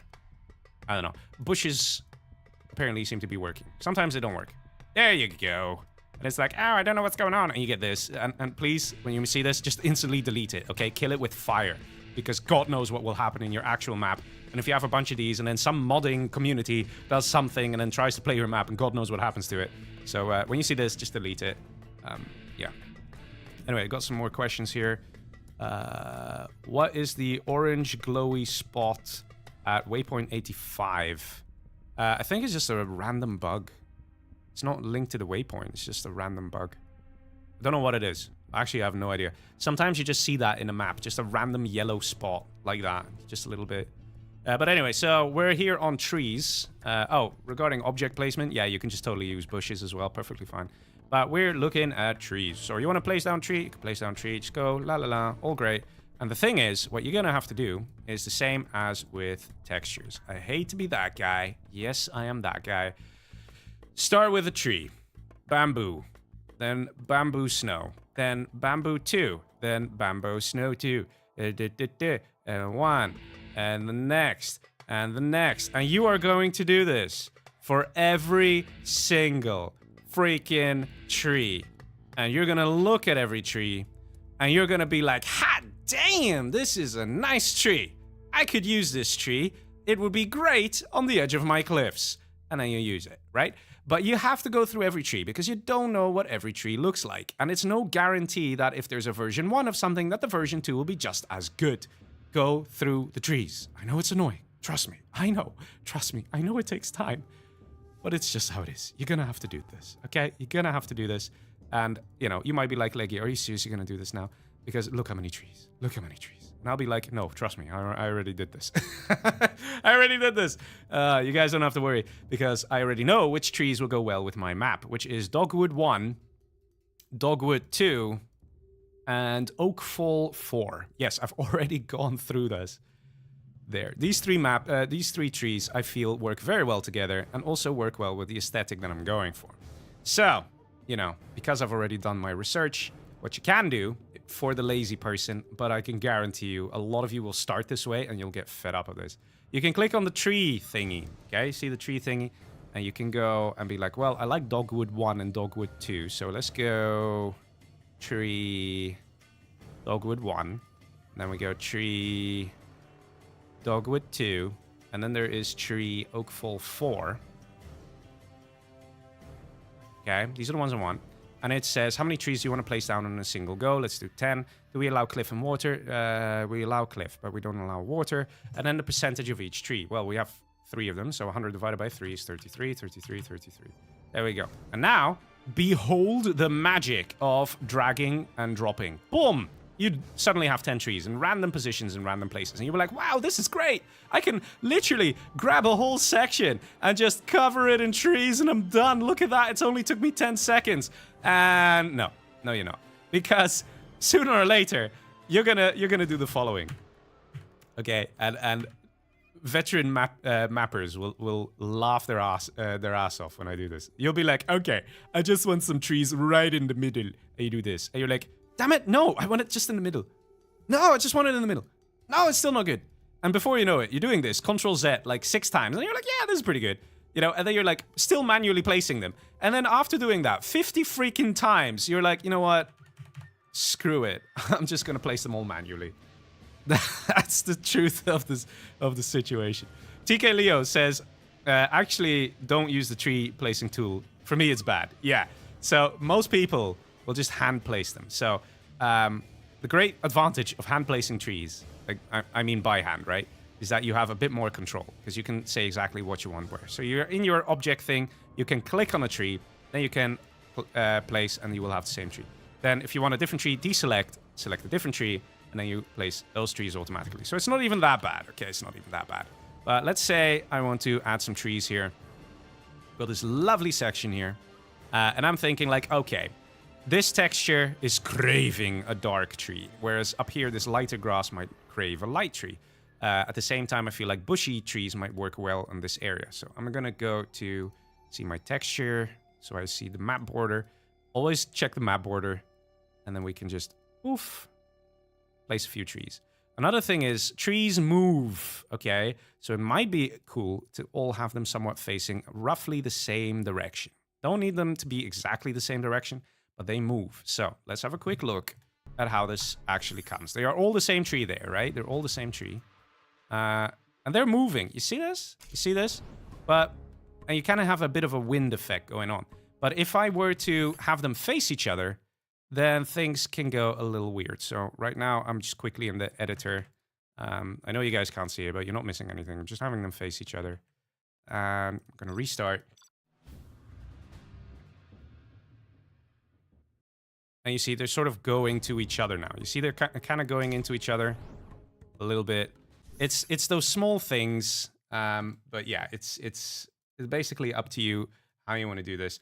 I think it's better to have them roughly facing the same direction. Not exactly the same, but roughly the same direction. So you might say, Leggy, you're using a lot of this one tree now. But in reality, you actually don't see that many variations of trees. So maybe this is already enough, right? So there we have 2 trees. Actually, probably too many trees here already.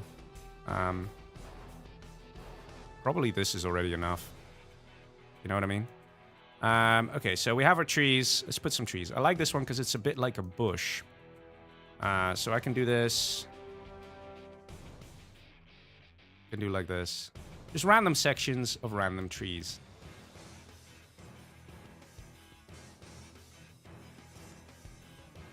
And trees do a lot. They really do. They really enhance a map, in my opinion. And you could just have little clusters of trees. You don't even need that many. It's always nice to put trees close to rocks, I've noticed. In my opinion, that really makes it look nice. Don't know why. I just think it's really nice. Over here, could put some trees. I also feel like some other bushes here might be nice. I know that the fir tree is actually pretty decent. No, not this one. Yeah, I'm actually going to go through it. See if I can find a good tree. Yeah, these are a bit too dark. I thought there was one that was a little more vibrant. Maybe this? Something like this. I don't know. But just play around with the trees and just kind of add trees the way you like it. In my Instashock Arena map, you can see that I've done all the manual placement of trees. Are they all roughly facing the same way? Let's have a look. Yeah, they're all roughly facing the same way. And it doesn't look like, oh my god, it's the exact same tree. Like, it kind of does, but it's not even that bad, right? It's not even that bad. So yeah, that is basically placement of trees. Please place trees. Trees are good, okay? Trees save lives. Trees give us oxygen. Trees make rocks look a bit better because, I don't know, they just do. Look, you see? A few trees make such a difference. Also, let me remove that possible impossible thing because I don't like all this random red. But, you know, you can have entire sections of trees if you want. One thing that you should not do is the following. Let's do 300 for sake of illustration. Do not do this. Do not do this. Do not do this. This. Bad. Bad. Bad mapper. Go back to your room. Do not do this, okay? You might say, wow, it looks so cool. Like, put it on the grass. It's so nice. Okay, fair enough. It looks cool. But again, first of all, you're placing down a shit ton of objects, right? Like here, I'm placing down like 100 or something. Let's actually remove the waypoint so you actually see it a bit better. Yeah, it looks nice, okay? But here's the thing, okay? I'm going to show you guys why this is bad. I'm going to save this. Okay. First of all, massive deforestation if you send a unit through. Just a little weird. Okay, it's just a little weird. And if you are relying on these trees to make your map look good, okay, now look at what's happened. They're all gone, okay? And now it's just like you have weird semi-deforested sections. Not good, okay? Number two, why it's not good. Always ready. Oh, it's not showing you guys the full screen. Let me see. There we go. It should do it. There we go. Okay, check this out. Okay, this is another thing why massive amounts of trees is not good. Spot the ranger! Spot the missile defender! And now, the real killer, spot the worker. GLA could just send a bunch of workers into a forest. They wouldn't be able to find it. And some of you might be like, yeah, but Leggy, that's such a cool idea. That's so badass because you can hide workers and just surprise motherfuckers, build a tunnel and shit. No, doesn't work that way. Because players never see this, would never expect this, and suddenly they have to start worrying about the forest next to their base. So what you're gonna have is probably players waypointing their dozer like this to just crush the trees to make sure nobody sends in a freaking worker. Nobody wants to be doing this kind of shit. You know, they want to be playing the game that they like. They don't want to be wasting their time on these kind of weird decorations. So don't do it. Okay? You understand what I mean? Okay, so then you might say, yeah, but Leggy, you're talking about putting trees on the battlefield. What if I put trees, like, on a decorative spot? Like, let's say I want to put trees... Okay, let me remove this. There we go. Let's say I want to put a load of trees over here. Is that perfectly okay or what? Okay, save, restart. The answer is, in theory, yes, you could do this. Unit and lost. it's not even that bad, okay? But you're gonna use a lot of objects very, very, very, very quickly, okay? Very quickly. So I would still recommend against it. The game isn't meant to have a ton of objects. And like I said before, you have a limit on the number of objects. The game says it's around 3,000. There's a thing where if you have too many objects, the game will simply crash. Right now we have 500 objects. Look how empty the map is, and we have 500 objects. We are 1/6 of the way here. If I place another 5 forests like this, it's like, it's over, man. It's over. So don't do it. If you want to have a low density forest, let's say we put this on 50, and you're like, you know what, let's just do this. Okay, that looks terrible. And like this, and like this, and you really want to do this, and you are well within the object limit at the end of your map, yes, you can do this. Perfectly fine. Make sure you do it in the decorative sections, though, not on the battlefield. But again, if you aim to go down this route, you're probably going to be met with a lot of problems. So, you know, yes, right now it's looking a little bold. You can definitely add more trees. Definitely more. Wait, let's just... I don't know, let's do 20 at a time or something.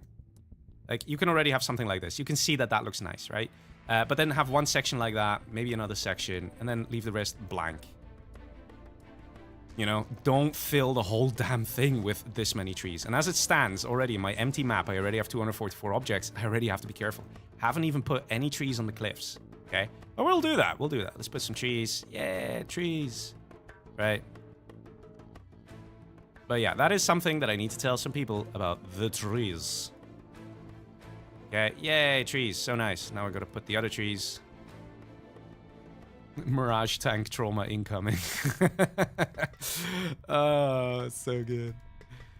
But yeah, let's put some more. So, I mean, if you look at how many trees I have here, how many objects really, it is... Doesn't it say how many selected? I thought it said how many selected.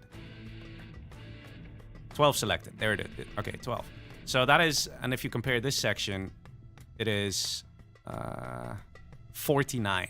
So just be careful with your objects, okay? Also, if you have objects that you can spend, let's say you only have, you finish with your map and you only have 1,000 objects placed. Hey, go crazy. Reach at least 2,000. Go for it. Have fun. But if you already have a full map, you might want to say, you know what? If you're already at 2,000 objects, you might be like, you know what? I'm not going to go crazy with this. And that's perfectly fine as well. Let me check what else people are saying. Make a script to reveal the whole map so you don't have to sell CC every time you start the map. It doesn't bother me. Doesn't bother me. But I'm doing this as a tutorial, so, you know, yeah, you can do that. Giving US players Vietnam flashbacks. Lol. Does a non-enabled object get counted in the object counter? I'm pretty sure it does. So let's see. Oil derrick. Yeah, it doesn't make a difference. You know, object stays the same. Some objects are different from others, though. I do know that. So in Instant Shock Arena, where I already have 3,000 objects, you would notice that it's not that you can't play the match because the game's crashing all the time. How the game works, and I suspect this is a theory, is that generally in game development, certain objects have to go through an update cycle, okay? So the game runs at 30 frames per second. That means 30 times per second, the game logic for the entire match is updated. That means the game logic for each oil derrick is checked of, hey, shall I send you $200? And to who shall I send that to? That is being checked every time. Same with the building. Is it occupied? And then if the building's occupied, are there units inside? And those buildings with the units inside, can they reach any other units? All these things are running 30 times per second. But trees, and I suspect rocks, don't really have much updating going on. In fact, it wouldn't surprise me if they don't even have an update cycle. I think they literally don't have one. I don't think they're even getting touched. Maybe the swaying of the trees, but that doesn't even happen with the game logic, I suspect. Because if I crank up my FPS, which I can show you in LAN, I have to go to a LAN game. If I crank up my FPS, you'll notice that the trees go swaying like fucking crazy. So let's go to pretty okay. Go here. Let's be USA. I can't actually sell my CC this time. And I'm going to modify my FPS to be unlimited, okay? So unlimited FPS. This number is FPS. So my FPS right now is 377, which means I'm going 12 times the normal game logic. You'll be like, why? The game's going normal. Your animations are still same, blah, blah, blah, blah, blah. Yes, that's true. So the game logic is 30 FPS. But because I'm in LAN, certain things that are not exactly tied to the game logic are rendered in a different way. And those are the things like water and waves. Look how fast the waves are going. They're going freaking crazy, okay? And what else? Trees. They are swaying a lot faster. Okay, I'm going here. My FPS is suddenly tanking because there's a million trees. But look at this, right? This is how fast the trees are supposed to sway. Okay? This is how fast they're swaying now. This is a different type of rendering that happens. So what I suspect is going on is that this is part of a different update cycle that's not tied to the game logic. And because it's not tied to the game logic, like the actual match data, like, you know, moving a dozer around and stuff, because it's not tied to that, I don't think this is what can even cause a game to crash. Also, why is this tree not moving? Sus. Anyway.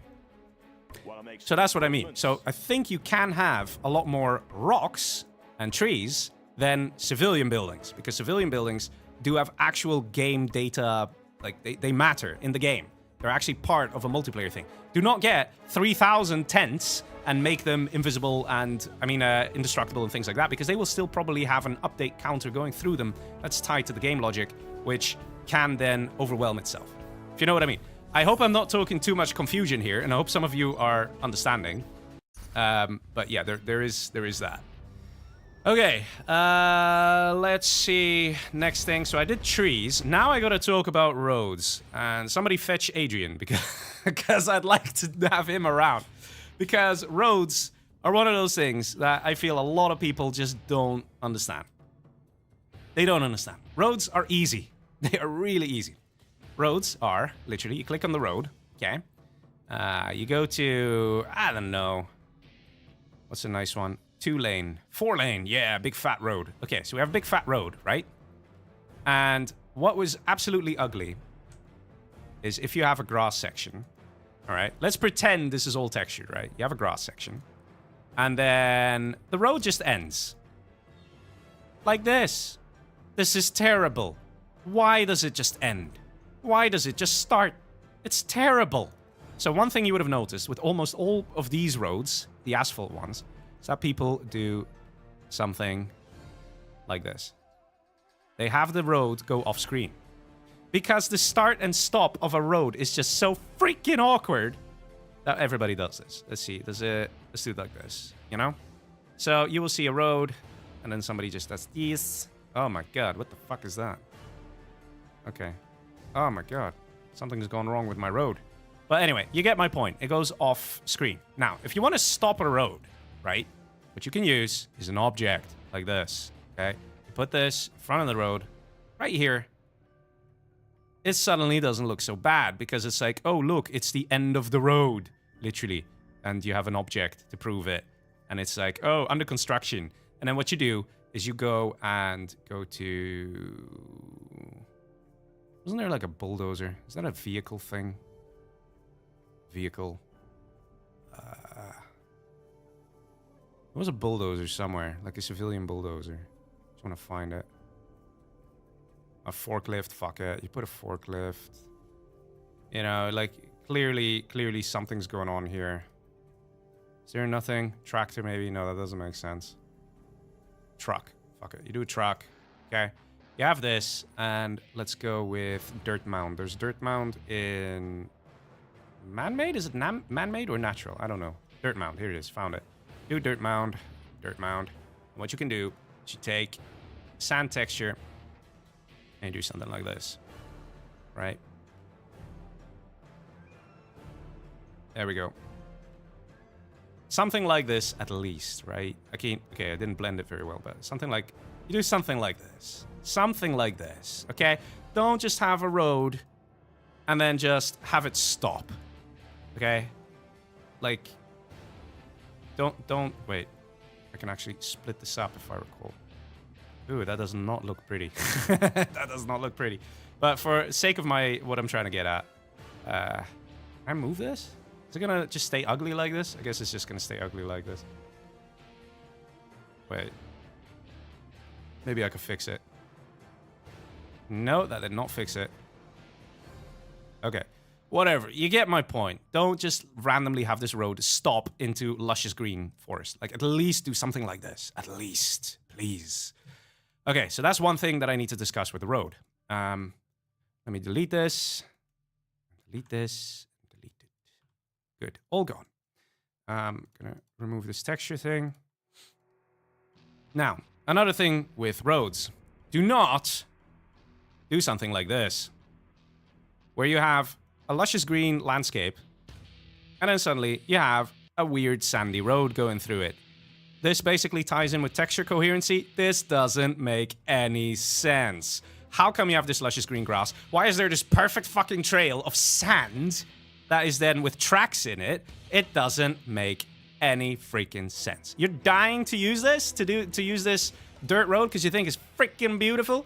Then at least do this, okay? Do this.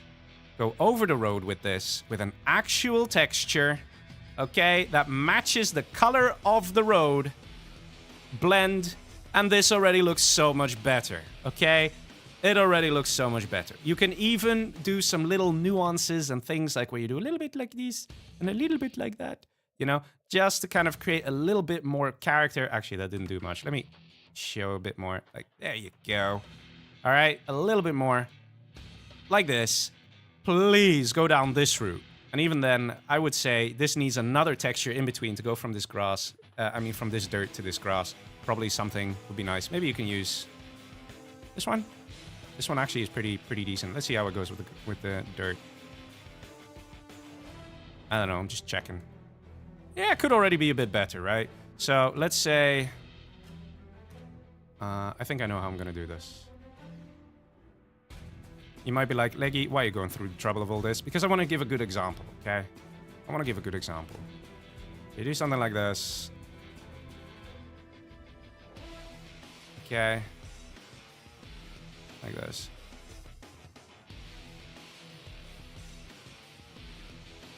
There you go. This is already a bit better, okay? It still doesn't really match the texture with this dirt, but you get my point.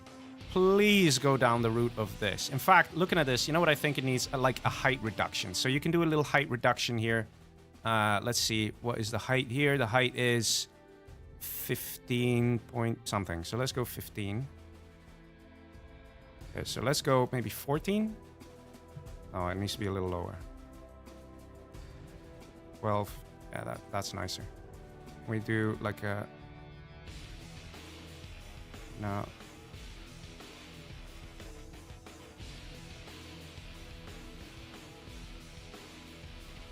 So I've only textured this right side, but you know, you kind of have like a bit of a pit going down. To be honest, I think I can lower it even more if I really want it to look nice.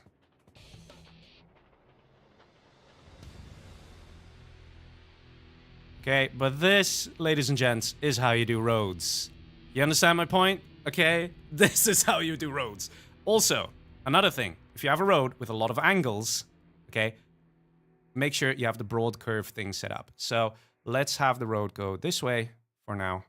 I should probably save this as version 9 because I'm really fucking up my innocent map. Okay, so let's say you do this. Okay, you will find some people who do tight curve, and then tight curve, tight curve, and then it comes tight. And it doesn't look very nice. So let's do, again, we cover the road a little bit. And I actually have more to cover about roads, believe it or not. A lot of people just don't know how to do it. And as you can see, it's really not that hard. So let me cover this. Okay. And there are some very well-known mappers who just don't know how to do this. You know who you are. You know who you are. We fix the texture bug here. And let's do this. So we have... There we go. Nice and tight. Ooh, nice and tight.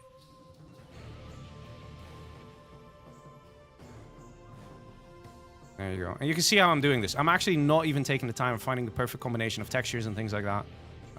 Just using what I had found before. Now we do a reduction in height. There we go.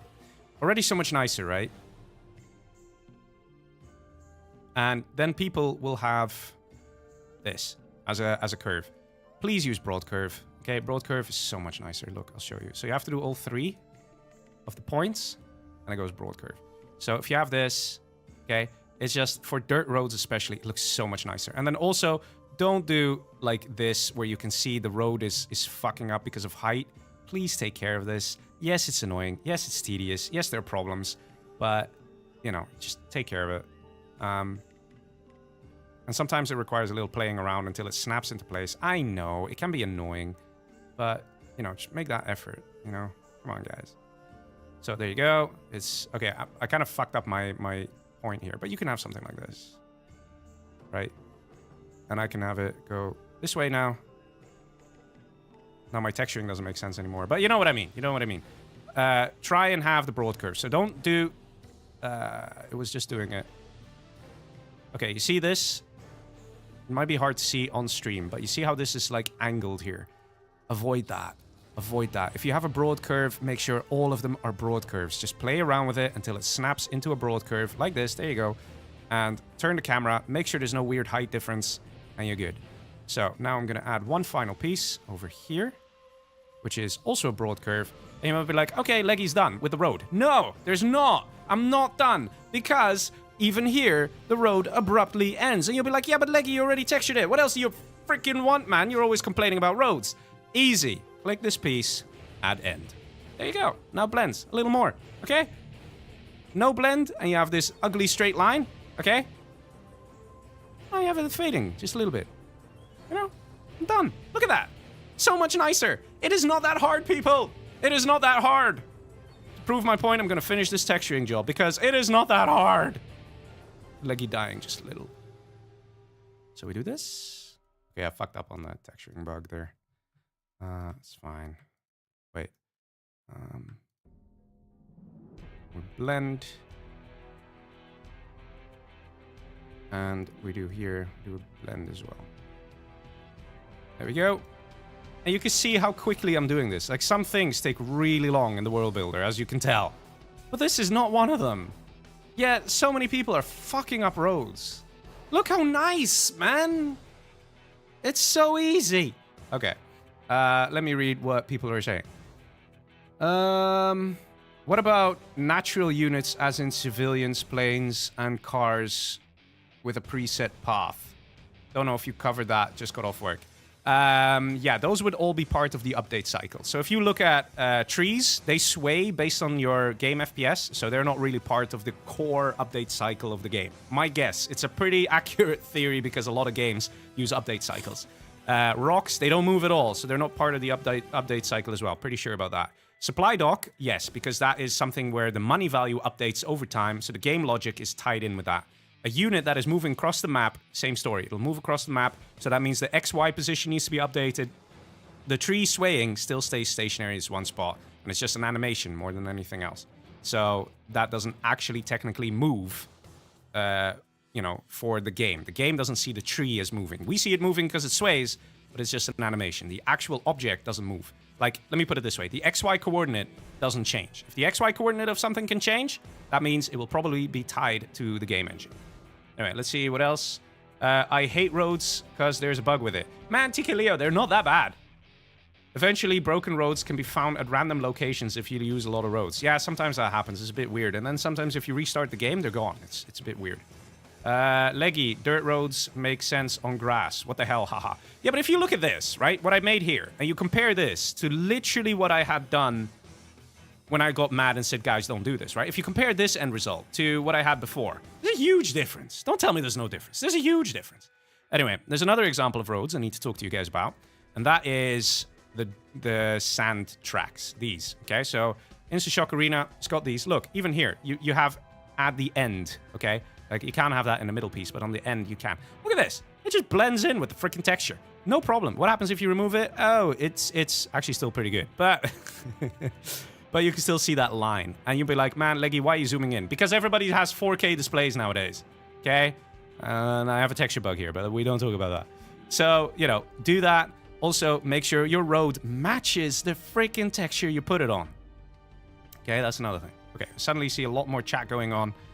Oh, it's because Fury's here. I see. Okay, slightly disappointing, but it's okay. Roads? How boring. Nice. Yeah. Yeah, that's how it feels that some mappers are, okay? So let's do another section, right? So let's say I have another section, and it is all this grass. Lovely grass, right? Sometimes we see people, okay? Names will not be mentioned, but I'm so dying to say the names. They will use this road, okay? They will use this road. The thing is that pisses me off. Really pisses me off. Is they will have angled here as well. So you have this horrible freaking angle. It's like when they made this road, they were driving along this way, and we're like, yeah, you know what? Let's just look at our protractor and just, I don't know, go 30 degrees in that general direction. It looks terrible for a dirt road. So again, please do broad. And apart from that, yes, the rant's about to continue. Okay, so if you see that this part is angled, wiggle it until it goes nice. Done, okay? Another thing is, don't use this road on this texture. It doesn't make sense. A road should not suddenly be a vastly different look. It should match the texture underneath. There are people, again, names will not be mentioned. Okay, I should probably stop saying that now because I think the guy kind of knows who I'm talking about. They will do this. I'm not kidding. There's well-known mappers, and they will do this. And it's like, you have two textures. And the road is literally going over two textures. Why? No. No. This literally helps break that beautiful illusion that you would create with amazing, you know, placement of trees, rocks, cliffs. You know, you have this amazing shit going on, and then mappers would do something like this. And it's like, no, man. No, don't do this. Don't freaking do this. You want to use this type of road very badly, that's fine. Just find a texture that makes sense, okay? Maybe this? Does this make sense? That sort of makes sense. So at least have it transition for this part like this, okay? There. So the sand at least transitions a little. And then not like that, not even like that. You can go a little, you know, like, you know, come on. We're artists, are we not? Like, just a little like this or something. And then, I don't know, throw a freaking rock on there as well, just to kind of make things look and feel a little more in place. Or something. I don't know. Just do something with this. And then the grass. Find a way to make it work with the grass. I don't even know how you could make this dark road work with this grass. I mean, I'm trying to think of a texture. I think I know which one would work. Just having to find it is all. Somewhere here, I think. Was it this? No, this is too luscious. But there is one that is...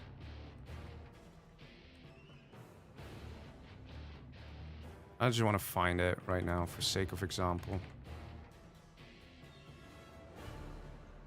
Was it above the snow? Something like this, maybe. Okay, this might be a little too dark. Let me just see. Yeah, it's a little too dark. But, you know, a color along those lines. Dirt maybe could even work as well. You know, you might say, hey, I'm just going for dirt. This already makes so much more sense, okay? Maybe you say, well, the dirt of the texture doesn't quite match this. Maybe you want to change the road as a result. Maybe there's a lighter dirt as well. Here, look at this. This already makes sense. Look at this texture. How much it makes sense, right? How much does this make sense? It looks so much better already. And I would even say that it could still be done better. So just make like this, you know, and then a section like this. And, you know. Okay, I should really stop ranting now. You know, like make it a bit more, and then you can say, well, okay, I still want to have this sand going around. So you kind of combine these things a little now. Like, do something. Make it nice. Okay, no, whoops. I don't think I'm closing this off here. But yeah, I hope you guys get my point. I'm ranting a little, I know. But that's because literally top tier mappers are still not grasping the idea of roads. You know, this is already so much better. And then find a way to integrate it with the sand, with this, because I already had a... Did I transition from the sand? Not really. But again, this actually seems to be a pretty good transition texture. I'm just going to try it, give it a shot. So let's say I do this. Just checking with the grass here, just real quick. Nah, it doesn't really do it. Just a little bit, maybe. But you get my point. When you use roads, do it properly. Don't do this. Okay? Definitely. Definitely. Don't do this. There. Rant over. Too long, didn't watch. No roads. No, roads can be good. Roads can be great. Really. But the texture underneath needs to make sense. That's it. Let's see, are there any roads that I need to cover in particular? This one is actually pretty ugly. I've seen some people use it. It's pretty ugly. It's basically a non-usable thing. Maybe in some situation you can get very creative and use it. Maybe with water in some way. Like if you put it underneath water. I don't know if that would even work, but you know, you can. Cracks. There are a couple cracks that are okay. Like these are pretty cool. So if you have, it has to be on flat ground though. So if you have... Maybe some sand could work here, just check. It's technically considered a road, right? Which is just so funny. But, you know, on grass, of course, it's not as effective. But if I had... Let's say I had a flat area. Like this. You could use cracks. You know, it works. These are all different cracks. Let's see, these are just... Yeah... also, the thick line, I've shown that before here, how to, you know, with the fire bases, and that was more into, like, texture coherency. So check texture coherency, and I showed the use of the thick line, how you can use that. You also have funky things like arrows, okay? There was also, if I recall, there was it called Wings of Glory, the map? Wings of Glory, I think it was by 3CG. Wings of Fury, maybe that was it. I think he has some very clever use of roads. Yeah, look at this. Look at this map, right? Crazy cool map. I think it's also in GenPatcher. Look at this. These are roads, okay? So you can get pretty creative, even with roads, okay? It's possible. You could do some pretty cool things. We also have seen, like if you go to Naval Port Reyes. Yeah. Go away. Go away. Okay. Go Naval Port Reyes. You you could do some pretty cool things with roads. You can do that if you want. You can do literally this for the sake of doing this, and some people will think it's creative and cool, but ideally you do something with this that makes sense. Like Wings of Fury, what I showed you just now, did it really nicely with roads. Leggy is showing us various cracks, lol. So yeah, roads are not something you can just like, you know, they have their advantages, disadvantages, but overall, when they're used correctly, they're pretty nice. You can also combine roads, like how there's a sidewalk here next to the main sort of road. Works great, looks great. Definitely a good idea to do. Yeah. So let's see. So that is basically roads. Now let's talk about weather. Let's see. We have we have weather, then we have time of day, lighting, sounds, and AI, and then I'm done. Holy shit. Okay, so I actually will open Pretty Okay version 8. 8. Okay, no, I'm not going to save changes here. Is there anything fucked up over here? Not really. Yeah, I show this now, so yay, I can get rid of this. Okay. Is there a free-for-all map with a forest in the center, with cache piles in the center of that? There is a map that was... I think it was KHI City by Ali G. That's actually in the competition. I can open that up. KHI City version 4. It has like this, okay? This is probably not a good idea because you're kind of obstructing the vision of how many supply piles there are over here. So I've already, as feedback, let me do edit select similar. As to the mapper, I said like, look, don't do it and obstruct the vision here. What you can do though is maybe something like this, and just spread this out. Maybe one batch over here, one batch over here. And I would say there's still too many palm trees. I would maybe remove something like this. Because, yeah, workers can start hiding in these things. So this is probably enough. You want to put maybe 1 or 2 trees, that's fine. Because people will see how many supply piles there are. But that's about it. You shouldn't really obstruct things. At the end of the day, we want to make maps beautiful, but the prime reason we're playing maps in the first place is because we like the game, and we want to play the game. So if you start obstructing gameplay by making things look nice, people will not play your map. That's the thing. Are you talking about Forgotten Valley, Margaret? Does Forgotten Valley have that? I don't think it has. Yeah, ignore. It's fine. I mean, it's got this. It's not much of a forest. It's not... This is probably the best you should... Like, the most you should go for. If you do... Let's say you double this, the number of trees. Not a good idea, folks. Because, well, he's already at the object limit, lol. But, like, then you can start hiding workers, and people will start getting pissed off. Okay, so, what was it I want to show? Weather. Okay, let's go to weather. Let's go back to Pretty Okay. And, lol, I have so many trees here. I'm just gonna leave this, though. I think it's kind of funny. But yeah, realistically, if I finish this map, I simply will run out of objects, and I won't be able to have such a densely packed forest. But yeah, it's funny, right? It's funny. For now, it's funny.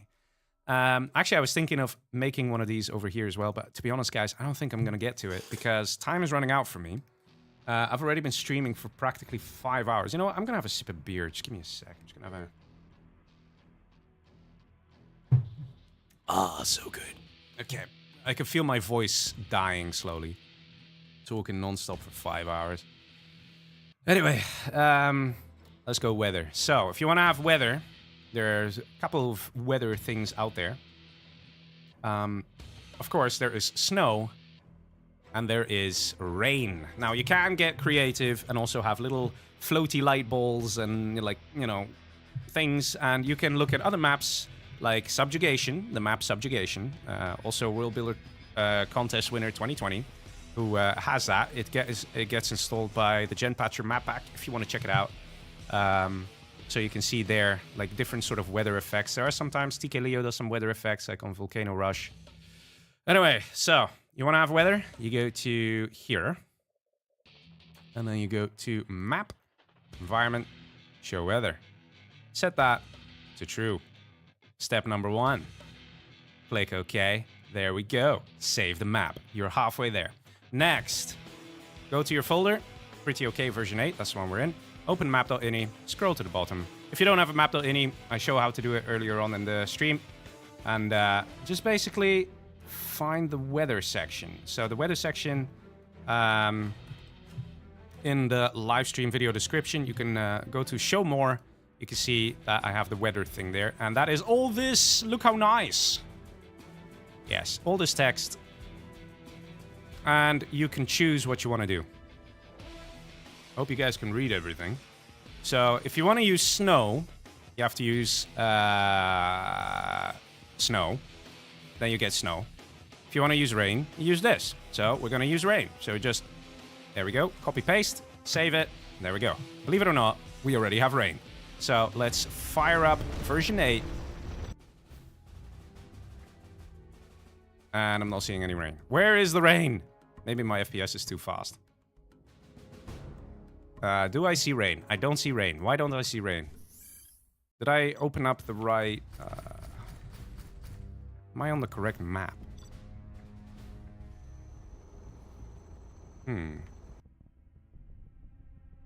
Should actually work. Unless it's not X raindrop. Let me try with the snowflake. But it should work. Let me try the snowflake. Okay, snow seems to work. You see, there's snow now.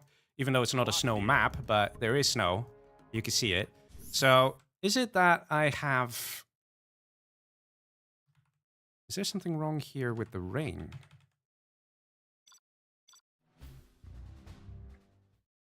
Oh, there is. You could just about see it. I don't know if you guys can see it on stream. Let me go somewhere dark. Like, let me zoom in. We have a dark section on the map. Maybe up here you can see it.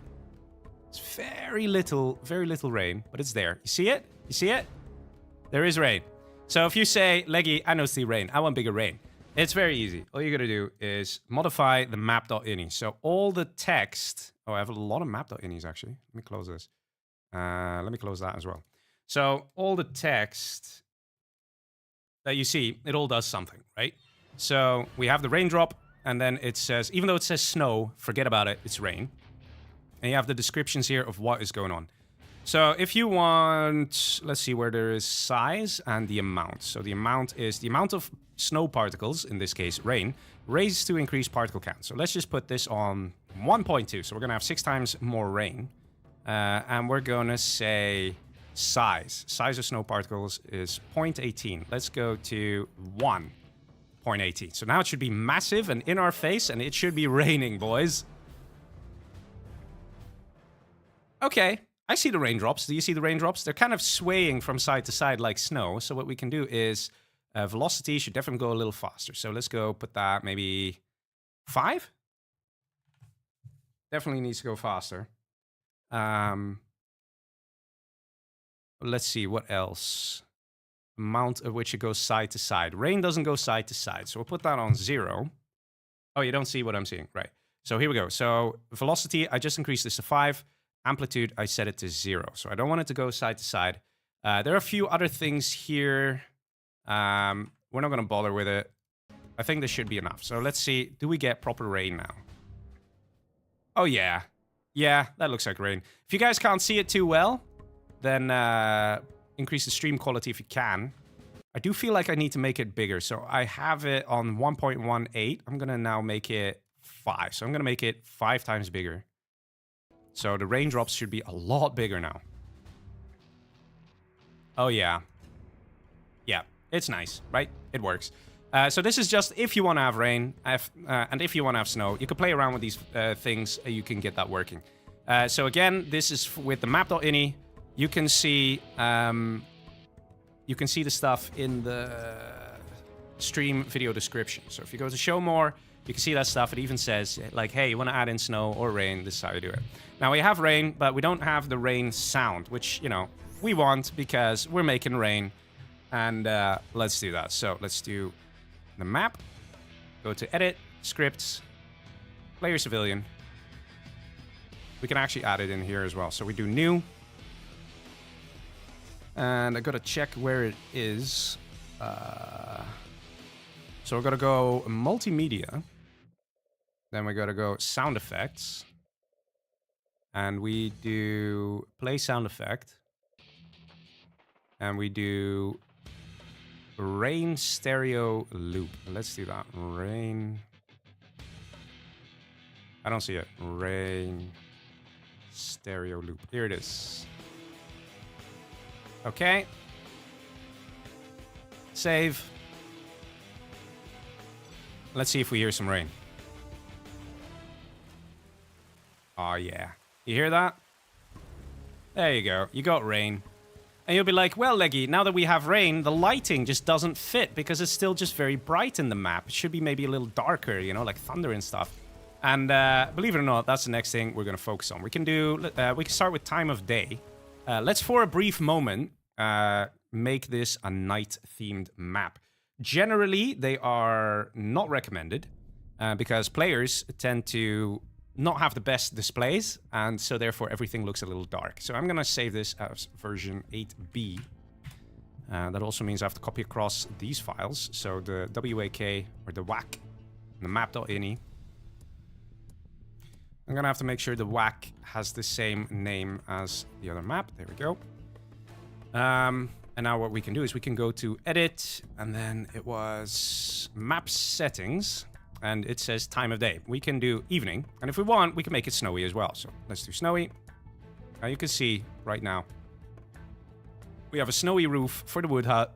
We have snowy oil derricks, but, you know, I'm not making a snow map, so, you know, I'm just going to undo that. But you can do that if you want, so I'm just going to have normal. Yeah, there you go. You can see the model changing, right? So now it's night. My God, I can't see shit. Can you guys see shit? It is so dark. It is so dark, right? So, edit map settings. Oh, I did evening. I didn't even do night. Let's do night. There we go. Now it's night. You can see the models changed as well.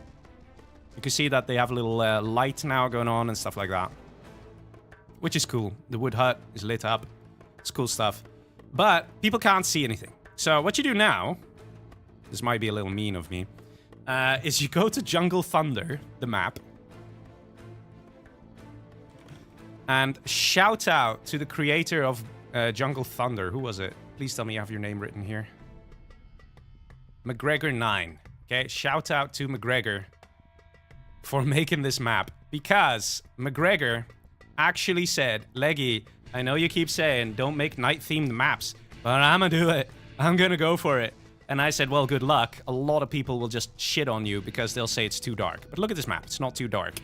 This guy did a lot of work and a lot of investigations, went to different strategy games and checked out the lighting settings for those maps, like StarCraft, and he came with the perfect global light illumination information that you might need in order to create a night-themed map. So after you set your map to night, okay, you're gonna have to go to global light options. We're gonna copy this exactly. So I'm terribly sorry for plagiarizing here, but we're plagiarizing because we love you. Oh, I can't actually see this. Wait, is this modified to... No. Okay, give me a second here. I have to find out what color that is, which I think I can do with Microsoft Paint, our trusty Microsoft Paint. So I'm just gonna... where's the dropper?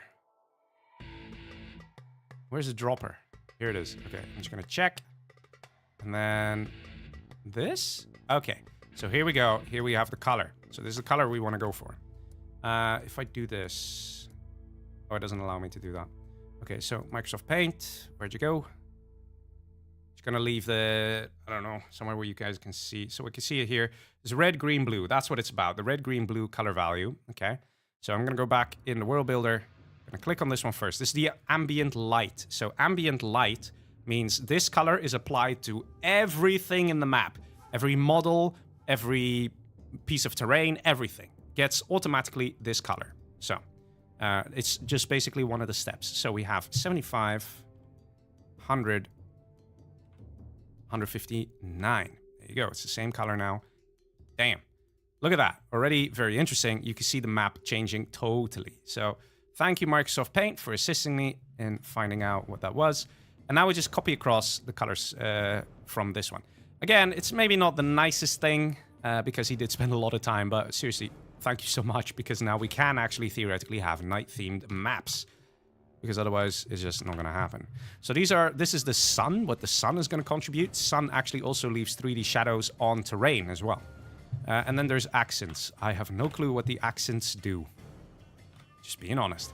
And the lighting applies to everything. And here we go. Here we have our lighting. Now it's night themed, just like that.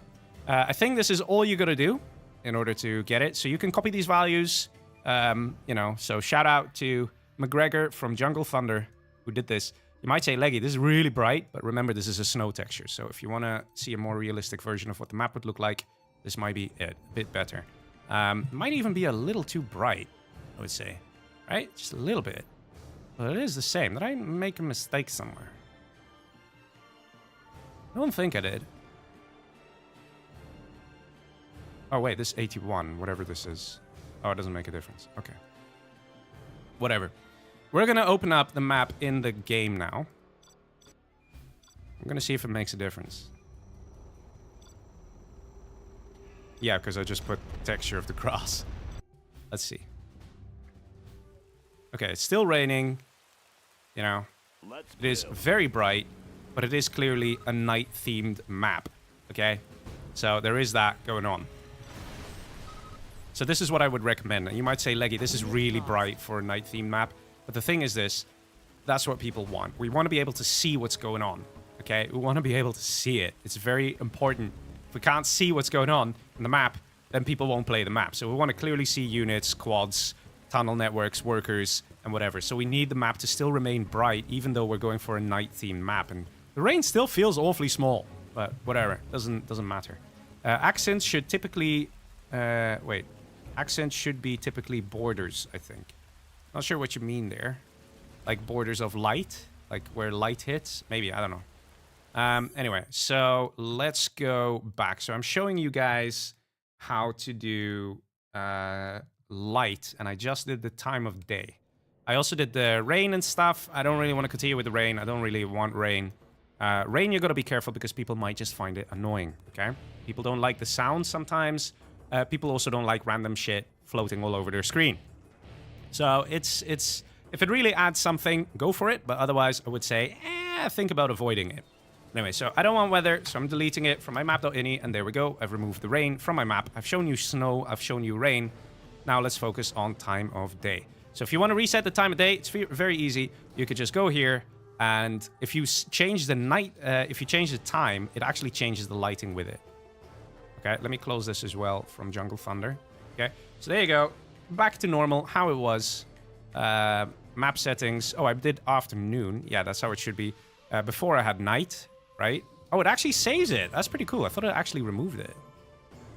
Now I feel like I might be mistaken about... Yeah, I don't know this weather thing. This weather thing, as far as I know, doesn't work. Now I'm confused. This global light options are not fully... Yeah, here, the ambient changed. And these changed as well. Yeah, so it does do it. So, okay. So basically, what I want is I have my sort of map here, right? Let's go back to these pictures. Look how bright this is. And look how strong the shadows are. I can recreate that in my map. Let me close these other maps here just to kind of remove a bit of clutter for me. So I want to have a powerful-ass sun. Crank the sun. Okay, no, that was 32, I think. Let's leave that. This is the angle of the sun, so the shadow length. What I probably want to do is reduce the ambient and increase the sun. So the ambient affects everything, and the sun is what I want, so it gives me deeper shadows. So let's reduce this all by 10. I'm just kind of winging this right now with you guys. Okay. It didn't actually change that much. Let's do restore to default. Okay, so this was 32 before. I remember that. Or 33. Let's see. So if I increase this, yeah, it really does. Wow, it lights up like a firecracker. Okay, I do like that it lights up. What if I put 20, 20, 20? Put 10, 10, 10. I actually feel like it's removing the shadows instead of contributing to more. So what if I do it the other way around? Let's say I reduce the sun. And then I do 200, 200, 200. Whoa, what the fuck did I just do with the water? Okay, let's try 1, 1, 1. It is very nice and bright, and the shadows are also pretty strong here. What happens if I reduce this? Okay, so this is like another ambient or something like that. I think this actually represents the color of the sun. So let's go for like a yellowish thing. So yellow is R and G. Red and green makes yellow. So we should probably put this at maybe... Let's try 200. So there should be a slight yellow tint to my map right now. I think that might be nice. Also the sun, I do want to have the shadows a bit smaller. So now it's just painfully bright, the map. I don't want it to be painfully bright. What if I reduce this? I'm kind of trying to keep an eye on the shadows here. I want to have really nice dark shadows. So...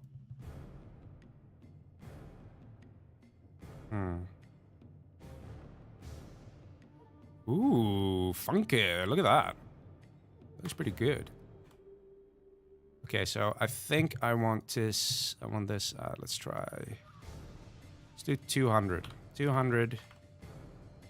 Maybe 180. And maybe 160. Whoa, what the fuck? Okay. Doesn't really feel that nice, though. But yeah, this is basically what it comes down to with the lighting. You just gotta mess around until you're, like, happy with it. Yeah, the default is much nicer because we have way stronger shadows. What about accent? What is that? Oh, accent does the shadows. Accent fucks with the shadows.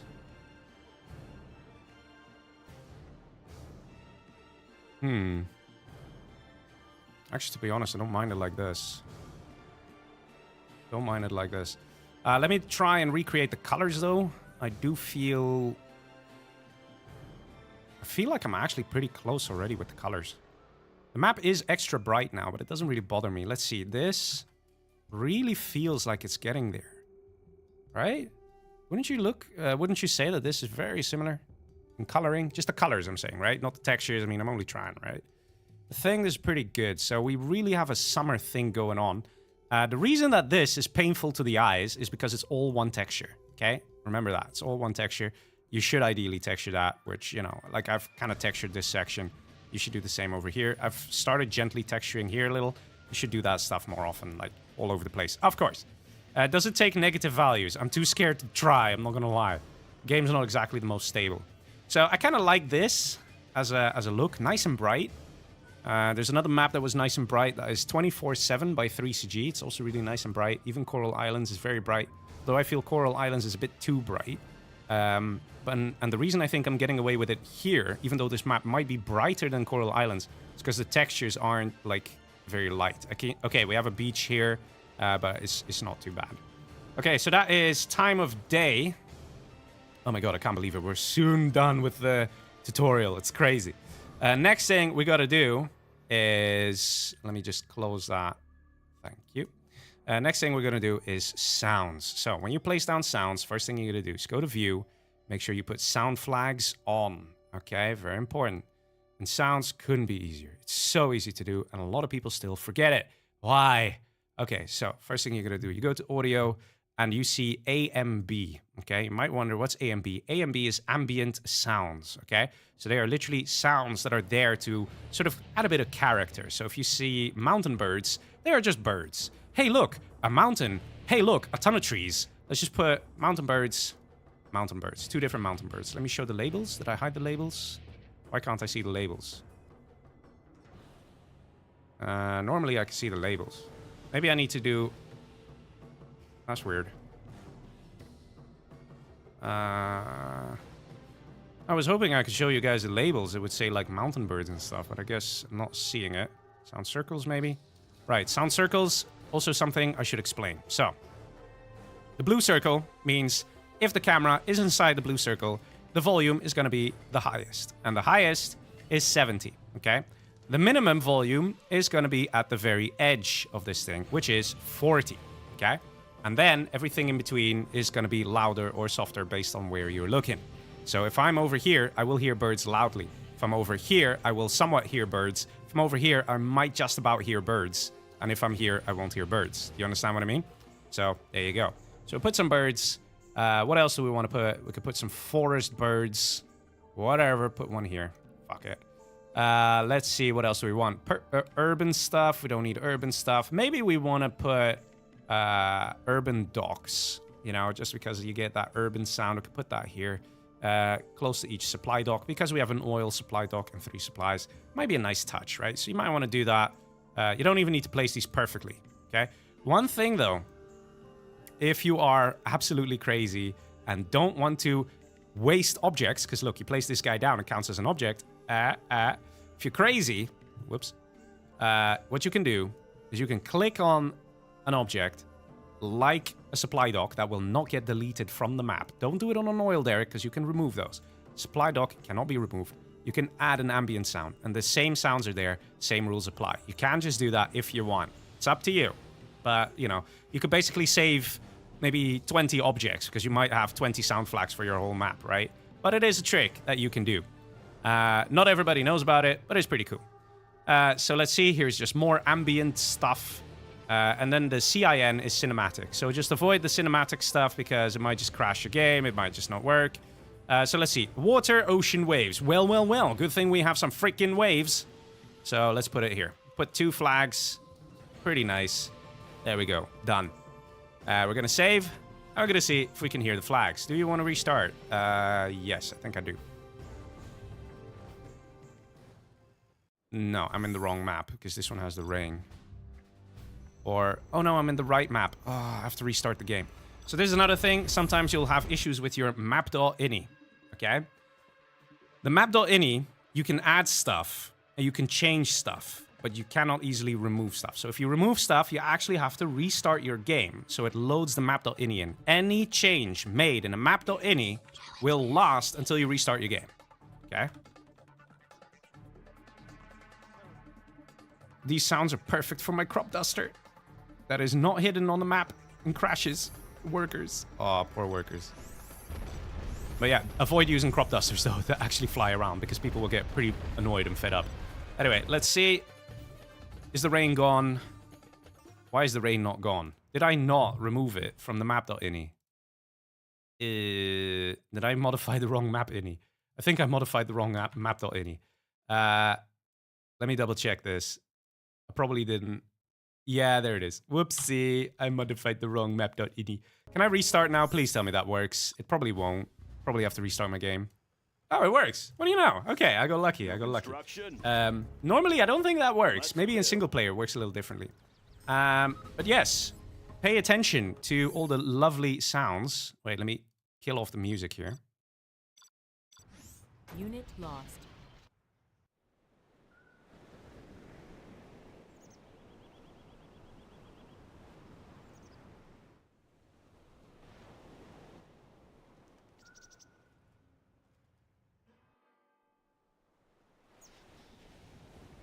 And there you go. Yeah, I was just being quiet so you could hear the sounds. They're very quiet for you guys because the stream itself has... The game sounds kind of reduced. And it's a bit of a hassle for me to crank it up. Actually, you know what? I could just do this.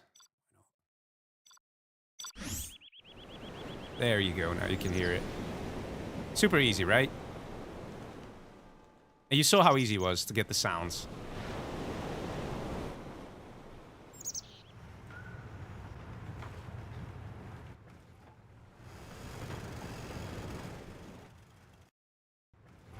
So you kind of get an idea. Sounds are easy. Please remember to use sounds.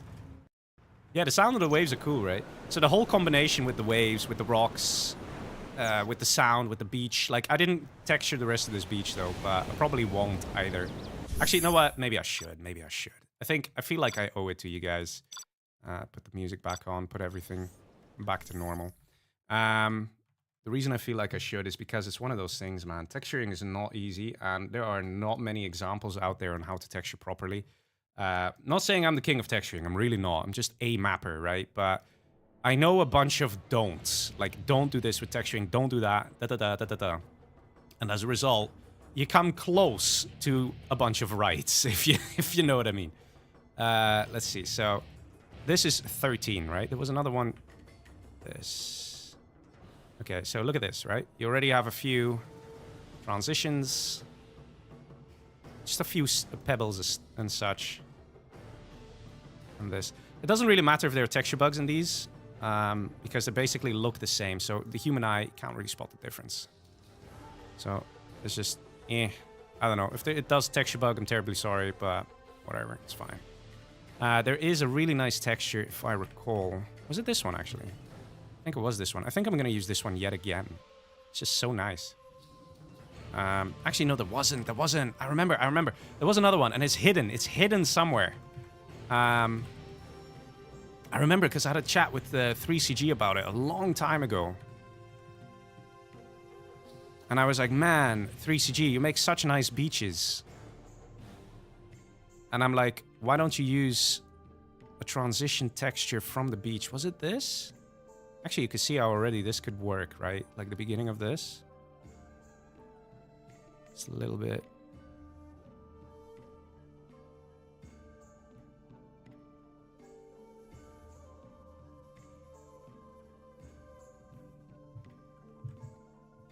And I think this one, if you just kind of do a little bit like this, like not even too much, thinking about it will already help a lot.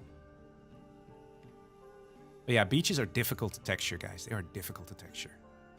Because it's hard to get it to look really nice. I don't think this is actually the texture I was looking for. Let me keep going. Oh, this is like another in-between. But there is one that will be really nice to use. It's somewhere here, somewhere hidden.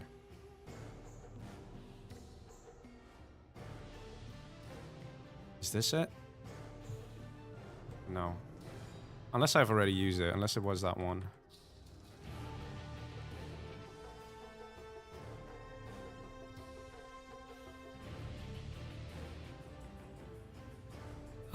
Where is it? Where is it? Is it this? Yeah, this is it. This is it. So this is like that perfect transition from no grass to some grass.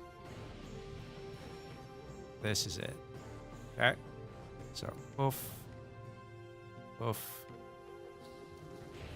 There we go. Now you can have this one, which let's just cover a section with this, right? And I'll show you what I have in mind. Actually, I have a better way of doing this.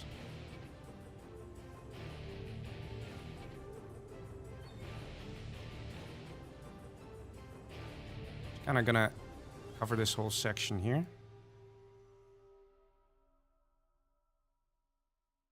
Okay, something like this. You might say, dude, this looks really ugly. It does actually look a bit ugly. Now we're gonna integrate this here. Just a little bit. I'm gonna blend outwards from the grass into the sand. But we're not actually done yet.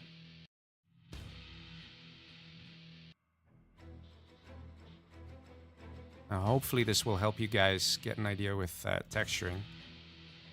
Look at that, starting to shape up, but I think it would be really nice if I added just a few of these. Like to really bring it home, sort of a thing.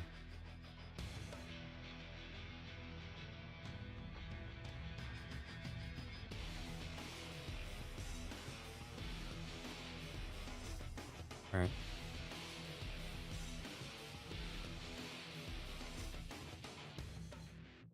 Yeah, I got a texture bug here. Let's see.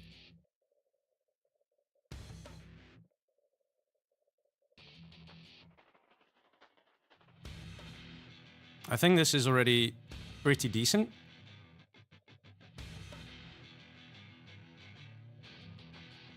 There, I had a texture bug.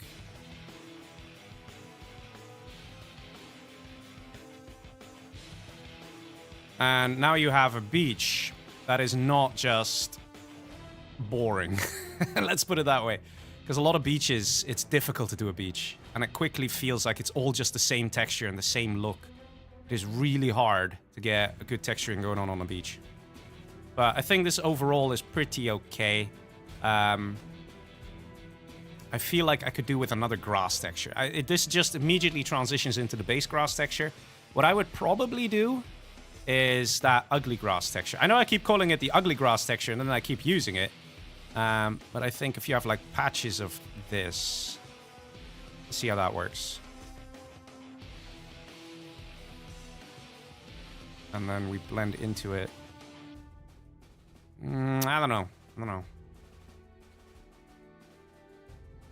Actually, there was another one. Where was it? I remember somewhere thing. Maybe this even? No. It was a dust one. There was a something grass dust, if I recall.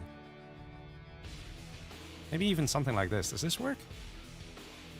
It's not bad, actually. It's not bad. You know what? I think I will. Maybe like in random spots here and there. Yeah, it actually looks pretty cool. But anyway, you get the idea. I'm not managing to find a good texture here. I'm not going to go again through the whole finding a good texture for this. I think this is already a pretty decent transition for a beach to, you know, luscious green grass. It is not just from plain beach to insta grass, you know, like how some people would do like this. Like there are people who just do this, right?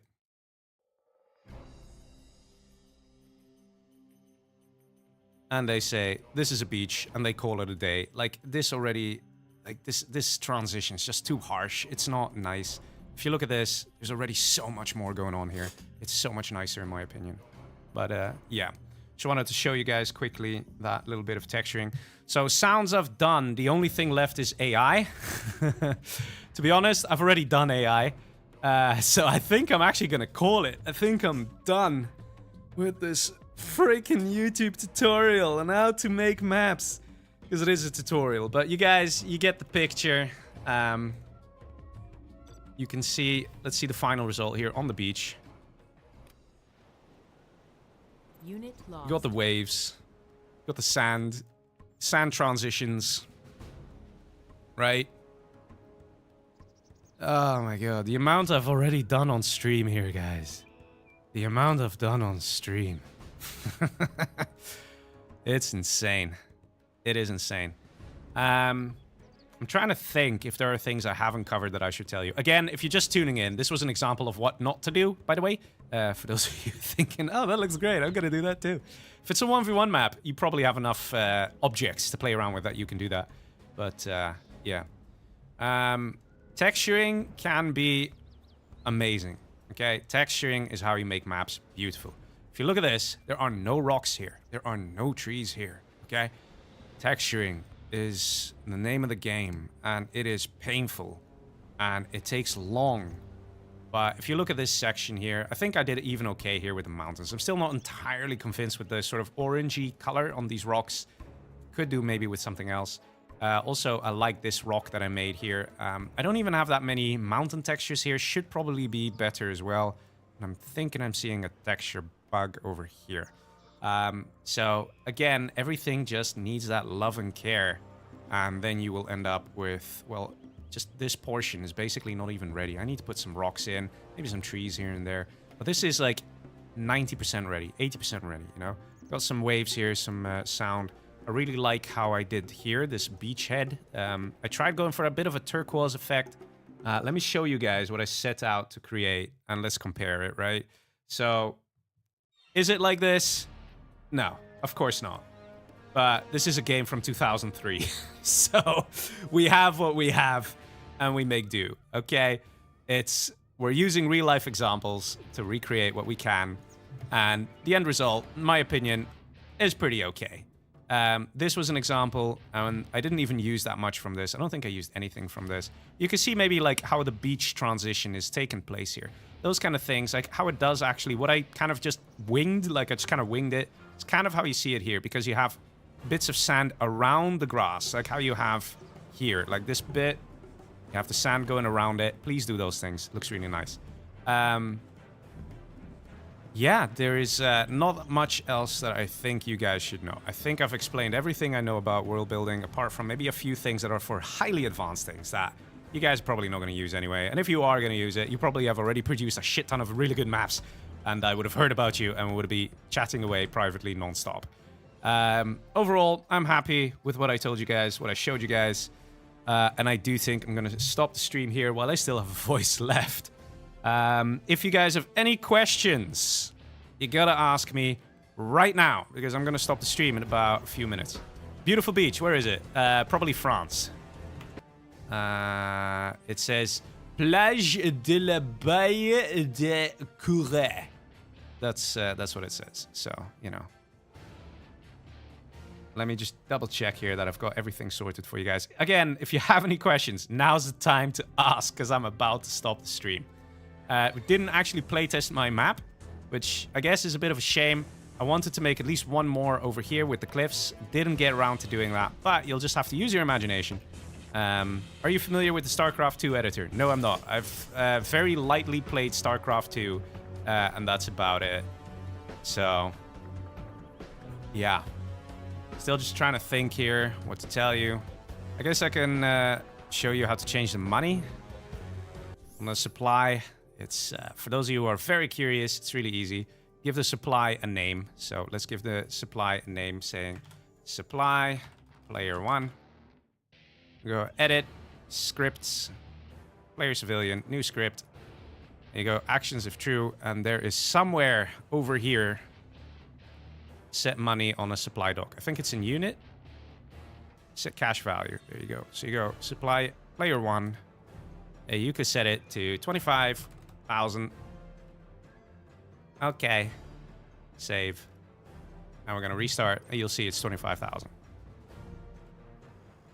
You can see it's already worth less. Like there's less supplies on here than over here. Look how full this one is. Compared to this, you can already see some empty spaces. So you know it's not a full supply dock, right? Over here, there's just this little bit that's empty. Over here, there's like a few spots. So you know this is a bit less money. 25K, there you go. It rounds it up to the nearest $75 interval because, I don't know, it just does. Let's see. France, land of croissant? Yes. Mel from Hell says, was much fun, thank you. I'll be honest.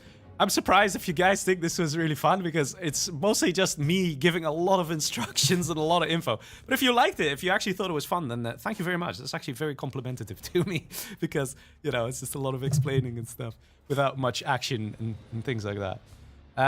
My question is, go rest, man. Drink water and you're a legend. You give a lot. Thank you. Thank you very much. Really appreciate the compliments. But yeah, this is the map that I created. So imagine this, copy-pasted all around, and with all the supply piles, and would actually probably be a pretty good map. I feel like I could have done a bit more here with trees, because trees are a bit lacking. Oh, actually, I remember. This was a backup save, so I actually did place trees, if you guys remember. But I guess they didn't get saved in this one. So that's why I always make backup, guys. Always make backup. And yeah, I think I'm actually going to call it here. If you guys are watching this in the future, whether it's the near future or the very far future, hey, you know, maybe I'll have kids one day who are watching this, at which point I'll say, do your homework! Because they're probably, you know, listening to old streams, you know, of when Leggy was a poor young fella. You know, always avoiding homework, these kids. Unbelievable. Unbelievable. Anyway, but yeah, if you do have any questions on world building, there are actually a few things out there that you can do. You can go to Community Outpost Discord, which is leggy.cc/discord. It's a very easy URL. I'm going to type it in the stream chat. There you go. You can join Community Outpost Discord. You join there. You have any questions about World Builder, you can even tag me if you want. Be like, hey, Leggy, how do I do this? Hey, Leggy, I saw the tutorial and I have a question about that. Go for it. No problem. But my Discord, or Community Outpost Discord, let's put it that way, it's not the only one. There are other Discords. There is the World Builder Discord. Yes, there is literally a Discord that is called World Builders. Let me get their invite link as well and give that for you guys.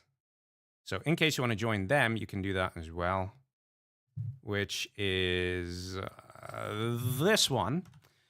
So if for some reason we don't reply to you, or you want to discuss things with other world builders or see what other world builders are up to or where they discuss their projects, you can also have a look at that Discord, because some stuff is going on over there.